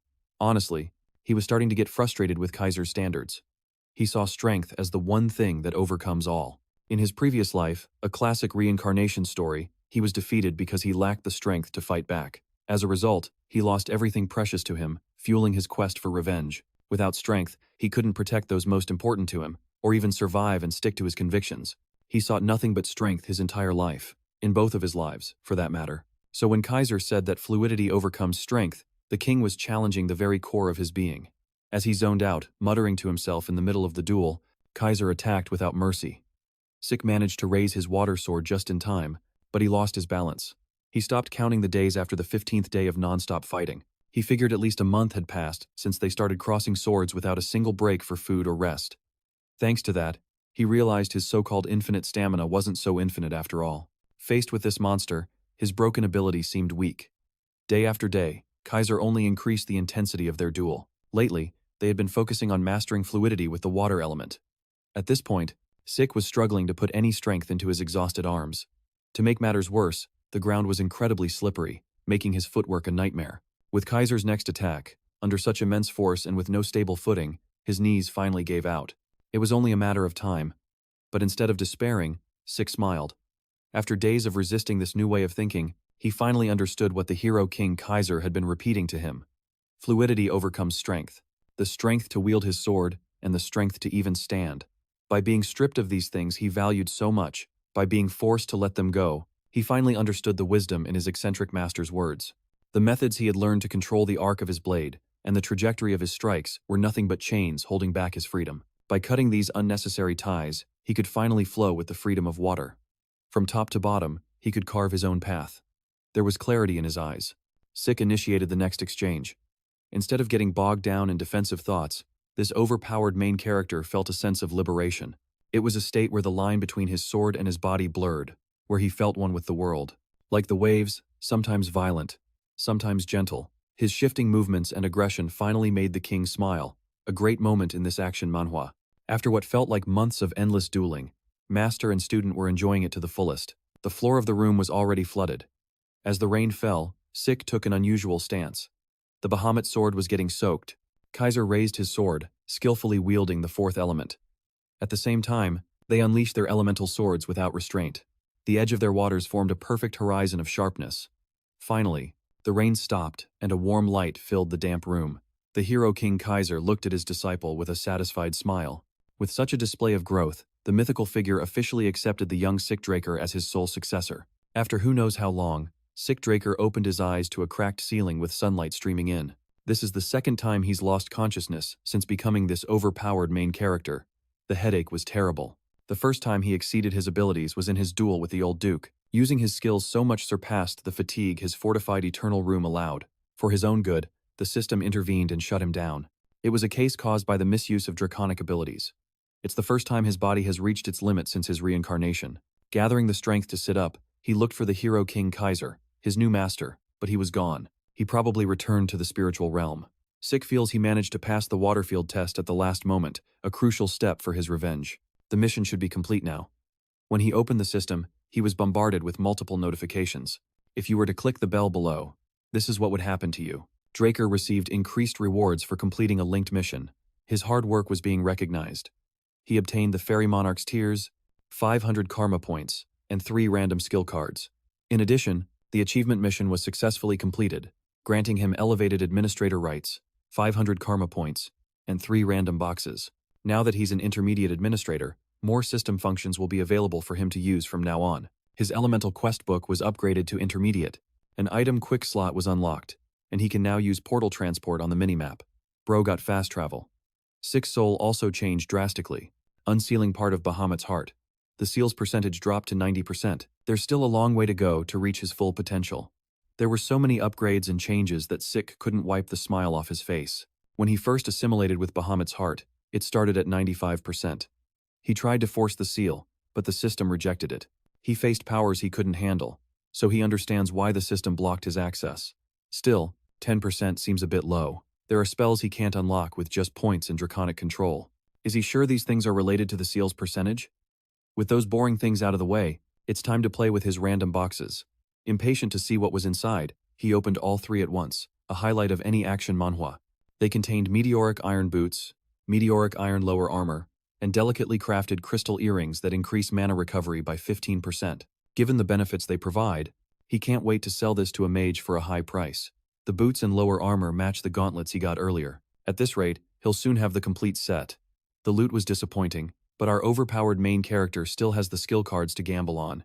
Eager to find powerful upgrades, he opened all three at once. He got Static Discharge again, a C-rank skill that electrocutes on touch. Flash Grenade, also C-rank. This one releases condensed explosive energy that emits a bright light, disabling vision. The last skill was Dissonance, which generates an unpleasant sound that interferes with the enemy's hearing. Sik frowned. He only got a bunch of C-rank skills.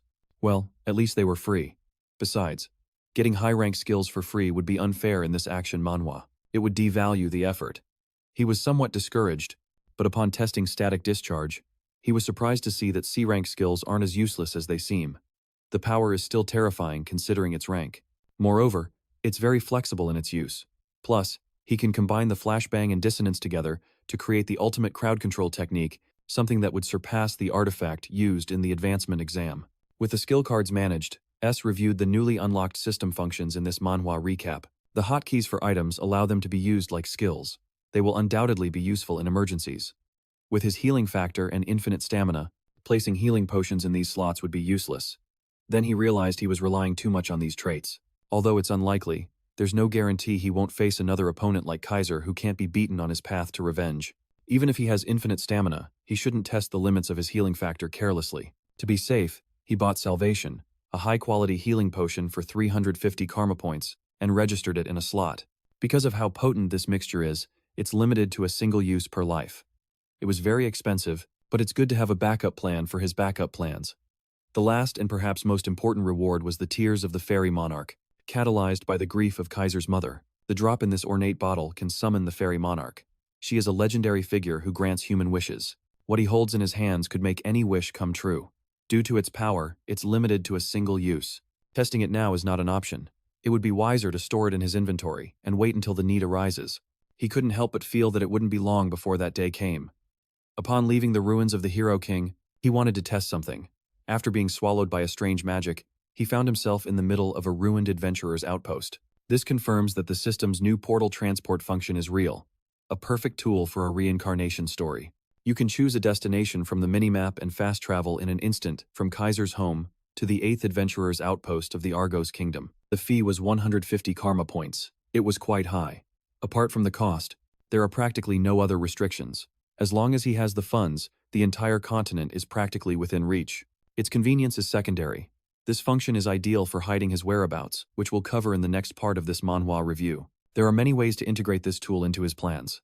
As he walked through the outpost, he found it strange that the flowers were in full bloom when it should have been winter. This guy had lost track of time, and a long while had passed since he began training with the most powerful hero in history on the central continent. The academic year at the premier knight training facility, Valhalla, is now underway. Inside the dean's office, a cadet is being severely reprimanded by the man who oversees Valhalla. The dean had never seen such a bold first-year student. A month after the ceremony, Sig was truly regretful. In his admission guide was a letter of recommendation. In the document, a clause stated that not attending the entrance ceremony is a major mistake. His fate is now in the dean's hands. If he gets expelled and has to reapply next year, his entire timeline would be ruined. He needs to get into Terracon's secret library soon. Now is the time to test his acting skills. Sig bowed politely with a sincere apology, mentioning his training in a state of unity for a long time. The strict dean of Valhalla, Flobert Borges, was not happy with his excuse. This man was once a renowned knight throughout the entire continent. He hailed from the kingdom of Teva and served as a royal guard, embodying their tradition. The patriarch Terra Draker sought out Flobert 3 times to invite him to the highest position at Valhalla. His character values honor and order above all else. If Sig tries an emotional argument, it will only hurt his case. So he admitted that no excuse would be enough to justify his absence. Seeing the young man humble himself and admit his fault, the dean softened somewhat. If it were any other cadet, he would have been dismissed instantly. But Sig came with an excellent recommendation from the academy's dean, so Flaubert is willing to compromise. He must prove that his training was worth more than a month of study at Valhalla to be enrolled. It's annoying to be indebted to that fat pig Howard, but beggars can't be choosers. The dean pressed a button and his subordinate entered. He ordered a training hall to be prepared immediately and invited the professors from each department to gather. Shortly after, the dean's orders were carried out to the letter, and Sik was on a stage being evaluated by the professors of Valhalla. As he looked around, Sik recognized everyone as famous knights with great achievements on the continent.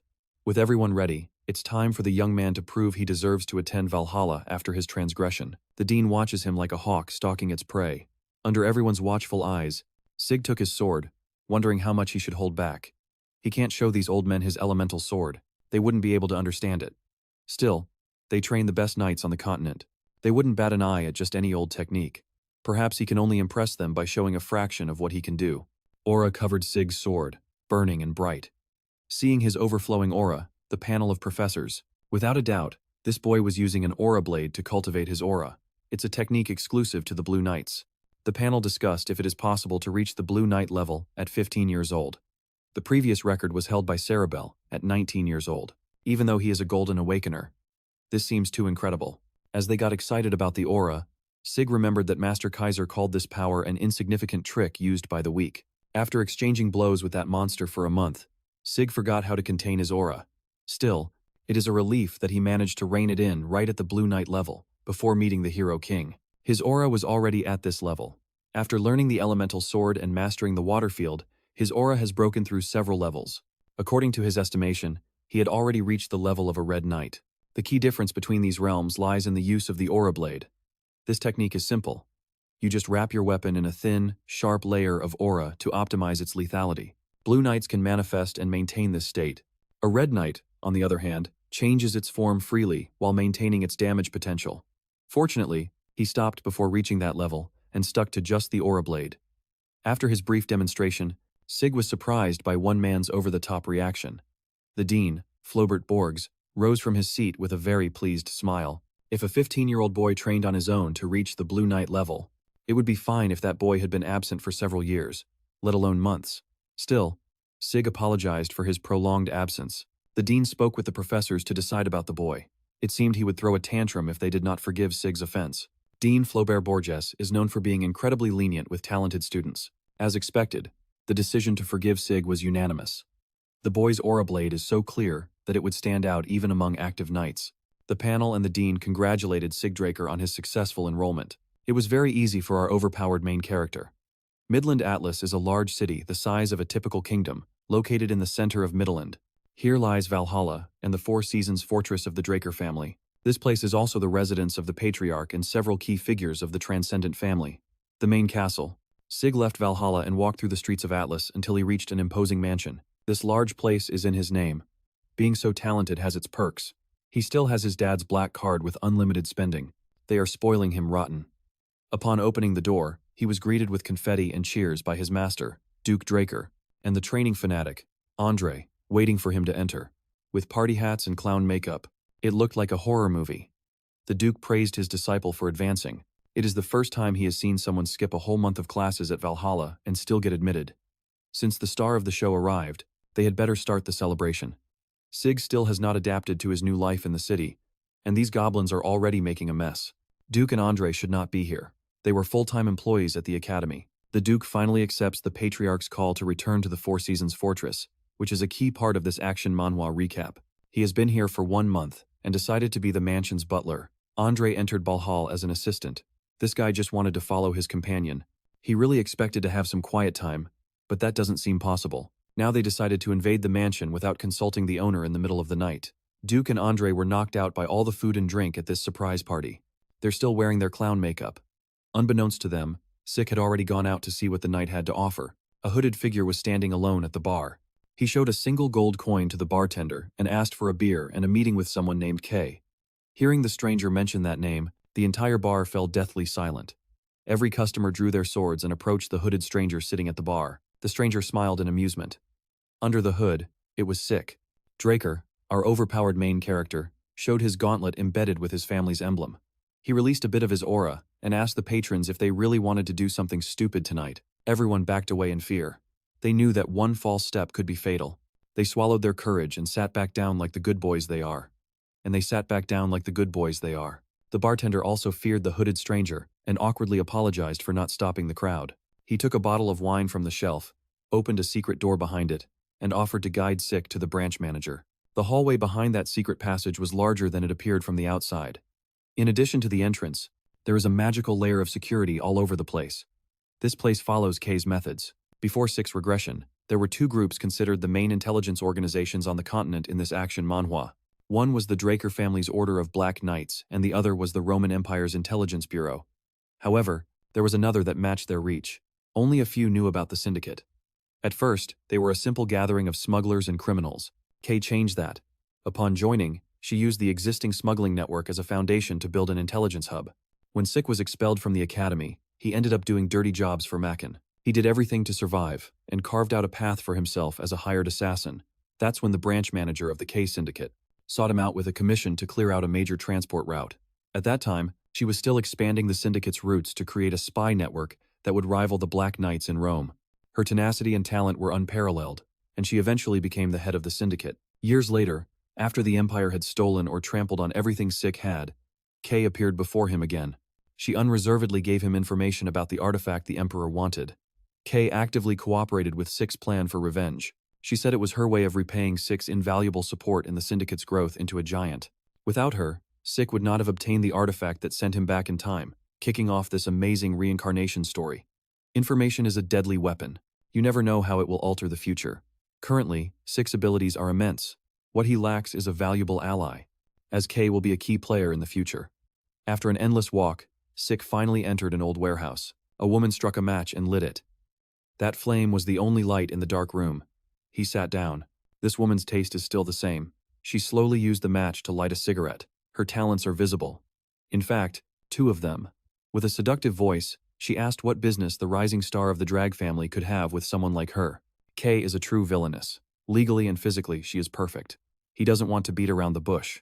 She wants the key points, and she wants them now. Giving her what she wanted, SC directly revealed that he wanted to open trade with the syndicate. K was intrigued. Her interest piqued. What need does a prodigy who broke the record for the youngest Blue Knight, tall and noble, an awakened pureblood, have with a criminal organization? She casually mentioned that she knows everything that happened in Valhalla today. It's a display of her network. Still, Sig doesn't want to beat around the bush or play this game. He asked her to decide after evaluating the artifact he left on the table. It was the pair of earrings he received from the random box. She just has to try them on and see what happens. She immediately noticed they were mana recovery enhancers.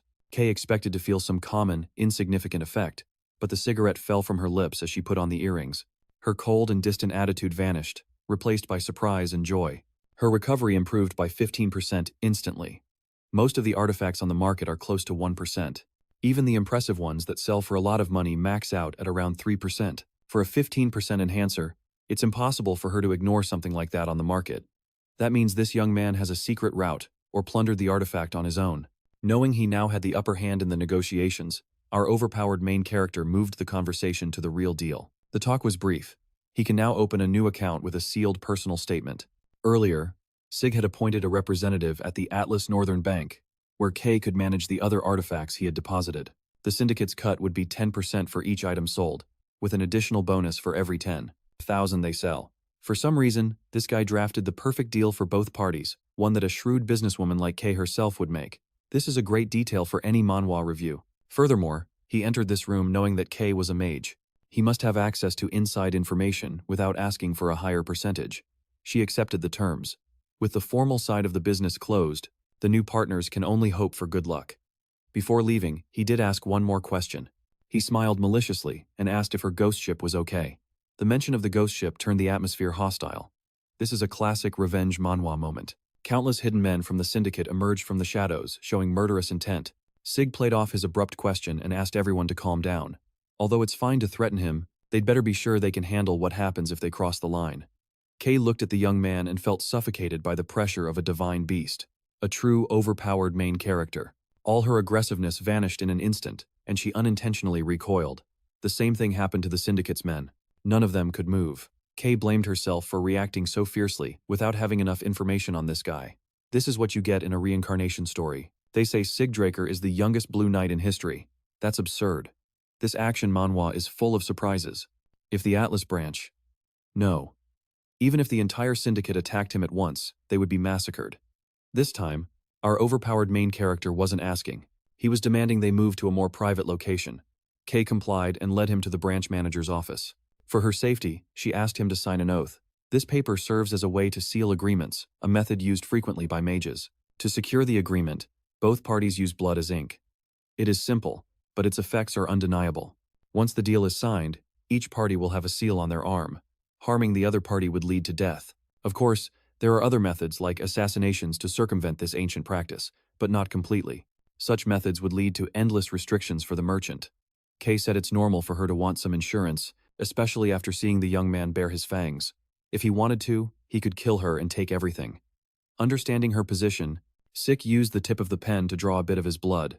He quickly signed the oath contract, and its binding magic took effect.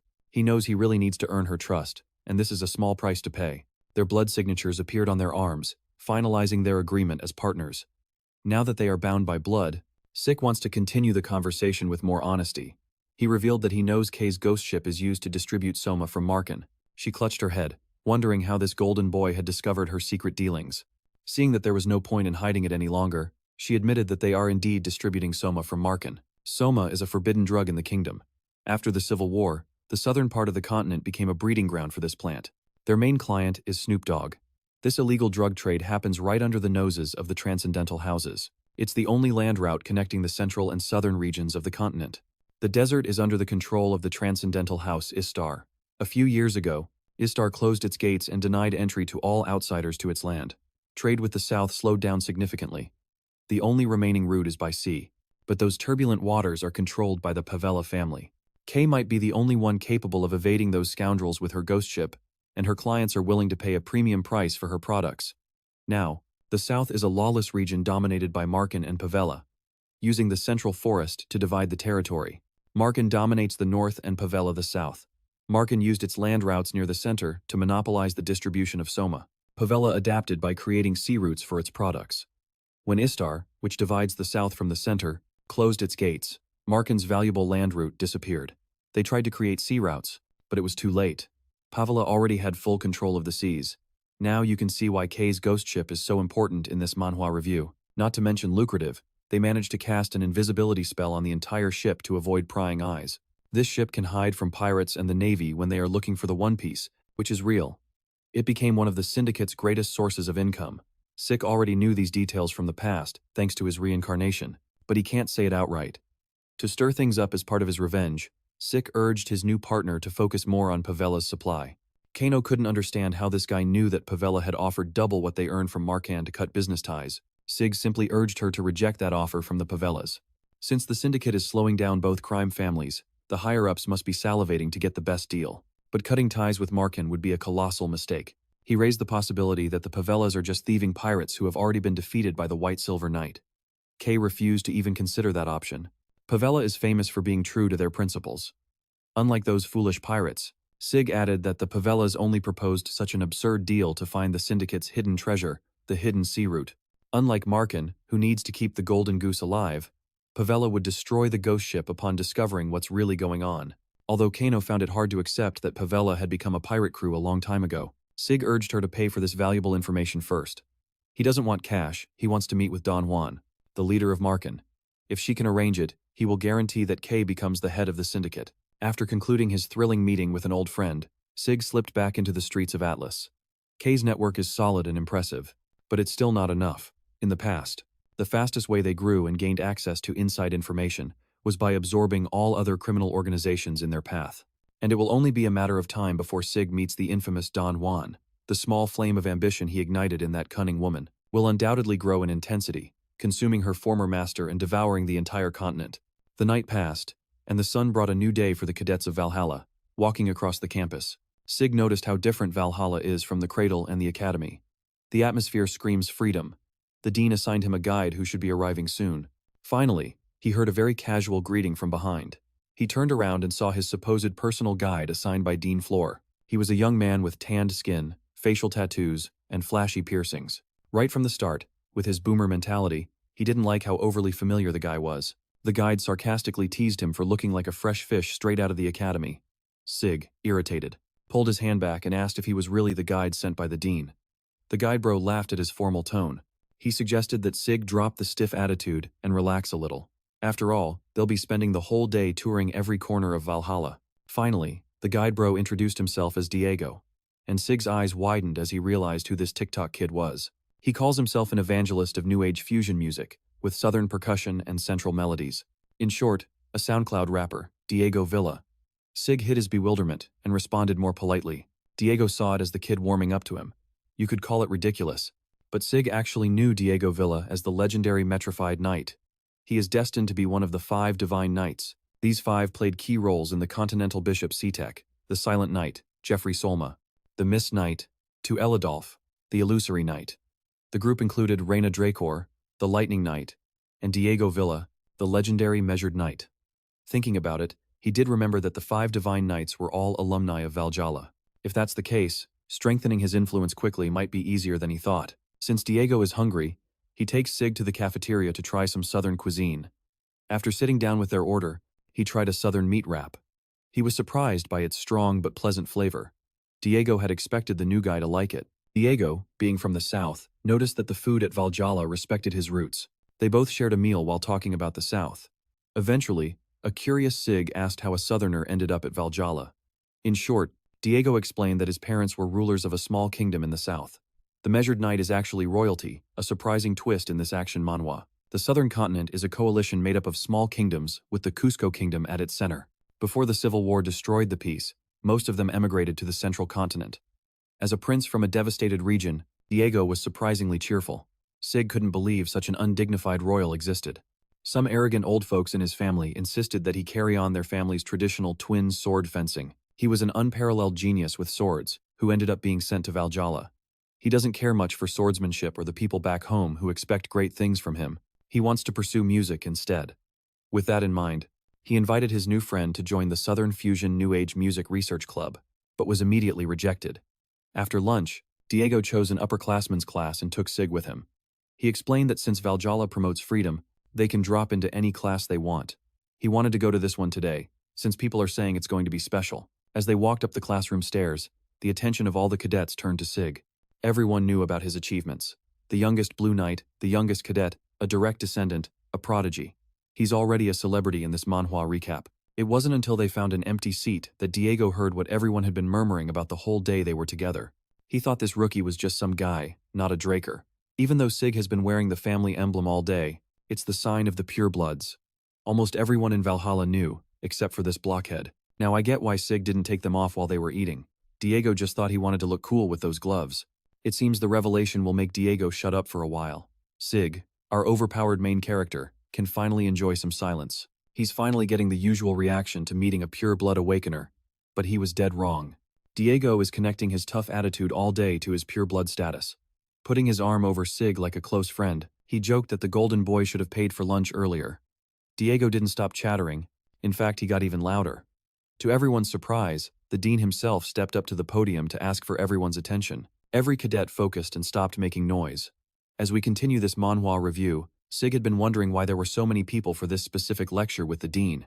Now it all makes sense. As the dean gave a firm preamble, Diego was pestering Sig with whispers, jotting down rhyme schemes and freestyle lyrics. Once the formalities were over, the dean invited today's main event to the podium. Dean Flober proudly admitted that it took a lot of effort to bring this person as a guest speaker, and he is a Black Knight. After all, Sik almost laughed out loud when he saw who walked in beside him. Diego was working on his next masterpiece. Sik Draker, that grumpy old man, had cleaned up nicely and accepted the invitation to give a lecture. The lecture hall was in an uproar. Everyone knew Sir Gale. He was one of the few Black Knights from the Draker family, a rank that set him apart from any other on the continent. The Duke took the microphone and thanked the cadets for remembering him after he retired from the front lines years ago. He only asked that they etch this lecture into their hearts and souls. The Duke explained how he became a Black Knight, despite being from a commoner class at the academy. The talk started well and was very inspiring. Shortly after it began, the cadets realized this talk would be of no use to them. As minutes turned into hours, most of them slumped in their seats out of boredom. Duke, that damn Draker, took on the role of guest speaker just to brag about his exploits non-stop for 2 hours. It was impressive. Fed up with this fraud, the dean intervened and took the microphone from him. He had to step in because there was another speaker after the Duke, someone who needs no introduction. Although she is busy as a guardian knight, She has found time in her schedule to enrich the minds of the new generation. You see, in the Draker family, the knights are divided into normal, intermediate, advanced, and finally the guardian knights at the top of the hierarchy. This is a key detail in this action manhwa. There aren't even 10 guardian knights in the family. Anyone who reaches that level is an absolute monster, a truly overpowered main character. The dean looked at his watch, anxiously waiting for it to strike 4 o'clock. A woman with long, platinum blonde hair entered gracefully. Each step echoed with the metallic clang of her boots. Sik watched the speaker with curiosity and excitement. That full-plate armor made her stand out, but he still couldn't figure out who she was or where he had seen her before. Looking at his fellow cadets, they seemed more pleased to see a beautiful woman take the podium than to hear what she had to say. They were thrilled to see the White Silver Knight in person. Upon hearing that title, a flood of information filled Sik's mind. The image of the knight with that nickname soon matched the woman on the stage, known as the first of Draker's direct descendants, the White Silver Knight, and Sik's older sister, Terra Draker. The port city of Isen is key to maritime traffic, and this is where our manhwa recap continues. It connects safe trade routes for the Republic of Dolta, the southern continent, and the eastern one. A few decades ago, it was a pirate haven. Isen was a lawless land full of criminals until a few years ago when Terra Draker became a true knight and launched a campaign to eradicate the pirate plague. For 5 years she embarked on this endeavor until she had dealt with every single one of those rum-drinking thieves, bringing the port under the protection of the Draker family. Isen prospered and became the largest port city. The pirates who escaped the massacre had to take refuge in the dangerous waters of the Republic of Dolta. Carly's achievements made her the youngest guardian knight in the family. This was something Neil achieved. Now that ruthless knight is speaking to the new generation of Valhalla cadets. Sig didn't expect to see his older sister here. She's currently in a battle for succession against the evil Abel. In his past life, Sig never had the chance to meet her. It's only natural he didn't recognize her face immediately. Carly soaked in the excited cheers of the cadets, closed her eyes, and slammed the lectern with overwhelming force. Her commanding voice reverberated throughout the hall. It silenced all noise. The cadets trembled in their seats, almost wetting themselves in fear. That reaction seems to be the usual. How else are you supposed to react when a guardian knight yells like that? Carly scolded the youngsters for chatting while the speaker was introducing herself. She cursed them, saying they were shaming their ancestors with their lack of discipline. The Silver Knight went on about the blood, sweat, and tears of previous warriors. Hearing her ramblings about past greatness, Sig understood something. She's passionate about the essence of being a true knight, but she's just a young boomer. After that series of guest speakers, the cadets were discussing who was the worst. Although she was preachy, he did get some pretty significant advice from his sister. As for Diego, he left Sig as soon as the lecture ended. He said something about the speeches lighting a fire in his soul, so he was going off to cook up some bars. On second thought, being friends with Diego can't be a bad thing. He needs to scout for talent here. Now that his annoying guide is gone, it's the perfect time to look for Terracan's secret library. Just as he was about to leave, that boomer voice called his name. Terra Draker was waiting for him outside the classroom to ask if he could spare some time. As expected, she took him to one of Valhalla's public training halls. Without a word, she unsheathed her sword. Her posture was straight. Sig was astonished by her weapon. It was the mithril sword gifted by the Holy Kingdom. This kingdom bordered Isen and benefited greatly when the pirate problem was solved. As a show of goodwill and appreciation, they gifted Terra Draker a pure mithril sword and armor. This set was the origin of her alias, the White Silver Knight. In a serious tone, she asked Sig to show his skills without holding back. She seemed to have heard rumors about his promotion to Blue Knight and wanted to confirm it for herself. Sig is not one to refuse an honorable duel, so he drew the Stygian blade Bahamut. She wanted to see the full extent of his abilities. Sig wanted nothing more than to do just that, but it would be too troublesome in the future. Carly isn't the only one curious about Sig's progress. Showing his cards now would be a disadvantage. The Drakkar family is based on the laws of the jungle. Being labeled a Blue Knight at 15 years old already puts a target on his back. If his true power is revealed, all his enemies would probably use any method to eliminate him before he grows. This is a classic plot point in an action manhwa with an overpowered main character. The Simmons family would send their best assassins, and the patriarch would force him under his control. He can only show his cards when he defeats the strongest man on the continent, his father. For now, he still needs the influence of his family name, not the chains and responsibilities that come with it. As soon as Sig drew his sword, Carly closed the distance and tested his strength. As expected, the Guardian Knight easily deflected his parry, looking at him with disdain. His defense crumbled instantly, leaving him exposed to an attack. Carly raised her sword and cut his nose, leaving a minor wound. Sig instantly deactivated his passive healing factor. This woman is a Guardian Knight. She would likely notice his abnormal recovery. He can't repeat the mistake he made with Duke. With his healing deactivated, He protected himself and focused on defense, deflecting her blows. Once he saw what looked like a good opportunity, he counterattacked with a strong downward strike. Unfortunately, such conventional attacks are useless against someone of Carly's caliber. He couldn't land a blow, and also suffered another cut. Limiting himself to a Blue Knight's level didn't allow him to fight at all. Carly didn't stop. After launching him into the air, she followed up with a huge leap. She came down like a meteor wielding a sword, and Sik responded with a perfectly timed block. He withstood the weight of the attack, but the force behind it was too destructive. As she tried to overpower him from above, Carly praised how sturdy his sword was. Most would have already broken. Sik knew he wanted to turn the tables, but that required overcoming the complicated power threshold. Once he had an opening, he jumped back as if his life depended on it. According to his calculations, Carly is in the high tier of the Red Knights. A Blue Knight would be a training dummy for her. She then warned Sik not to let his guard down. Although the distance between them increased, Sik had completely forgotten Carly Draker's trademark before she became a white-silver knight. Due to the shape of her aura sword, they called it the Sword of the Giant. Her sword extended to the ideal length, threatening to split him in two. Sik felt the overwhelming force and sharpness as he bled slowly. Crushed by the impact, the training ground was left in ruins. It was an absurd display of skill and strength. Sig's Stygian sword was embedded in the ground as clouds of dust and smoke covered the area. Carly, absorbed in the combat, failed to hold back. Then the Golden Boy emerged from the large crater his body had created, standing tall. Although he was walking somewhat unsteadily, Sik even used the nearby debris for support. With this, he gave a masterclass in acting like the defeated little brother.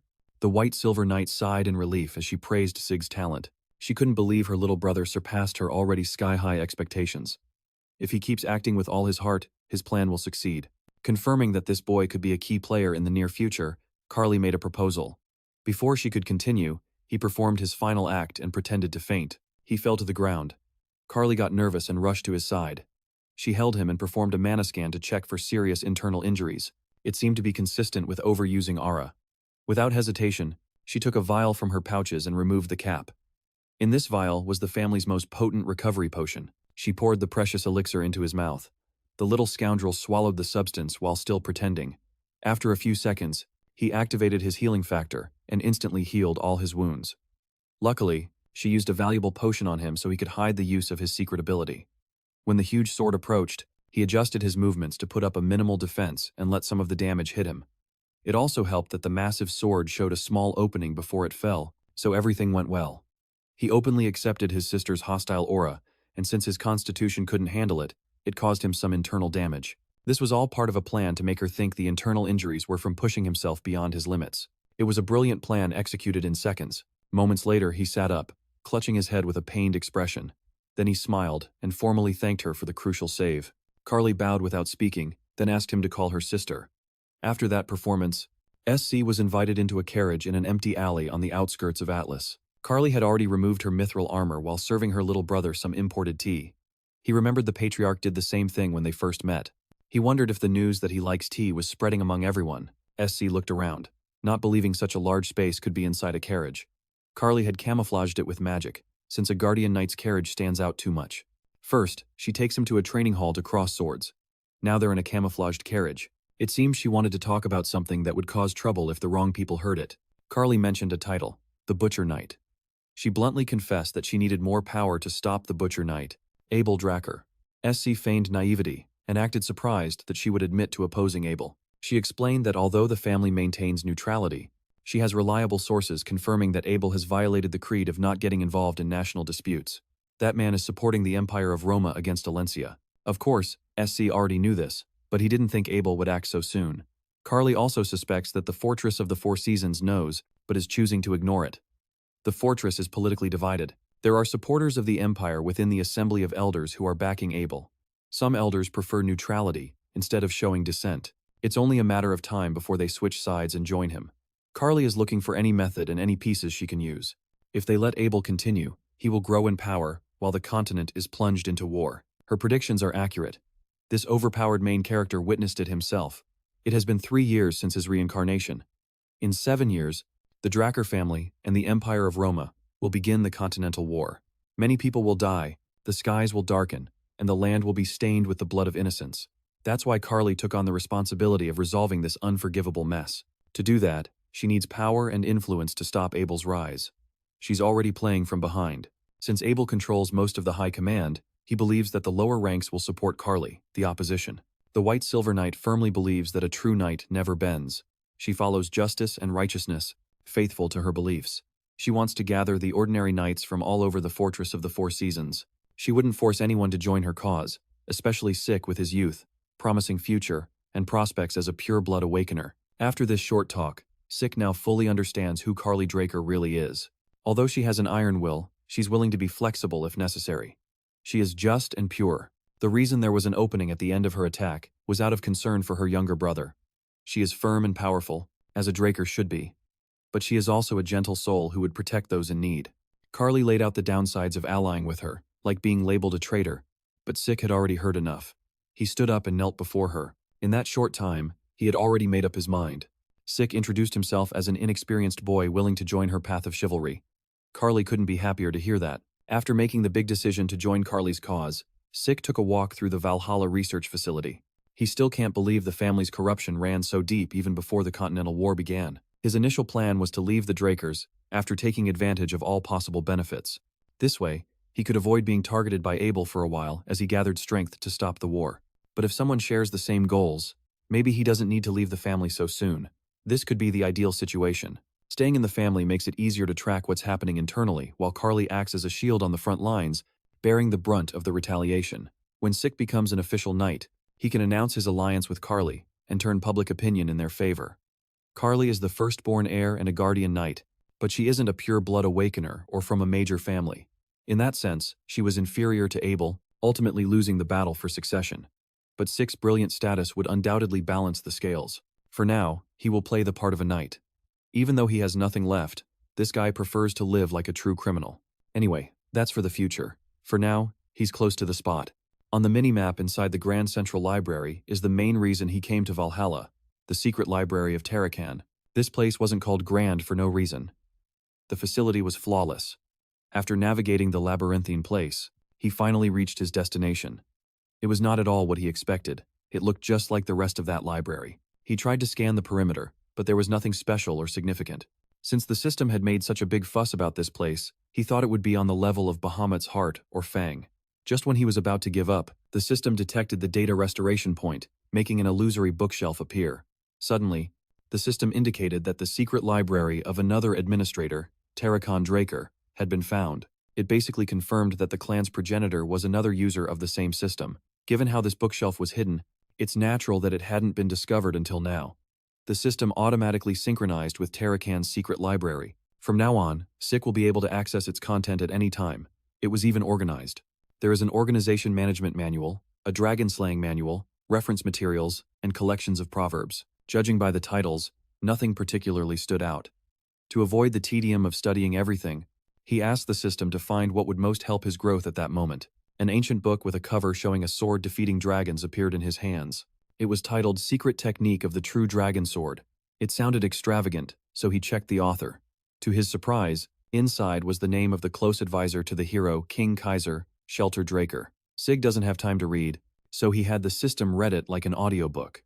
Before recounting why Shelter Draker wrote the secret technique of the true dragon sword, it explains why he felt that such a technique needed to exist. First of all, the relationship between dragons and humans began with Kaiser. He was the first to make a contract with the supreme beings called dragons. At that time, the dragons offered their help for no special reason. They pitied the weak humans for their lack of the special traits that other races possessed.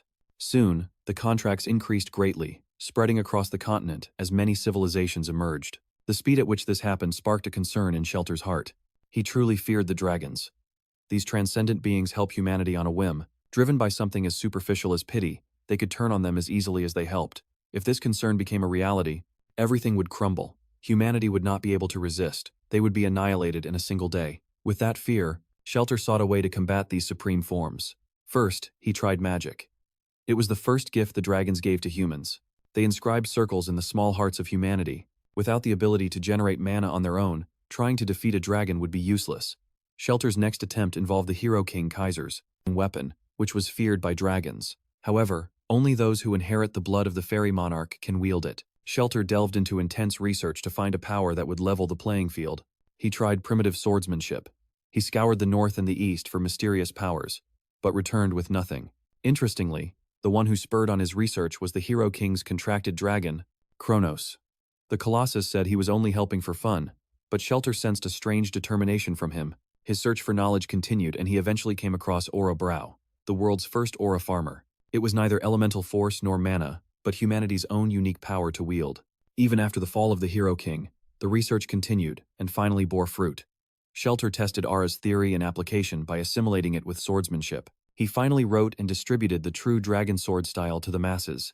But in a world where you can become powerful quickly with dragon artifacts instead of putting in the effort, almost no one studied the technique. In his later years, Shelter felt relieved that his fears about the dragon's betrayal had not come true, but he still felt that this technique would eventually be needed. He sincerely hoped that whoever found the fruit of his fear and effort would try to learn the inscribed technique. With that in mind, the system established a mission to become Shelter's successor in 3 months. Completing the mission will reveal the coordinates of the Kronos Kingdom's treasure. That site must be filled with powerful items. The only problem with this mission was the time limit. 3 months suggests it might be harder to understand than the elemental sword. From the perspective of someone living today, Sik knows that Shelter's paranoia was justified. He doesn't know how much time passed after the era of the Hero King. But the dragons betrayed humanity. This unleashed a war of liberation. He turned back to the system and asked if there were any more useful entries on the shelf. After scanning the contents, the system found a match and played a magical video from Terracon's diary. The library seemed to dissolve as Sik was immersed in another place and time. It was similar to when he started his system tutorial. This time he wasn't taken to an empty space, but to a cold, dark, and gloomy wasteland. With his dragon eyes, Sik noticed it wasn't a physical plane. Even so, the feeling he got when a huge eye of an apex predator locked onto him was surreal. He braced himself as an ancient dragon awoke from its slumber and rose on its powerful limbs. If it weren't for his incredible mental defense ability, he would have fallen to his knees in fear. Before him was the projection of a life form known as the King of all creation, a damned dragon. Shortly after, someone else appeared and called the beast Bahamut. Who would have imagined that he would see the living projection of the original owner of his heart and sword? As for the man who spoke the name, Sik didn't even notice his presence until he spoke. Sik is in the dark about many things, but one thing is certain. This man is a different kind of monster from Bahamut. Ignoring his presence, the man passed right through Sik. This is what happens when you are transported inside a recording of the past. Since this experience is from Terracon's diary, it's safe to assume this must be the decisive battle between Bahamut and Terracon, the hero from the legend of the Dragon Slayer. The beast advanced and Sik watched with glee. He was about to see in person the battle that every child on the continent had heard 1,000 times. Bahamut didn't attack, he just moved forward and stirred up a storm. The man stood his ground. Bahamut surprisingly spoke and asked why Terracon was hesitating. He responded with a deadly silence. The beast showed its disappointment with this contractor upon hearing this. This interaction suggests that Sik's vision of the legend was shattered. Terracon was with Bahamut, just like Kaiser was with Kronos. So, why does the legend of the Dragon Slayer portray it as good versus evil, the hero against the beast? He wanted to see and hear more. Seeking clarity, it was impossible. The recording failed, obscuring their conversation. He tried to get closer, but only heard static and distorted audio. Desperate, he asked the system to intervene and fix the recording, but his request was denied. Although he didn't understand what was happening, he kept his eyes on Terracan. When the man finally moved from his spot with Kaiser, he asked if a contracted dragon could kill its contractor. The Hero King just laughed at him for speaking such nonsense. Kaiser said that a dragon could theoretically betray a human, but betrayal is more likely to come from the contractor. Watching Bahamut's corpse turn to ash and scatter in the wind, that seems to be what happened here. After a difficult battle, what remained was the dragon's heart and fang, obtained from the Dragon Slayer's lair. He wondered if a dragon always turns to dust and leaves parts behind upon death. That can't always be true. The pure-blood gauntlets are made from dragon leather. Bahamut might have been special, but there's no way to know for sure. As the recording ended, Sig was brought back to the center of the harmless-looking library. He sighed in confusion, his thoughts racing, and he was desperate for answers. There's no point in asking unanswerable questions. It's better to head back for now, since he has the entirety of Terracan's secret library downloaded into his system. Sik played that cryptic entry over and over again. As expected, there was a lot of static and damage to the footage in those crucial parts. The final exchange between the beast and the hero would remain a mystery for now. Thanks to his constant research in the library's records, he learned a few things. He discovered that the true dragon sword art was the origin of the Draker family's dragon arts. Terracan simplified the complex technique, diluting and refining it to create his own art. This art was so diluted that, contrary to its name, it became a technique incapable of landing a fatal blow on a mere dragonborn, let alone a fully grown dragon. This fraudulent technique is propped up by the innate characteristics of each user. Sure, it lost power, but Terracan improved its practicality, making it more accessible. Still, the stark difference between the legend he had known his whole life and the entry in Terracan's journal was unsettling. Supposedly, Terracan slew Bahamut to usher in a golden age of prosperity. This is a key point in our Manhwa recap. It was a tale as old as time. The general gist matched the journal, but the way it happened was different. The fact that they were contracted to each other was never mentioned. It wasn't just omitted. It seemed to have been completely erased from history, a perfect setup for revenge. He had been investigating for days, but was making no progress. As he was lost in thought, leaving the library, Sik received an urgent letter from a carrier pigeon. It was from his new partner, Kay. She found his sudden curiosity about folktales strange, but her people investigated every known variation of the Dragonslayer legend at his request for this manhwa review. They even secured versions that hadn't been translated into the common tongue. Not a single book exists that contains information about contracts between humans and dragons. But looking closer, Kay found something. In every story, the same words were repeated, almost as if they had been planted as part of a conspiracy. She tried to dig deeper and received a warning message from the Draker family.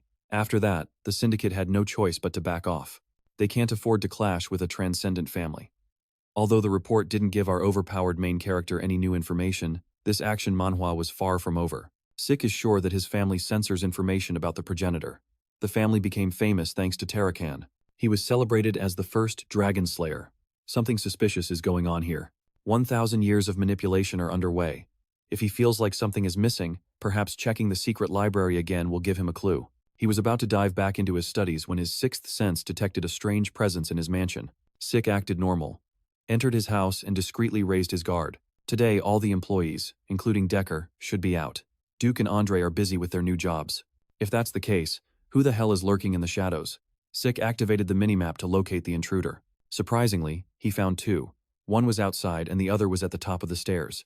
At first he thought the hounds of the huge mountains had defied all odds and found him, but he was careful enough back then to conceal his dragon-slaying arts. He didn't even use a longsword. They can't make a connection there. If so, it's imperative to find out what these intruders came for. While listing the enemies who could have organized this mess, Sik casually entered his room. Shortly after, he appeared in the window right behind the masked intruder. Sik bets that the one who hired these thugs was his ambitious brother Abel. That snake must have seen through the alliance with his older sister Carly. He drew a blade smaller than usual.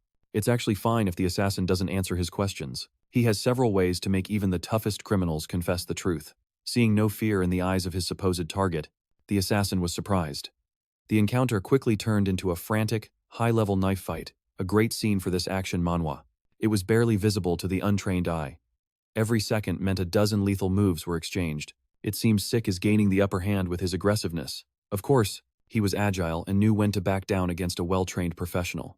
After crossing blades with the assassin, Sik got an idea of who he was. The mask can hide a face, but not the fighting styles in battle. Sik is sure that the assassin uses the knife fighting style of the Northern Gorka Kingdom. The Gorka Rangers are formidable. Hailed as guardians of the North, they wield a kukri, a distinctively shaped dagger. With their great killing skills, they are valued on the central continent as special forces for hire. Anyway, the involvement of the Rangers takes Abel's name off the suspect list, as they don't accept commissions that create grudges, like assassinations. Besides, this guy is moving too defensively to be an assassin. This manhwa review is getting interesting. Sik intentionally showed an opening in the battle, and the Ranger didn't take it. He's not going for the kill, even though he has the skill to react. That means his goal is to kidnap Sik, not eliminate him. He then glanced at the open window and saw an explosive sphere coming in from outside, indicating that it's likely a sedative meant to neutralize him. The sphere shattered, releasing a cloud of mist. Sik smelled the earthy scent of mandrake rootlets, a common ingredient for strong sedatives. With nothing more interesting going on today, our overpowered main character decided to play along and dropped his sword. When the system noted the mixture in his lungs, his poison resistance activated and rendered it useless. Still, this overpowered main character used his flawless acting skills again and dropped face first to the ground. The Rangers lifted his limp body and carried him out the window. Look at this guy playing along with kidnappers just for fun. Well, if he can't, he really doesn't know who else would want to kidnap him or why. It would save him time to just let himself be taken and solve this mystery already.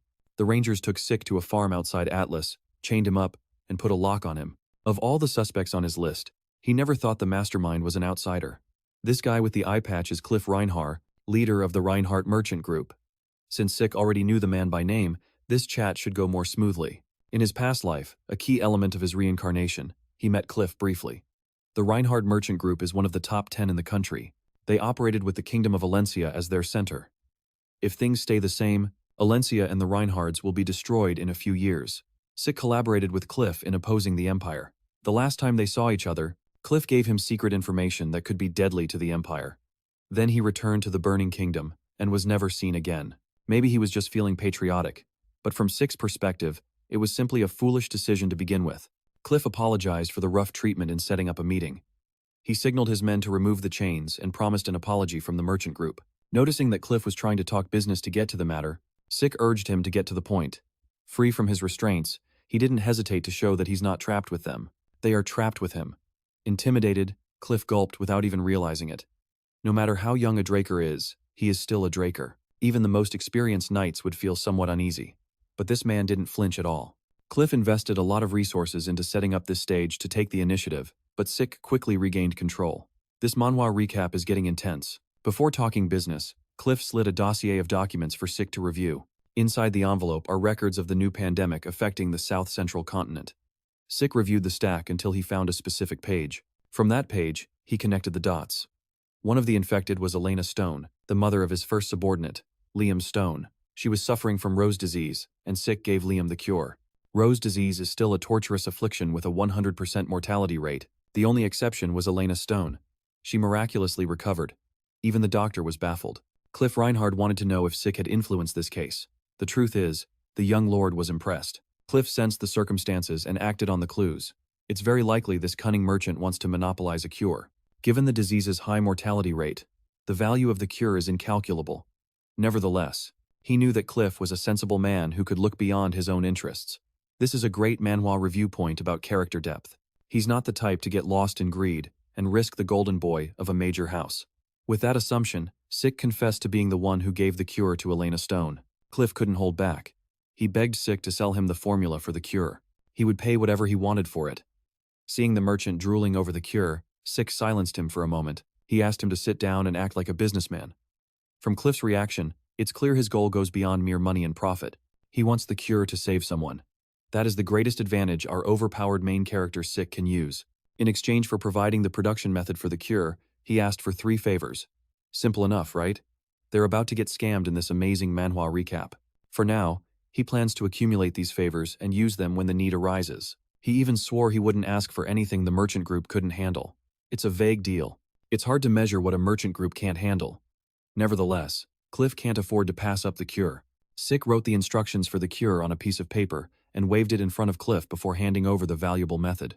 He wanted to ask something out of personal curiosity.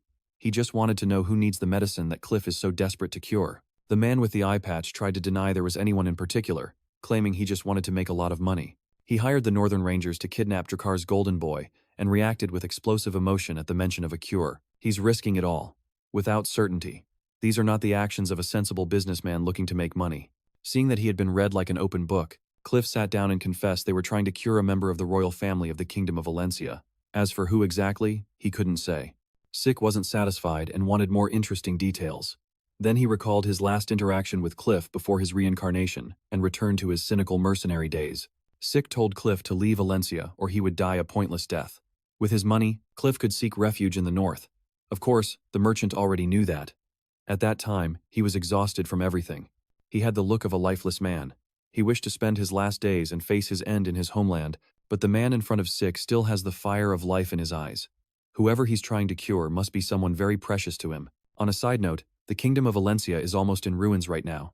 The whole place is in chaos due to disputes over the management of different races. The power struggle in the royal family doesn't help either, but there is hope. Perhaps connecting with the Valencian royalty now will bear fruit in the future. This Manhwa review has to praise the clever foreshadowing. Sik accepted Cliff's firm answer and gave him the formula. With the contract made and the answer to his prayers in hand, Cliff trembled. The weight of the world was lifted from his shoulders. Sik interrupted his emotional moment by making his first request. True to his word, Cliff listened willingly and swore on his business that they would do it for the first of 3 payments. Sik wants the Reinhardt Merchant Group to give him a job. The economy is so bad that even dragon slayers need employment in this action manhwa. Well, to be precise, he wants a fake job under a fake identity for temporary use.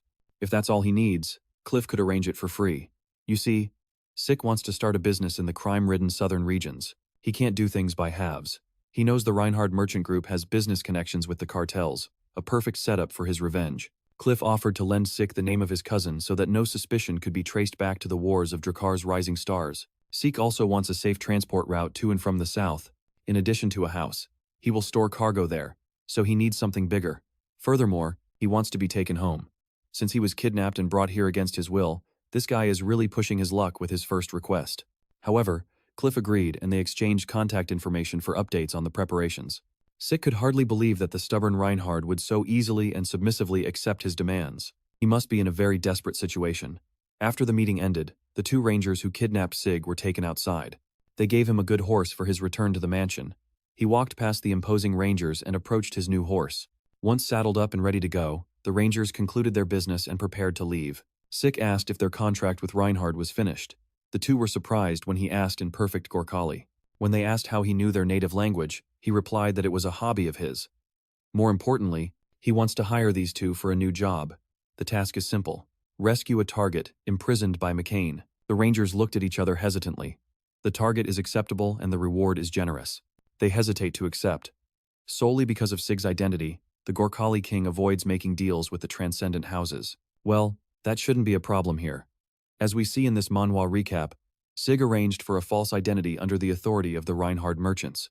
The commission request reported to Gorka will use that name. It should be fine as long as no one leaks any information. With the job finalized, Sig mentioned something else the three of them had yet to resolve. He reached into his pocket and threw two blades into the air and onto the ground.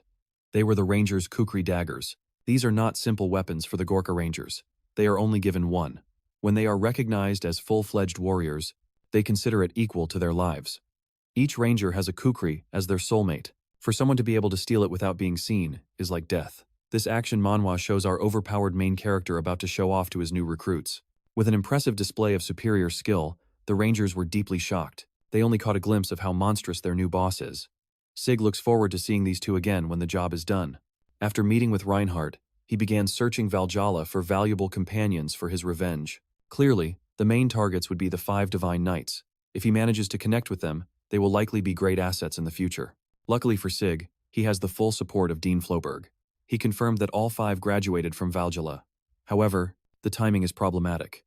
Bishop Kastak, the Silent Knight, has already graduated and now serves in the knightly order of the Tibala Kingdom. Jeffrick Salma, the Knight of the Mist, is in the graduating class. He is now in on-site training. Even Adolf, the poor guy, is on leave, refusing to go to class due to his severe insomnia. Reyna will probably enroll next year as a blood relative. Sik will have many opportunities to interact with her. In the end, the only one he can work with is Diego Villa. Shortly after, Sig was on the drums, playing with Diego and his band. He doesn't even know what happened. The last thing he remembered was going to Diego's club room to talk and win him over.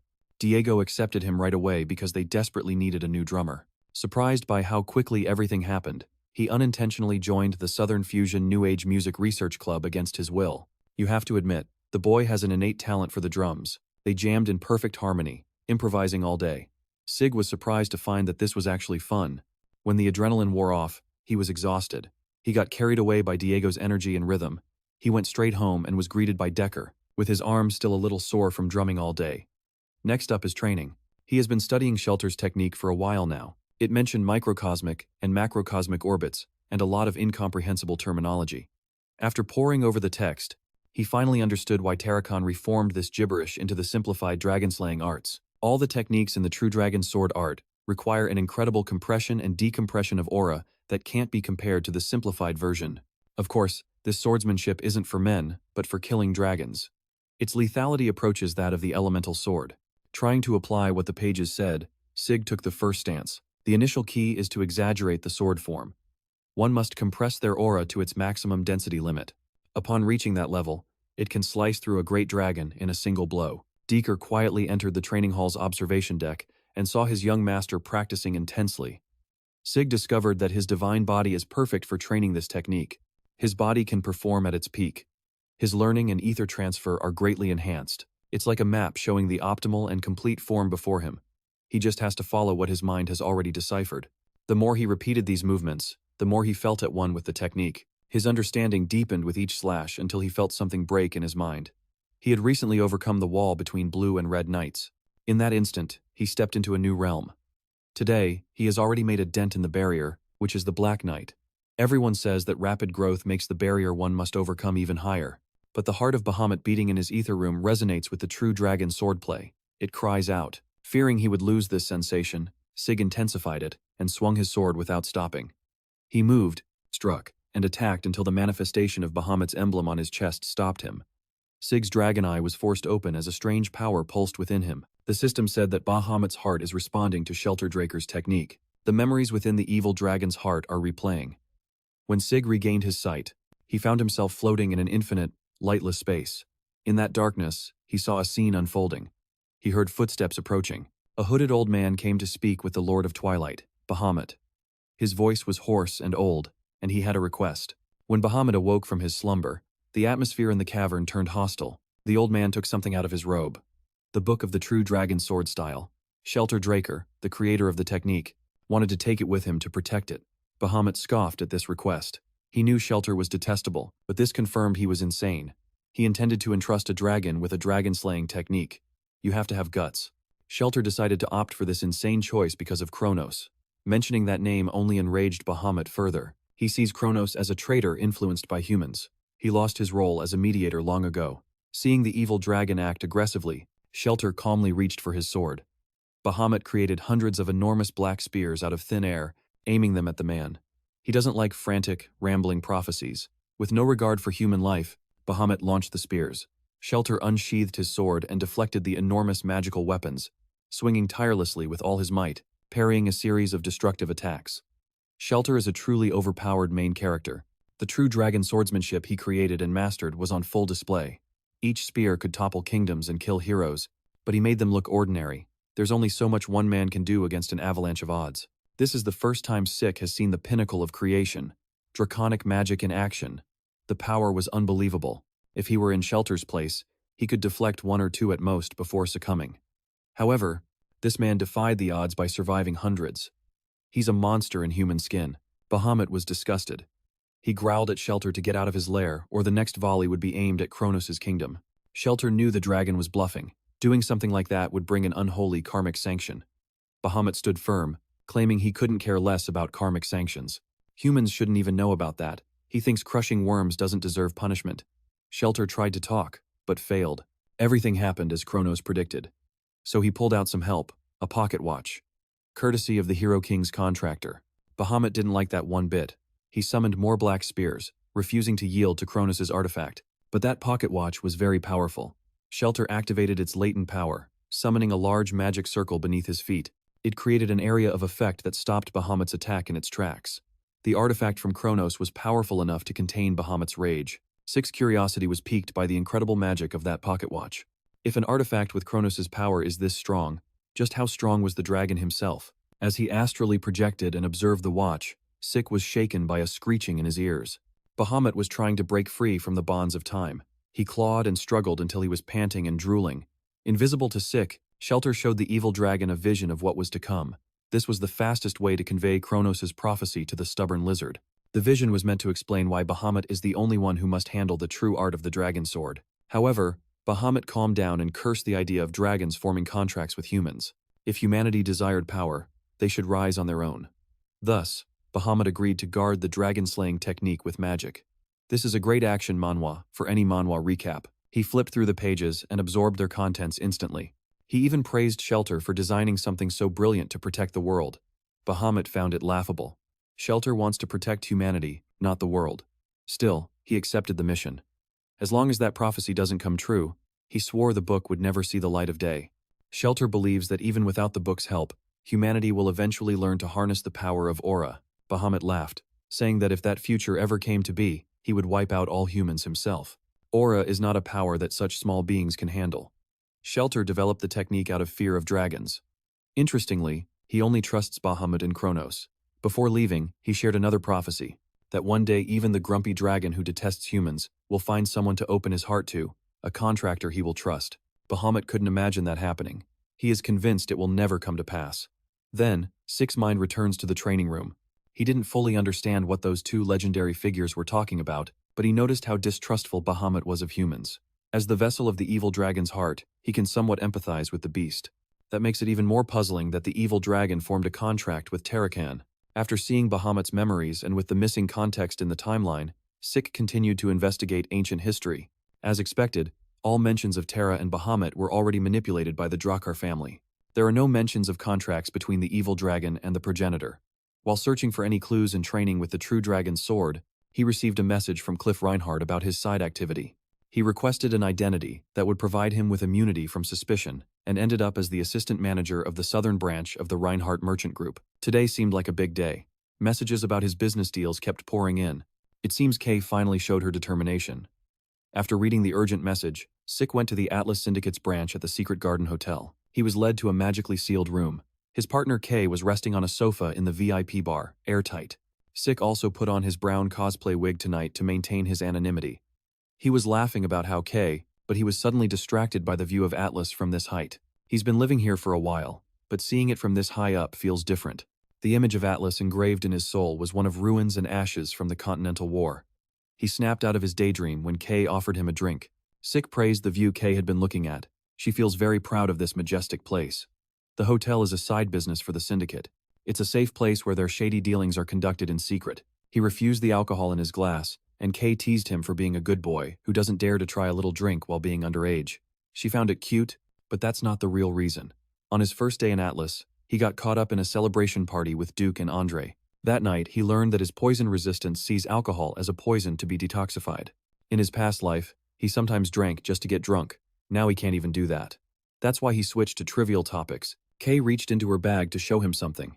Inside was a document full of evidence on Pavela's piracy operation. Once she knew where to look, the evidence just kept piling up. It's surprising she hadn't noticed until Sik pointed it out. It was so obvious. Because of the White Silver Knights' crusade against southern piracy, Pabella grew intensely, all fueled by undocumented profits from every shady detail. Joaquin Fernandez, also known as El Mencho, kept popping up. He's McCain's second-in-command, but he has clandestine dealings with their rival. Pabellaki decided not to alert her superiors yet, as this would cause chaos in the underworld. She wanted to talk about the artifacts Sik wanted to sell later, but the words got stuck in her throat. The atmosphere shifted. Now Sik will explain his plan to make her the new head of the syndicate in this Manhwa recap. After an intense discussion, Sik got to work on the plan. He relied on his system to open portals in specific locations using the minimap. He used it several times to prepare for the hell that was about to be unleashed. Using portals consumes a lot of karma points, but it would be worth it. The sheer number of karma points would be well worth the outcome. This way, there's no way a Draker would end up on a suspect list. Even in Nirvana, one of the 3 transcendental families in magic, there are very few people who can use teleportation. Besides, moving between cities requires using a magic tower's large-scale portal. By avoiding those inconveniences, our overpowered main character can disguise the plan as a freak accident. Sik would pay good money to see the reaction of those old geezers. When night falls, Don Juan will get a fiery surprise right on time. Chaos erupted in the city as several buildings caught fire. At this rate of combustion, the fire will spread throughout the entire area and the mages might not arrive in time to stop it. In her office, Ka has been chain-smoking. Anxious about how the night will unfold, she thought the brat was bold, as befitting a Draker. But that man is more than bold. He's insane. Their discussion went like this. He proposed burning down all of Sukma's warehouses on the central continent under McCain's control. He just needs their locations. Kay said that only McCain and the syndicate executives have access to that information. The leak could be easily traced, but Sik didn't plan on keeping it a secret for long anyway. He wants to frame El Mencho. There's no better suspect than someone who is already betraying his comrades in this brilliant revenge plot. Besides, Ka hasn't reported her findings from the piracy investigation to anyone yet. They already have the evidence gathered, so they don't even have to try hard to start the blame game. Ka can call an executive meeting of the syndicate, tie up McCain and Pavella with a neat little bow, and report them to Don Juan. She knows this outrageous plan would shake the criminal world in this action Manhwa. She's afraid of being discovered. Everyone knows what happens to traitors in the organization. He calmed her fears by assuring her that it won't matter who snitches when all the executives are eliminated. Either way, she can either participate or remain a low-ranking dog of the syndicate for her entire life. This is the fastest path to the top. It's up to her to take it. At this point she can't back down. She can only match or raise the bet. Kay is smart. She knows that even though it sounds crazy, Sik's plan has a solid foundation. Besides, she didn't join this organization just to do other people's dirty work. Sik Draker is an incredibly intelligent man. He uncovered Pavella's real operation when no one else did. He even brought in a gallery full of high-quality artifacts, ready to be sold for a huge sum. and after seeing his ability to always be on the right side of the deal, Ka felt a strong determination to go all in with the young man. How could she let a little risk scare her away? After seeing what this overpowered main character can do, she took the wine bottle from the table and chugged it down in one go. He was impressed. She can really hold her liquor, knowing she would be lost if the plan failed. Kay bet everything on this enigmatic man. The table had no limit, and she was going all in. With the key player secured, Sik promised she wouldn't regret this gamble. When the night of the fire arrived and the alcohol had left her system, Kay was trembling with uncertainty about what would happen next. She was now trusting Sik Draker with her entire being. In a distant land, the head of the McCain cartel, Don Juan, is furious. Upon receiving news of the fires that would cripple his business, he swore that whoever was responsible for this atrocity would suffer a very painful death. After setting the underworld ablaze in this action Manhwa, Sik has returned to his mission, focusing on cadet matters. The semester is about to end. It's been almost 6 months since the news broke that he reached the Blue Knight level. In front of him is a box with the invitation to his promotion banquet. This celebration welcomes the young Drakers who have crossed the barrier to become official knights of the family. Usually, one is invited at 20 years old upon reaching the Purple Knight level. Besides, it's been 3 years since he's seen his father, the Patriarch. It would be nice if things stayed the same, but change is inevitable. That afternoon, the banquet hall in the garden of the Fortress of the Four Seasons was filled with nobles and knights. The Patriarch of Drakkar was entertaining the guests. When Abel arrived to pay his respects to his father, the nobles parted ways. Abel noticed that the banquet had attracted the attention of many important figures. The Patriarch insisted it was only natural. Sik had become the youngest prodigy on the continent. Abel felt the sting of that comment. He was the former record holder, and his father knew it. Apologizing, the Patriarch dismissed Abel to prepare for the rite. Abel was fuming inside, but he couldn't afford to offend the man who currently held the throne. That doesn't mean he couldn't harbor a resentment that could erupt at any moment. Meanwhile, the main guest of today's event has just arrived at the venue in a stuffy and ornate outfit. Sik enters with Duke, who has been working with the Patriarch tirelessly for the past few months. The old slacker regrets coming out of retirement today. He even has to act as his disciple's escort. Sik had already anticipated this slacker's reaction to having a job months ago. For now, they must go to the Spring Garden. The Fortress of the Four Seasons has 4 main facilities. According to Duke, the only place where outsiders can enter, and where most public ceremonies are held, is the Spring Garden. Summerlock is the office where most of Draker's business is handled. Omfell is a solemn hall where internal ceremonies and rites like the investiture ceremony are held. And finally, Winterkeep is a large warehouse where rare artifacts collected over 1,000 years are stored. In his past life, a key part of this reincarnation story, Sik had never been in these halls. He was kicked out of the academy before he could even be knighted. After passing through the Spring Garden and arriving at the door of Omfell, the Duke urged the boy to go on alone. He had other matters to attend to from here, so he would be skipping the banquet. He could only tell his disciple to be strong and be the best version of himself. Sik had grown fond of this eccentric old man over time. He doesn't mind having someone care for him like this. It also helps that they share the same old-fashioned sense of humor. As soon as he opened the door, trumpets sounded triumphantly. The star of the banquet, Sir Sik Draker, entered the building with a relaxed expression, dressed in gold, black, and red. He exuded a royal aura. The nobles were astonished that a 15-year-old boy had reached the rank of Blue Knight as a pure-blood awakener of golden light. Now, comparisons with Abel have made Sik the favorite. At the end of the hall, Arthur Draker, leader of the Dragon Slayers, officially declared Sik's first step as a knight. The ceremony was solemn and reverent. From now on, he is an honorable knight tasked with bringing glory to the Draker name. To everyone's surprise, Arthur Draker didn't end the ceremony there. He also appointed Sik as a formal knight of the house. This was unheard of. A formal knight holds a higher status than a mere knight. The only condition to achieve this rank is by accumulating actual achievements. Blessed by the aura, the Drakers tend to awaken quickly. It's almost a given that with a little training and talent, they will reach the purple or blue knight level instead of the aura level. Real achievements carry more weight in the family. Abel Draker only achieved the rank of formal knight. After accumulating significant achievements in 3 months on the field, he held the record for the youngest Blue Knight, but they didn't grant him the rank easily. Sik thought that Arthur's declaration now clearly violated tradition. However, only the Patriarch can bestow ranks. No one dares to challenge his decision. Still, it's complicated to understand what he's trying to do here. Like a proud father, Arthur boasted that his son awakened with a golden light, breaking records, a knight who will surpass him in the future. He doesn't want to seem like an overprotective father, so he will cut the speech short. Then Arthur Draker raised his glass, wishing his son a blessed future and peace and well-being throughout the continent. The nobles followed his lead and praised the Draker name. Thus began the alcohol-fueled celebration for the family's future. In Sik's past life, a key part of this revenge manhwa, Arthur was an indifferent fool when he was exiled. Now that this overpowered main character has shown some talent, he acts like a proud father. As he glanced sideways at his father, he was called to accompany the patriarch for a moment. Arthur wants to speak with him in private, as father and son, of course. While everyone enjoyed the festivities, Abel was scowling in the corner. He didn't have the expression of an older brother. He felt proud of his younger brother's achievements when his subordinate pointed it out. Abel's frown vanished. They hadn't come here for some insignificant ritual. They were waiting for the prince. Minutes later, Sik emerged from the private study with a gold coin in his hand. This coin with the family emblem is a voucher exchangeable for a report at the winter shelter. It's free loot, so it's not a bad gift. More importantly, this banquet isn't just going to last for one day. It will undoubtedly stretch on for several days to accommodate important people from all over the continent. Sik is struggling to endure, exchanging false compliments with people he doesn't care about. As he was cursing his situation, a pleasant voice called his name from behind. A young woman with blue hair bowed and introduced herself as Princess Melissa of Valencia. He remembers the name. She must be the princess who will soon rise to power as the next monarch of the Kingdom of Valencia.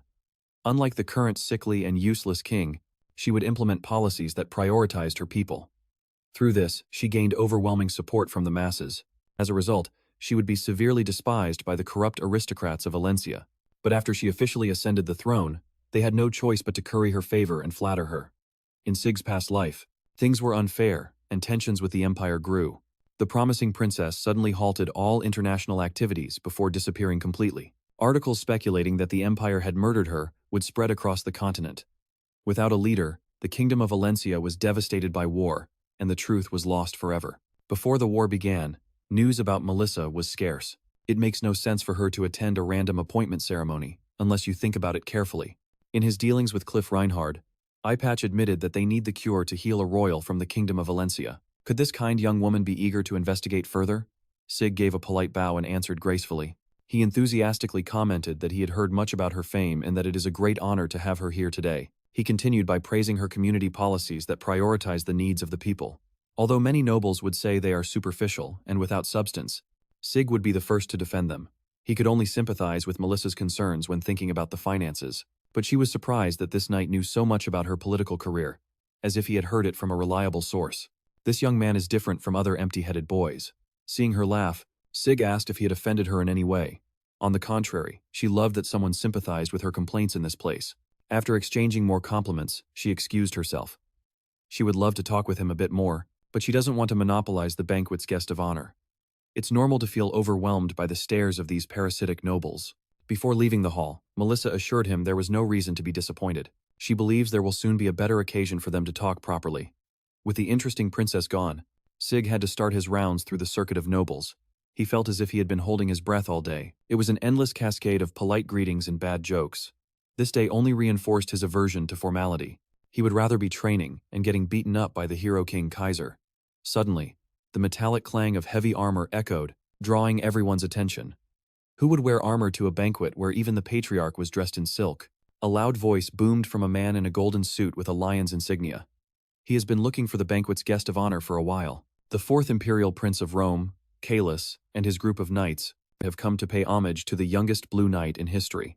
In his previous life, this blonde-haired, blue-eyed imbecile was Abel Draker's partner in crime during the Continental War. Calus Nerva Constantinus introduced himself and extended his hand. Sik avoided touching the bastard's claws and offered a bow instead. With the most formal greeting, he thanked the prince for his attendance. Of course, Calus understood what the young man meant, but being in foreign territory, he chose to ignore the disrespect. Instead, he acted friendly. He's not one to care for such formalities. For now, he wanted to share a drink with the star of the show. Calus ordered drinks from the servants. Sik found himself dragged into another predicament. The prince called himself the most refined man on the continent, and so for the future great knight, he poured wine into Sik's cup and urged him to drink from the glass offered by an imperial prince. The nobles, seeing this, felt some pity for the young man. They detested the prince's behavior, considering Sik's position in the Draker family. That was only the first glass of many. Calus intended to drink with Sik until they both dropped. It was then that Abel interrupted and greeted the new rising son of the empire. He asked Prince Calus to accompany him to discuss something important. Since there were many ears in the hall, it was better to take the conversation elsewhere. The prince accepted the invitation. Before leaving, he apologized to Sik. It seems their drinking session would have to wait. They can enjoy the moonlight and talk about dragon-slaying epics. As Abel and the prince retreated to a private room, the nobles held their breath. As soon as he was out of the picture, they began to criticize the imperial prince's boisterous behavior, which affected the empire's legitimacy. In contrast, they praised Abel for handling the situation. To be fair, his actions seemed like those of an older brother, helping his awkward younger brother by taking Callus away. This foreshadows a dark future. It seems that Abel and the prince have known each other for longer than Sik's information suggests. Given how they treat each other, it's safe to assume they are very close. It's likely that the Continental War will break out sooner than Sik expected. A day later, Sik left the suffocating banquet hall to think about what to do with the emblem his father gave him. When they spoke in private after the rites, Arthur asked him how his mission to become the strongest on the continent was going. He responded with a vague courtesy. Arthur insisted that he stop calling him patriarch. It's too formal. When they are alone, he allows Sik to call him father. Those words reminded him of what Carly told him when they met. He finally understands the discomfort he felt in that training room. Abel has been making clear moves to draw the elders to his side. Carly is in a tight spot. It's natural that the head of the family also has a firm grasp of the situation. Knowing Abel's plan, the cunning patriarch ignores it for some reason. Right now he subtly mentions Sik's chat with Carly as a method to exert pressure, or maybe he's just being paranoid. Either way, there's no harm in assuming Arthur is with Abel from now on. Sik gave Arthur what he wanted and called him father. Then, the man gave him the token to serve as a small motivation to continue his march to the top. With this small thing, he can take a treasure stored in the legendary Winter Keep.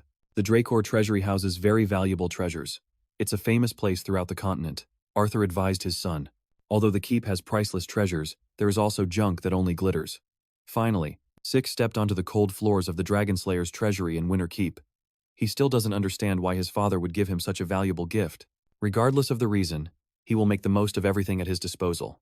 An attendant greeted Sik. She had been waiting for his visit. Before he enters, she will give him a brief explanation of how things work in the Winter Keep. Currently, the keep holds about 17,000 rare artifacts that can be exchanged for tokens. Although there is no time limit for being inside, one token only allows one entry. He asked the attendant why there were no guards in such a valuable place. She replied that they would be useless. The security magic in the compound is like the one in the Patriarch's office. Furthermore, the relics are magically tracked and tagged, making theft nearly impossible. The attendant instructed Sik to insert the token into the slot. This thing is just a giant claw machine. He followed the instructions and watched as the impenetrable door rumbled open. The huge, ornate door opened and a cold breeze escaped. Sik was amazed by the grandeur before his eyes. Shelves with precious artifacts stretched endlessly.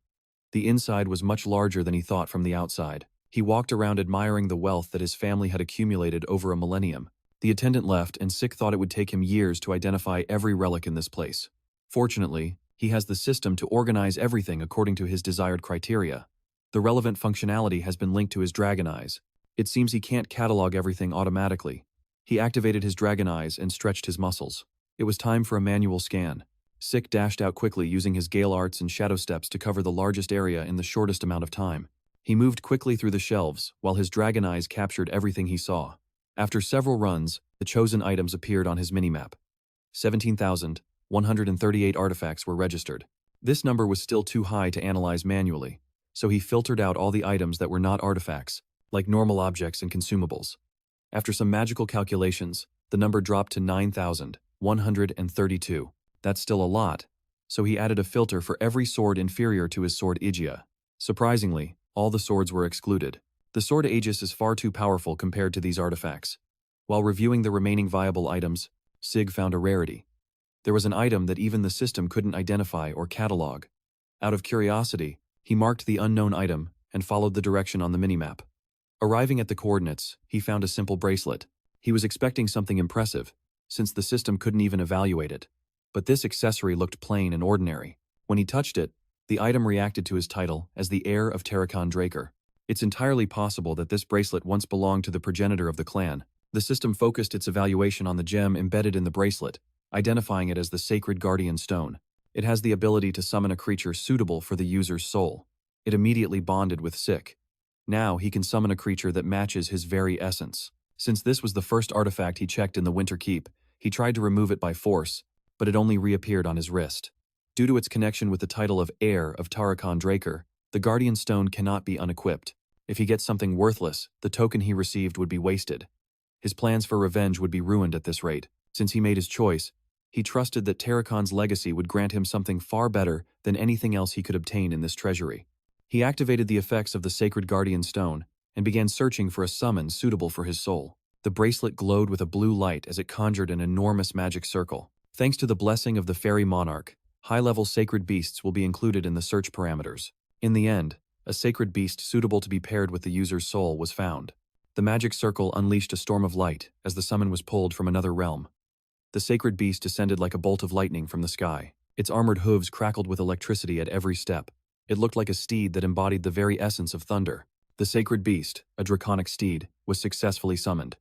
This is the first time Sik has ever seen a sacred beast. Its presence was overwhelming. He has the heart and fang of Bahamut. Now, this overpowered main character can summon an incredible sacred beast. Just how many legendary relics did Terra possess? The draconic steed slowly approached its summoner and gently nuzzled against Sik. He held his summon affectionately, feeling a special connection with the beast. This must be what it means for something to be a perfect match for his soul. Even though it was their first encounter, it felt as if he were reuniting with an old friend. Though he had been skeptical before, Sik couldn't be happier about this moment. He felt a sense of familiarity he had never experienced before. The system indicated that giving the sacred beast a name would allow for instant summoning with the Guardian Stone at any time. Our guy thought of the most absurd name possible, Bucephalus. But it seems Bucephalus liked his new name. They were truly meant to be partners. Bucephalus was hailed as the king of the draconic steeds. With its horns, it summons the power of thunder. Sik knows he doesn't know much about sacred beasts, so he can't really evaluate what it means to be the king of draconic steeds. It's his first time even seeing one. Bucephalus interrupted his thoughts by grabbing him by the collar and lifting him up cheerfully. The lightning steed flipped him over and placed him perfectly on its back. It seems Bucephalus wanted to carry its new master. It must have sensed Sik's desire to see its abilities and is now eager to show them off. Holding on to its mane, he accepted the invitation, and Bucephalus neighed with a thunderous enthusiasm. He gave the order to run like the wind, but the sacred beast moved as fast as lightning instead. The most impressive thing was how silently it moved. They were running at such high speeds, but Sik couldn't hear the sound of its hooves hitting the ground. He might have gotten something completely insane. With every step, the sacred beast left behind magic circles that are used offensively. After their brief ride inside the Winter Keep, Sik went out the door and registered the bracelet as his desired artifact. The guide answered reluctantly, but Sik firmly insisted on his treasure. He remembered his father's advice to search through the trash to secure a valuable treasure. Arthur might have classified the bracelet as a disposable item. That might be true for others. But for our overpowered main character with his connection to Terra and the system, there is no better choice. He believed he would only get glimpses of Terracon's legacy through more exhausting dungeons. Who would have imagined being so lucky with just a single token? Still, Sik is very happy with today's events. It's time to relax and go home to rest from that exhausting party. He thought he could finally rest at home, but there was another unexpected guest waiting for him at the mansion. Cliff Reinhardt was already there to congratulate him on becoming a true knight. The man with the eye patch joked with the young man with reserved formality. Sik felt a headache coming on from the meeting, but he sat down and asked Cliff what he wanted while warning him to be more careful with these surprises or he might ruin his future plans. Cliff apologized and introduced someone important. The person insisted on meeting as soon as possible, regardless of the consequences. She removed her cloak, revealing her dark blue hair. Her voice sounded very familiar. The young woman introduced herself differently. This time she is the owner of the Reinhardt Merchant Group, Princess Melissa Alencia. Sik was surprisingly calm at the revelation. Melissa just laughed softly, amused to see that he already knew who she really was. It took Sik a moment, but he put the pieces together. The princess had reduced her external affairs, but she attended his congratulatory banquet. This happened shortly after Cliff Reinhardt hinted that he was trying to cure someone from the Alencia royal family. Only a fool wouldn't notice what was going on with all the pieces visible. Since they know each other, they can skip the introductions and get straight to the point. She opened a map and explained the reason for this urgent meeting. She wanted to ask for his help in a serious matter. Before going into detail, she asked Sik to review the documents on the table. Lately, the appearance of the rose disease has increased on the kingdom's borders. That's why they hired the Nirvana family to study the illness. In front of Sik are the documents detailing the findings. If what these pages say is true, then the Empire's plan might already be in motion. The Nirvana family's research indicates that the rose disease comes from a magical pathogen. Of the three transcendent families, the Nirvana family is the most expert in magic. Their research is thorough and reliable. Sik never thought the rose disease was a man-made plague. Moreover, its spread is faster than before. Melissa marked locations on her map as she explained that the disease was first documented in a town on the border between the Kingdom of Alencia and the Roman Empire. But for some reason, the direction of the spread isn't going towards the Empire. In fact, they seem to be immune while the disease devastates the areas around Alencia. It's easy to conclude once you see how it unfolds in the bigger picture. The Roman Empire created the Rose disease, and now terrorizes Alencia with this magical biological weapon. In the previous timeline, one of the main reasons for Alencia's downfall was the spread of this incurable plague, a key plot point in this reincarnation manhwa recap. Sik easily discerned the purpose of the visit. Melissa now wants to obtain the rights to mass produce and distribute the treatment for the Rose disease. She was glad that he understood her goal easily. In the previous contract, the merchant group only obtained the production rights. For the kingdom to distribute the treatment legally, it needs an additional contract. Sik doesn't want to void that initial contract. Neither would Melissa if she were in his position as a businesswoman. She knows they are the ones who lost out on this deal. She just wants a fair contract for both of them. As the leader of the Reinhard merchant group, Melissa knows how to get Sik to sign over the distribution rights. Her rise to the top is no coincidence. She's the real deal. Melissa said her main goal is to distribute relief supplies to her people. Sik won't have to worry about lifting a finger, and he will be well compensated for his contribution. He will receive 20% of the total shares of the Reinhard merchant group. That figure made even our overpowered main character stagger. This is a business that can already be considered one of the top 10 merchant groups on the continent. They are on track to grow even bigger if they don't go down with Alencia. If Sik converts the value of that 20%, it should amount to at least millions of gold right now. And if he finds a way to stop the war, the business will grow even more in the future. That 20% could be worth billions. Although the offer is tempting and he only needs to sign a piece of paper, Sik wanted to ask the princess a few questions before deciding. He asked her why she shared such vital information when he could be on the Empire's side. Furthermore, offering 20% of the group's shares as compensation doesn't seem like a good deal for them. Melissa listened to his questions and answered calmly.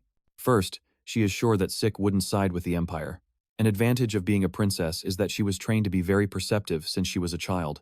After their brief interaction at the banquet, she kept observing the Golden Boy from afar. It was very subtle, but she noticed that Sik's actions towards those affiliated with the Empire were cold and calculated, all part of his revenge. He even refused a handshake from the 4th Imperial Prince of Rome. Although his bow seemed like a gesture of respect, she interpreted it as rejection and disgust. That's how he knew Sik would never join the Empire. It was a precise read. As for his second question about the price she was willing to pay, it didn't need a deeper explanation.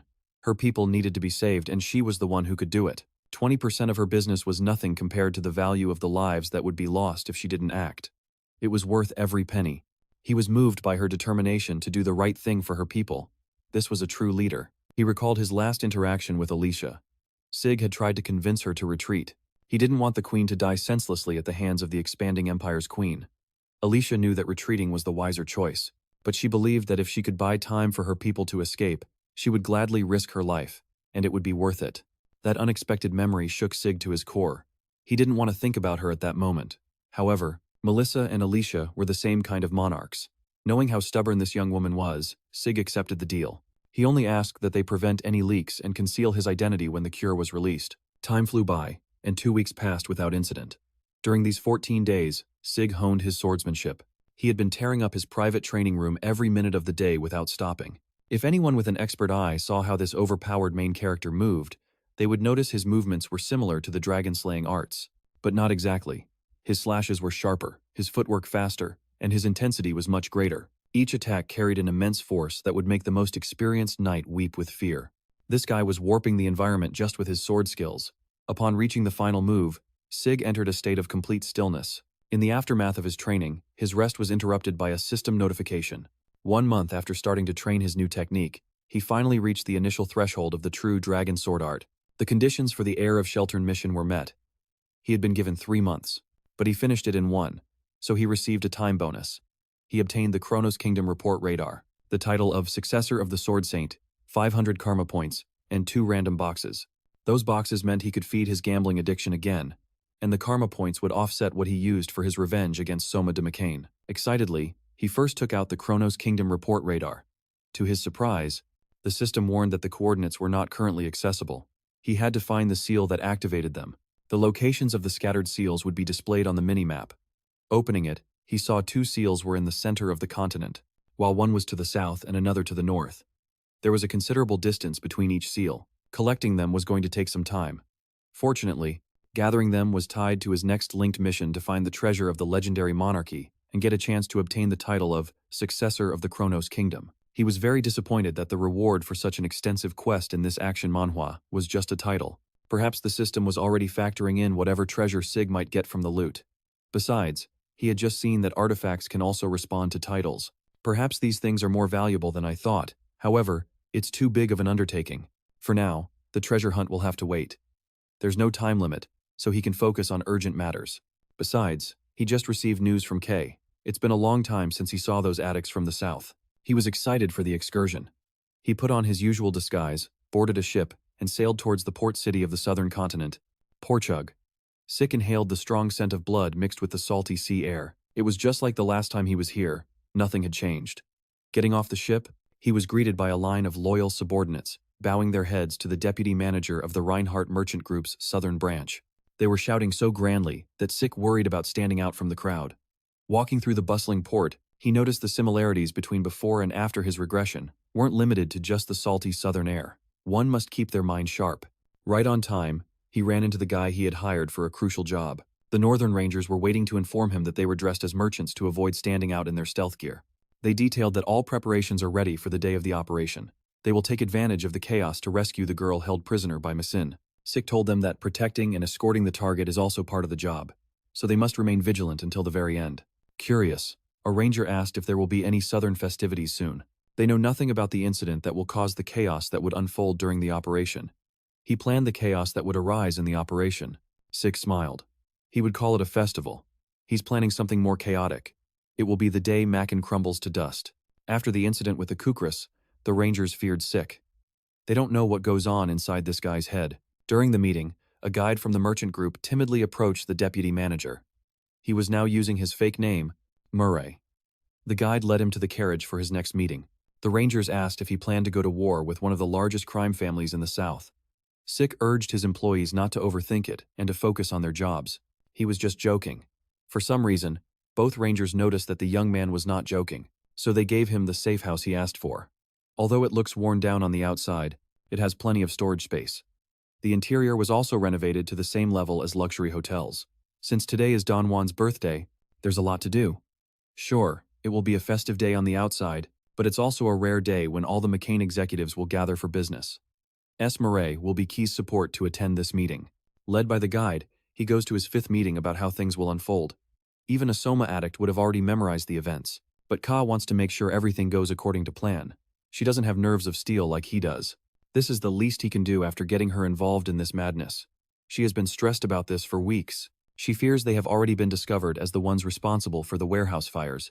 She heard that Makin paralyzes traders and leaves them to die in a shock dragon swamp. Seeing her panic, Sik decided to joke with her. He said that as a mage, she'd be treated differently if she were caught in the south. They believe that preserving a mage's corpse helps to block curses, so they wouldn't just leave your remains to be dragon food, would they? They would cut her into pieces and sell her body parts, already in an altered state. Hearing that gruesome story almost made her soul leap out of her body. She asked if the necklaces of the Makin members are not just finger-shaped ornaments, but real fingers. Instead of being sold like meat, Kay asked her companion to gather her parts and bury them in a beautiful and quiet place. How could he possibly know such a disturbing story, you ask? No one knows the South better than Sik Draker. He raised Makin to prosperity and brought it to ruin in a single lifetime. His toxic relationship with the criminal organization began after he was expelled from the academy. That's when he was captured by a slave trader. They sold him to a McCain Soma plantation. There, one can only obey and harvest the drug. Eventually, Sik rose from a slave to a human shield. On the battlefield, he managed to be the sole survivor of deadly skirmishes on several occasions. He questioned nothing, simply living each day guided by his survival instinct. Thinking back, he probably had a hint of a healing ability. With his healing activating subconsciously, he was deployed and survived 6 times as a human shield. Fascinated by his resilience, Don Juan promoted him to a hitman. The old man was a thief, but he had a good eye for people. He was trained to be a ruthless hitman. Although his power was limited, he took down the Purple Knights with poison. However, the Blue Knights were more difficult. Even when he approached stealthily with his presence concealed, they always detected him. A cut from a poisoned blade barely did anything. They could use internal mana to burn and expel the poison, but even a Blue Knight is still human. Sik finally mastered the art of exploiting any small opening. Invisible to many, he managed to defeat the Blue Knights despite the difference in power, a truly overpowered main character. After eliminating more than a dozen of these knights, he cemented his position as the top hitman of the McCain cartel. He would later achieve great success in the war against the Pavella cartel. He would rise through the criminal hierarchy and enhance his position. In the end, he became Don Juan's adopted son and was named the man's legitimate heir. It seemed he had finally found his path. But on the day all the top executives of the cartel gathered to reveal the successor, Sik decided to kill every single person, including his adoptive father. Sik eliminated the Makan cartel in one night. That's all in the past now. Now he follows a very different path. As he recalled his bloody past, Kay tried to get his attention. She wanted to know if he was a spy for the cartel or something similar. She thought he was trying to use Kay to absorb the syndicate. It was a valid concern and a plausible theory. Sik didn't want to answer her. Although today's Kay is still a clumsy woman compared to the calm and serene lady from his past life of reincarnation, Sik is having too much fun provoking her. Finally, after many trials and meetings, they arrived at Don Juan's mansion. In the banquet hall, catgirls were attending to the guests. Several key figures from the underworld were mingling openly. Upon arriving, Kay brought Sik to pay their respects to the birthday boy, Don Juan. Sik looked around the mansion and couldn't help but admire the luxurious interior. He didn't just see Makan's hitmen guarding the floor. There were infamous outlaws and fugitive rangers on the security team behind the mansion's banquet hall. The real party was about to begin. In the secret room, Don Juan enthusiastically received Kay. He knew she was a mage. He didn't know she was a woman. He believes a beautiful female mage is rarer than a jewel. The head of the Makan cartel, Don Juan, is eager to hear what she has to say. After composing herself, she went straight for the cartel's sore spot. She mentioned the unsolved fires at the Soma warehouses that happened several months ago. Don Juan put out his cigar and asked her to explain further. The atmosphere in the secret room became very hostile. Kay had to choose her next words carefully. She swallowed her fear and confidently revealed that a traitor caused the fire, and that traitor is among them now. Claiming that the renegade who conspired with Pavella to burn down the warehouses is in the room is no joke in this revenge manhwa. As expected, the executives protested such a bold and serious claim. They demanded that Kay be removed from the room to be taught a lesson. They would have acted on impulse if Don Juan hadn't slammed his fist on the table, demanding silence from his men. The old man didn't need to say a single word. His fist spoke for itself. You could see the boiling rage bubbling in his eyes. Threateningly, he asked Kay if she could take responsibility for those outrageous words.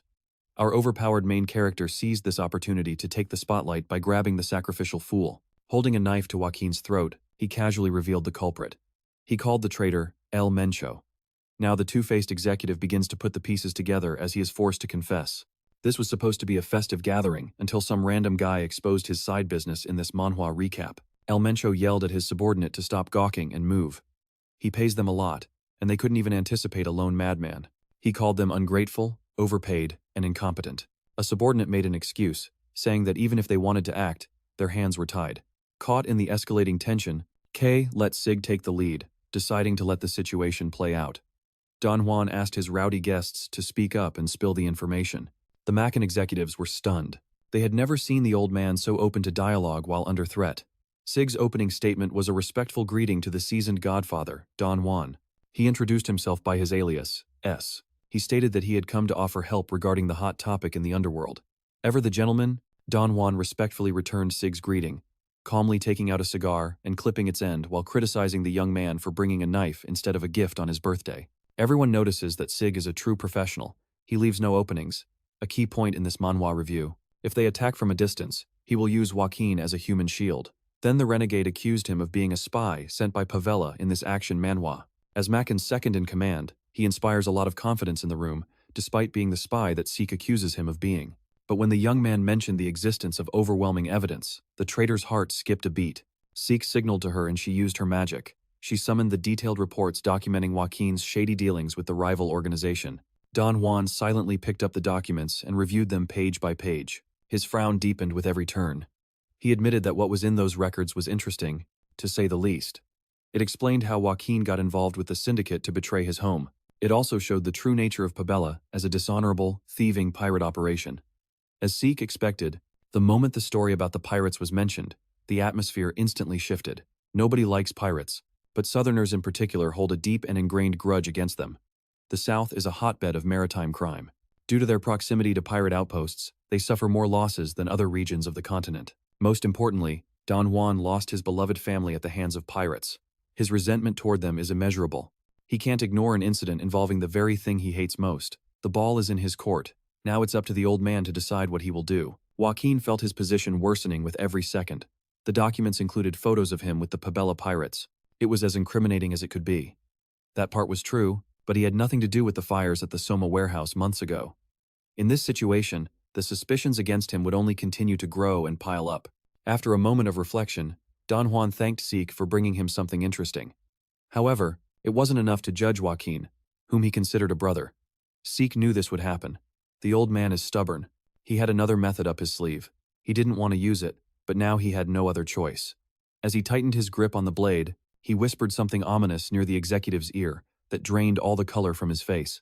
Don Juan refused to blindly believe the document and intended to punish the guests who had insulted and threatened his brother. But before he could do it, Joaquin spoke. After hearing Sik's whisper, he obediently confessed everything. He was accused of being a traitor who had allied with Pabella. The old man rose from his seat and accepted the confession with composure. Since the conspirator confessed, he was willing to show respect. Don Juan moved quickly, grabbed one of his lavish axes from the wall, and hurled it at Joaquin's face. He brutally spilled his brother's blood. A quick and gruesome death that shocked everyone in the room was a stunning exit. As a second-in-command himself, Sik had always been fascinated by how the Southerners operate. That earlier whisper was a clear threat. It forced the executive to admit his treacherous dealings. If he did so, Sik swore to God that his hidden family would not be touched. A hardened criminal believed that an oath to God is absolute. Well, Sik never intended to mess with civilians in the first place. Watching the old man retrieve his axe from the corpse of his sworn brother, Sik couldn't help but admire Don Juan's determination as the head of a major criminal organization. The old man doesn't really believe everything those pages say. He punished El Mencho simply because he had no other choice. The fires from several months ago burned a huge hole in Macken's pockets. They suffered heavy losses in one night. They knew a traitor was involved. It was easy to link the Pabella spy to the fire using Kay's testimony. Furthermore, Sik's swift and decisive actions forced El Mencho to bite the dust. The shocking revelation of the Pabella cartel's true operation as pirates also spiced things up. In such circumstances, the Don kept his composure and calmly analyzed the situation. The same couldn't be said for his impulsive subordinates. Even if El Mencho's confession didn't cover the whole picture, leaving him alive would be a mistake. If the old man didn't deliver justice, the organization's discipline would crumble. The Don may seem brutal and savage, but he is still calculating. He reached the top by doing what was necessary, even if it meant betraying his sworn brother. Don't mess with Don Juan, who raised and molded Sik in his past life, since Joaquin has been dealt with and the report must be taken as truth. That means the people from the syndicate are also a bunch of lying traitors. The document detailed that the fire at the Soma warehouses is just the syndicate's first step in moving away from Macken and toward the competition. Don Juan gave the syndicate executives a chance to confess, just like his brother Joaquin did. If they do, they will have a painless death. Shaken by the unexpected turn of events, the syndicate executives fumbled with their words as they desperately tried to blame the spell-casting redhead. Suddenly, a blade flew at supersonic speeds, claiming another life and adding more color to the floor. Ka watched in horror as her boss's blood splattered across her face. She trembled as she saw the corpse fall in front of her. Instead of Don Juan's axe, the syndicate executive was eliminated by Sik. He claimed that he simply followed the boss's orders and punished another traitor. They have all the evidence and confessions they need to impose punishment on the syndicate for their schemes. Don Juan wondered what the brat was planning, but it's clear he was being used to get rid of the syndicate. The Don had to accept that the sudden execution was justified. Turning to the young man, he asked if Sik was a divine messenger or an agent of chaos sent to bring ruin. Smiling, he replied that he is neither of those. He's just a business partner who came to propose a lucrative deal. It's all about the money, baby. Don Juan did not expect that absurd answer. Sik said that he shares the same vision as the boss. They both wish to eliminate the treacherous syndicate and restore order to the underworld. However, with Istar's exile and Pavella's control over the lucrative sea routes, the only distribution channel for Macken is the syndicate's route. The old man is no fool. He's already crunching the numbers with all the variables. That's why he hesitated to punish the syndicate executive who was colluding with the traitor. He won't admit it, but the Don was impressed that the young man could read his thoughts as well. Sik assured him that until now, all of Soma's distribution that went through the syndicate was handled by the brilliant K. From now on, they could negotiate directly with him about the Soma deliveries. He would lead the syndicate and continue his business as usual. Don Juan processed Sik's words as he sank into his throne. Sigmary's offer was quite attractive, but that would only be if he was telling the truth. The Don is an old-school crime boss. He believes that any deal must be made on a foundation of trust. That's the problem. He has very little of it right now. This is their first meeting and his floors are already stained with blood. How could trust possibly flourish in this circumstance? Sik accepted the old man's reservations. Then he suggested another idea to build goodwill. He grabbed the blood-soaked axe from the table and threw it theatrically. He also threw the documents detailing the conspiracy to burn down the warehouse. He skillfully flourished his dagger and pinned it to Pabella's pirate flag. Instead of wasting his breath on empty words, Sik mentioned a certain Paulo Santos. He swore to raze that coward's territory to the ground. Paulo Santos is rightly known as Paulo the Coward. He's infamous for taking measures to minimize all possible risk. That's why he isn't well known in the organization or the criminal underworld. Don Juan was impressed that Sik knew not only about the coward, but also more specific details. As long as Sik fulfills that oath, he will be considered useful, and nothing else will matter. Don Juan accepted the condition the young man proposed to re-establish trust. Although he respects Sik's courage, Paulo's territory is too dangerous to attack alone, so he will send a group of elite assassins to help. Sig instantly detected the lies. Assistance is just a fancy term for surveillance. Furthermore, Macken will look after his friend while he proves his courage against a coward. It's just another indirect way of saying they'll take Key hostage. However, Sik accepted the terms and politely played along. Things moved quickly. A few days later, Sig and his watchmen found and arrived at Palos Santos's Soma factory in the Pabella cartel's territory. Upon reaching the highest point with the clearest view, Sik signaled them to stop. Manuel, the commander of the assassination squad, didn't know what had happened. Before he even realized it, Sik was already dictating the entire mission, and all his men, including him, were following the young man's orders. Well, you'd have to be a complete fool not to follow his orders after seeing his capabilities. Manuel observed Sik's inhuman stamina. It was beyond what an elite assassin is capable of. His movements are fast and precise. He navigated as if the layout of the vast southern lands was imprinted on his brain, a classic sign of reincarnation in these Manhwa recaps. And above all, he is more skilled in combat than even the strongest beastmen. During the journey, Sik eliminated every threat with ease, even the most difficult confrontation. The werewolves. This guy Sik Murray is a monster through and through, a truly overpowered main character. The next order surprised Manuel. Sik told him and his men to stay put and wait. He tried to protest, but Sik revealed the truth. He knows these assassins don't want to help. They were tasked with observing his every move. Sik was kind enough to guide them to the one place where they could see the entire factory at once. A prime spy's nest. You should just shut up and watch what's about to happen. Before Manuel could even speak, Sig was already gone. The commander sighed. The young man's words made a lot of sense. So he turned to his troops and gave the order to wait. Just as Sig suggested, they are here to observe. There's no need to put themselves in danger. He was about to order the troops to set up an outpost and focus on camouflage, but it no longer seemed necessary. Sig was already in the heart of the factory, setting it ablaze. Manuel knew the boy was skilled, but this madman really jumped into action in the most ostentatious way possible. In the middle of the factory, flames roared as they devoured everything. Sig's first attack incinerated the guards. It was an open-air barbecue, and the flesh of the Pavella pirates was on the menu. The lookouts who survived the initial impact warned the others about a mage among the intruders. They saw a tornado of fire and assumed it was magic. This was way too much for the thugs to handle. They need to call the magic weapons squad for help.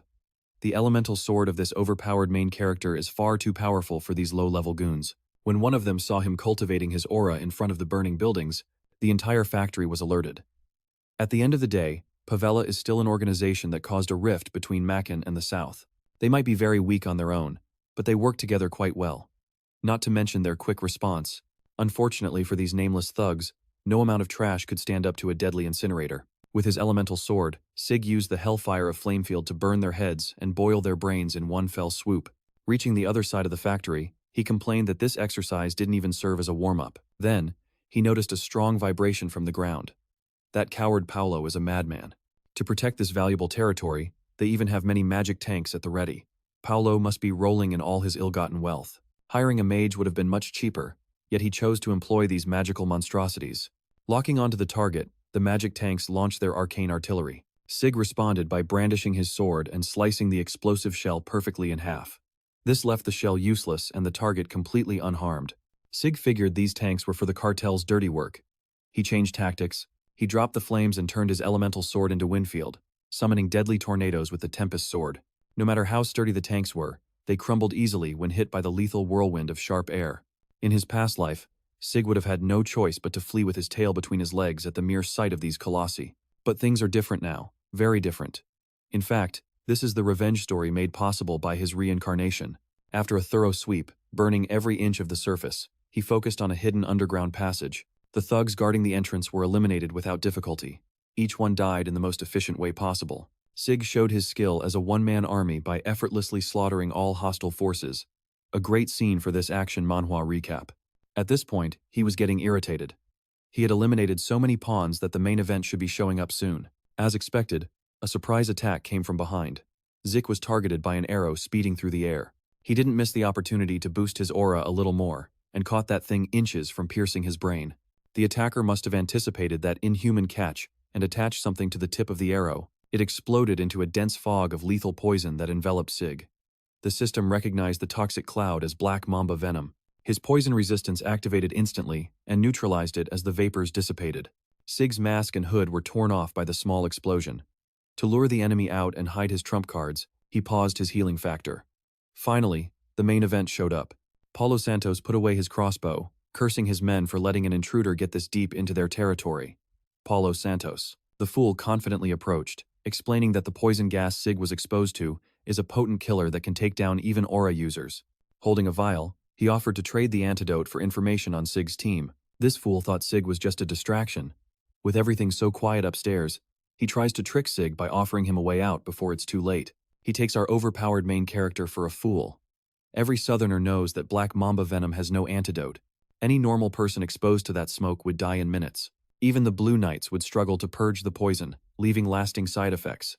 However, his poison resistance had already rendered it useless. To him, it was just an extra stinky fart, so Sik threw his dagger and crushed the fake antidote.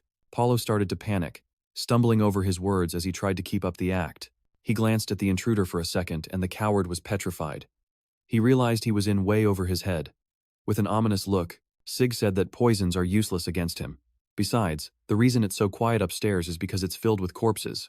Paulo's cowardly instincts kicked in. He wanted to run to his mommy. He refused to believe his men were eliminated. After all, he had Pabella's elite and magic weapons ready to defend him. If he was in doubt, he could go check the surface for himself. However, Sik wasn't about to waste any more time. Overwhelmed, Paulo confronted the intruder, demanding to know under whose orders the masked man was acting. After connecting the dots, he realized this was an operation by Makin. The only organization that could threaten Pavela like this is their rival. After all, Paulo insisted that there was a mutual pact to respect territorial boundaries. An attack is ridiculous. Sik couldn't stand the nonsense this slippery crook was spouting. Pabella has been encroaching on the distribution routes. They don't own them, and this man dares to preach about a mutual agreement. They crossed the line. That's more than enough justification for war. Don Juan won't stop until Pavela is crushed and reduced to ashes. The eradication of the southern pirates is near. Realizing he'd been found out, Paulo fled like the coward he is. Sik was hot on his heels as they raced through the underground tunnels. After a few minutes of a relentless chase, he found himself in a chilling chamber supported by large underground pillars. He had been moderating his speed, hoping to gather more information. Now he is in a different room from the last one.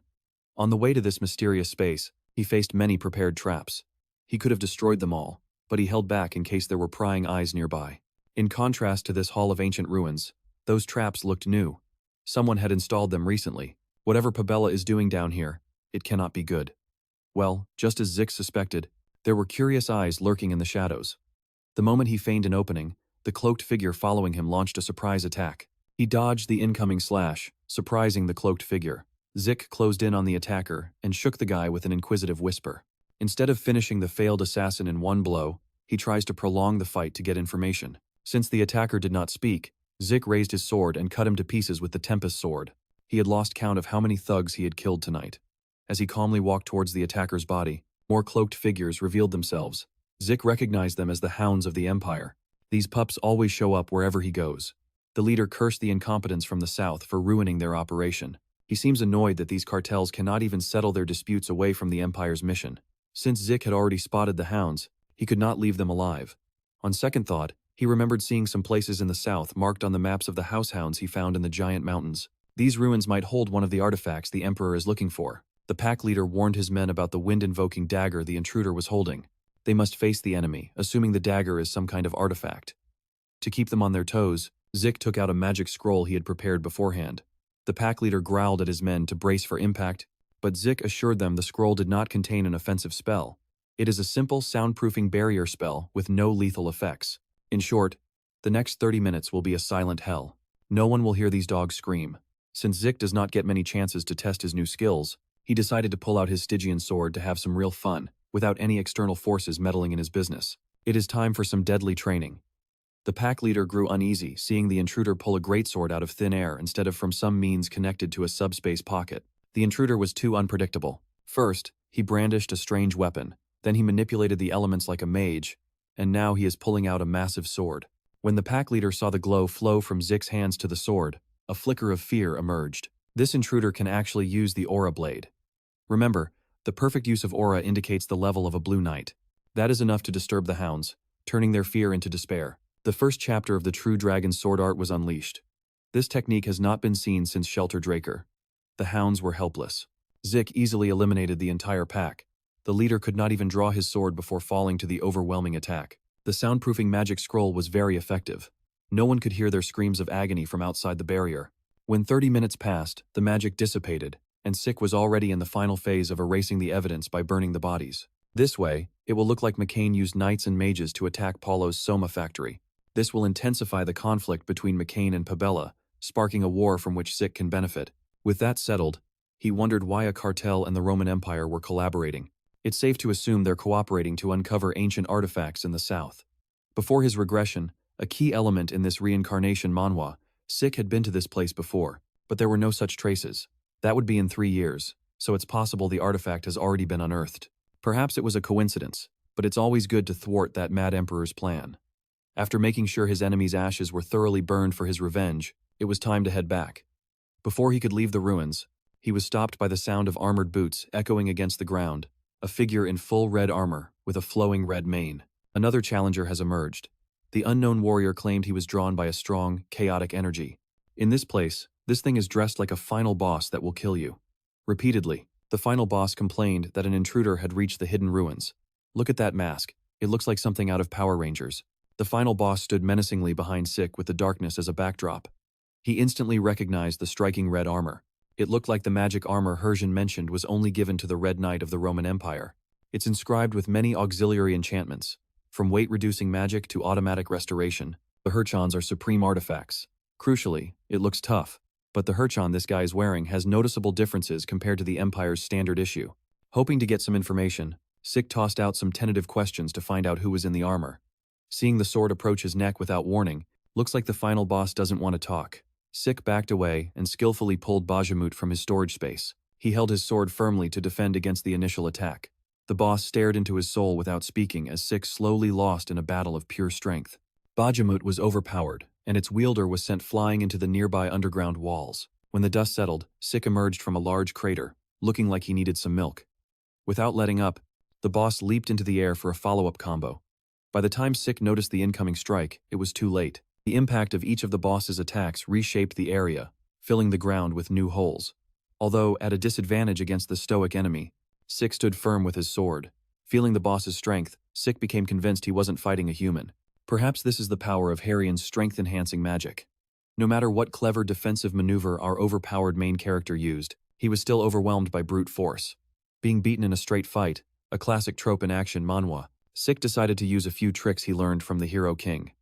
Using the elemental sword, he conjured the field of steel. A prison of solid steel emerged from the ground, restricting the boss's movement to a small circle. At first, it seemed like a promising containment method, but pure steel can't hold a real big shot captive. The final boss managed to shatter the prison into tiny pieces, and in doing so, continued to push S. Draker to different levels of combat.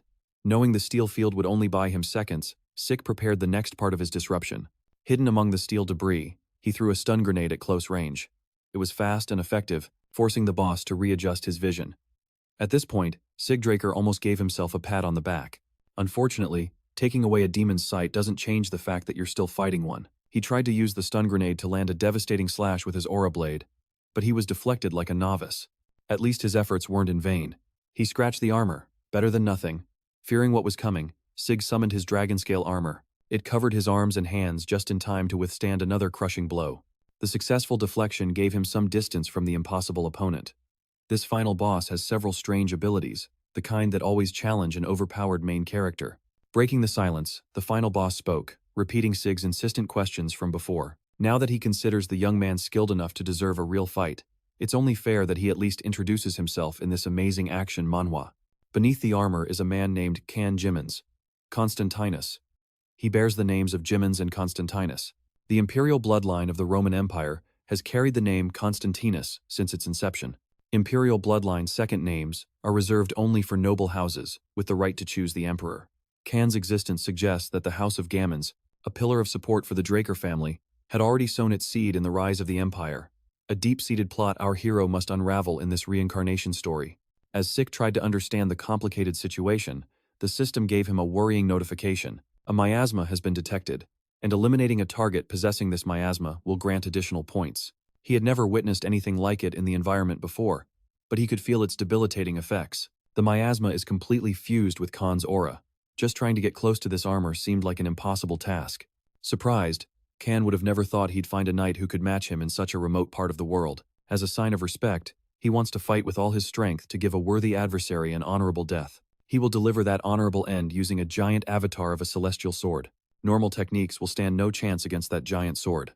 Even though he has the elemental sword, his skill is not developed enough to face something so unnatural. In that case, there's only one option left in this Manhwa recap: spreading his feet wider and raising Bahamut above his lowered stance. Sik Draker embodied the true dragon sword techniques. Chapter 8, Verse 2. Dragon Scale Grip. It sounds powerful on paper, but Sig knew it wasn't enough. A key point in this Manhwa review. Khan's Constantinus has a physical enhancement that seems like a cheat. It deflects aura blades. He's almost impenetrable in defense and nearly immortal with abnormal regeneration. As long as that strong armor is in play, it's impossible to land a fatal blow. At least Sik needs to take Khan down somehow. He has the ideal ability to do it, setting up the perfect revenge. Khan instantly noticed that the armor was failing and some functions were shutting down. It was as if an EMP bomb had gone off and the super enchantments were shutting down. Amused by his methods, Khan raised his sword laughing. He believes that discovering the enemy's tricks is part of the pleasure of battle. With enough power gathered, S moved as one with his sword. Both combatants accelerated from 0 to 100 in an instant, meeting for a clash in the center. S exhausted all his options, betting on this final attack to make some difference.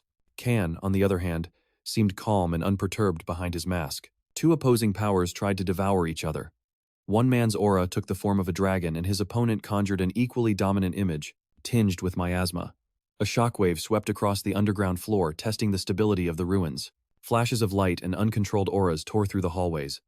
As the clash subsided, the ceiling was riddled with holes, and the structure looked shattered.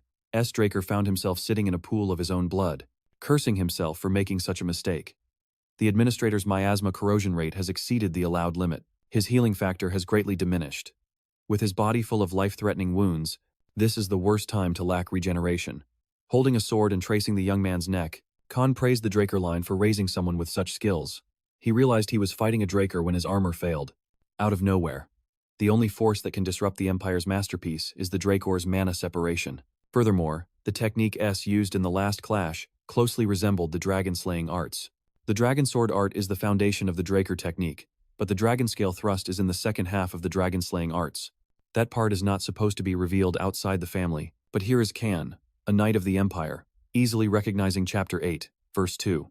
This means those damned Gimens have already handed over the dragon-slaying arts to the Empire. Realizing this, with the miasma spreading rapidly through his body, S coughed up blood. The corrosion had advanced greatly, and the pain was intense. Khan believes that leaving a fellow knight who fought bravely in such a state would not be honorable. So he finished the job and slowly plunged the sword into S's chest. Khan's Constantinus kept stabbing until he reached the heart and felt it stop. Pulling the sword from the open chest, he prayed for the young man's eternal rest.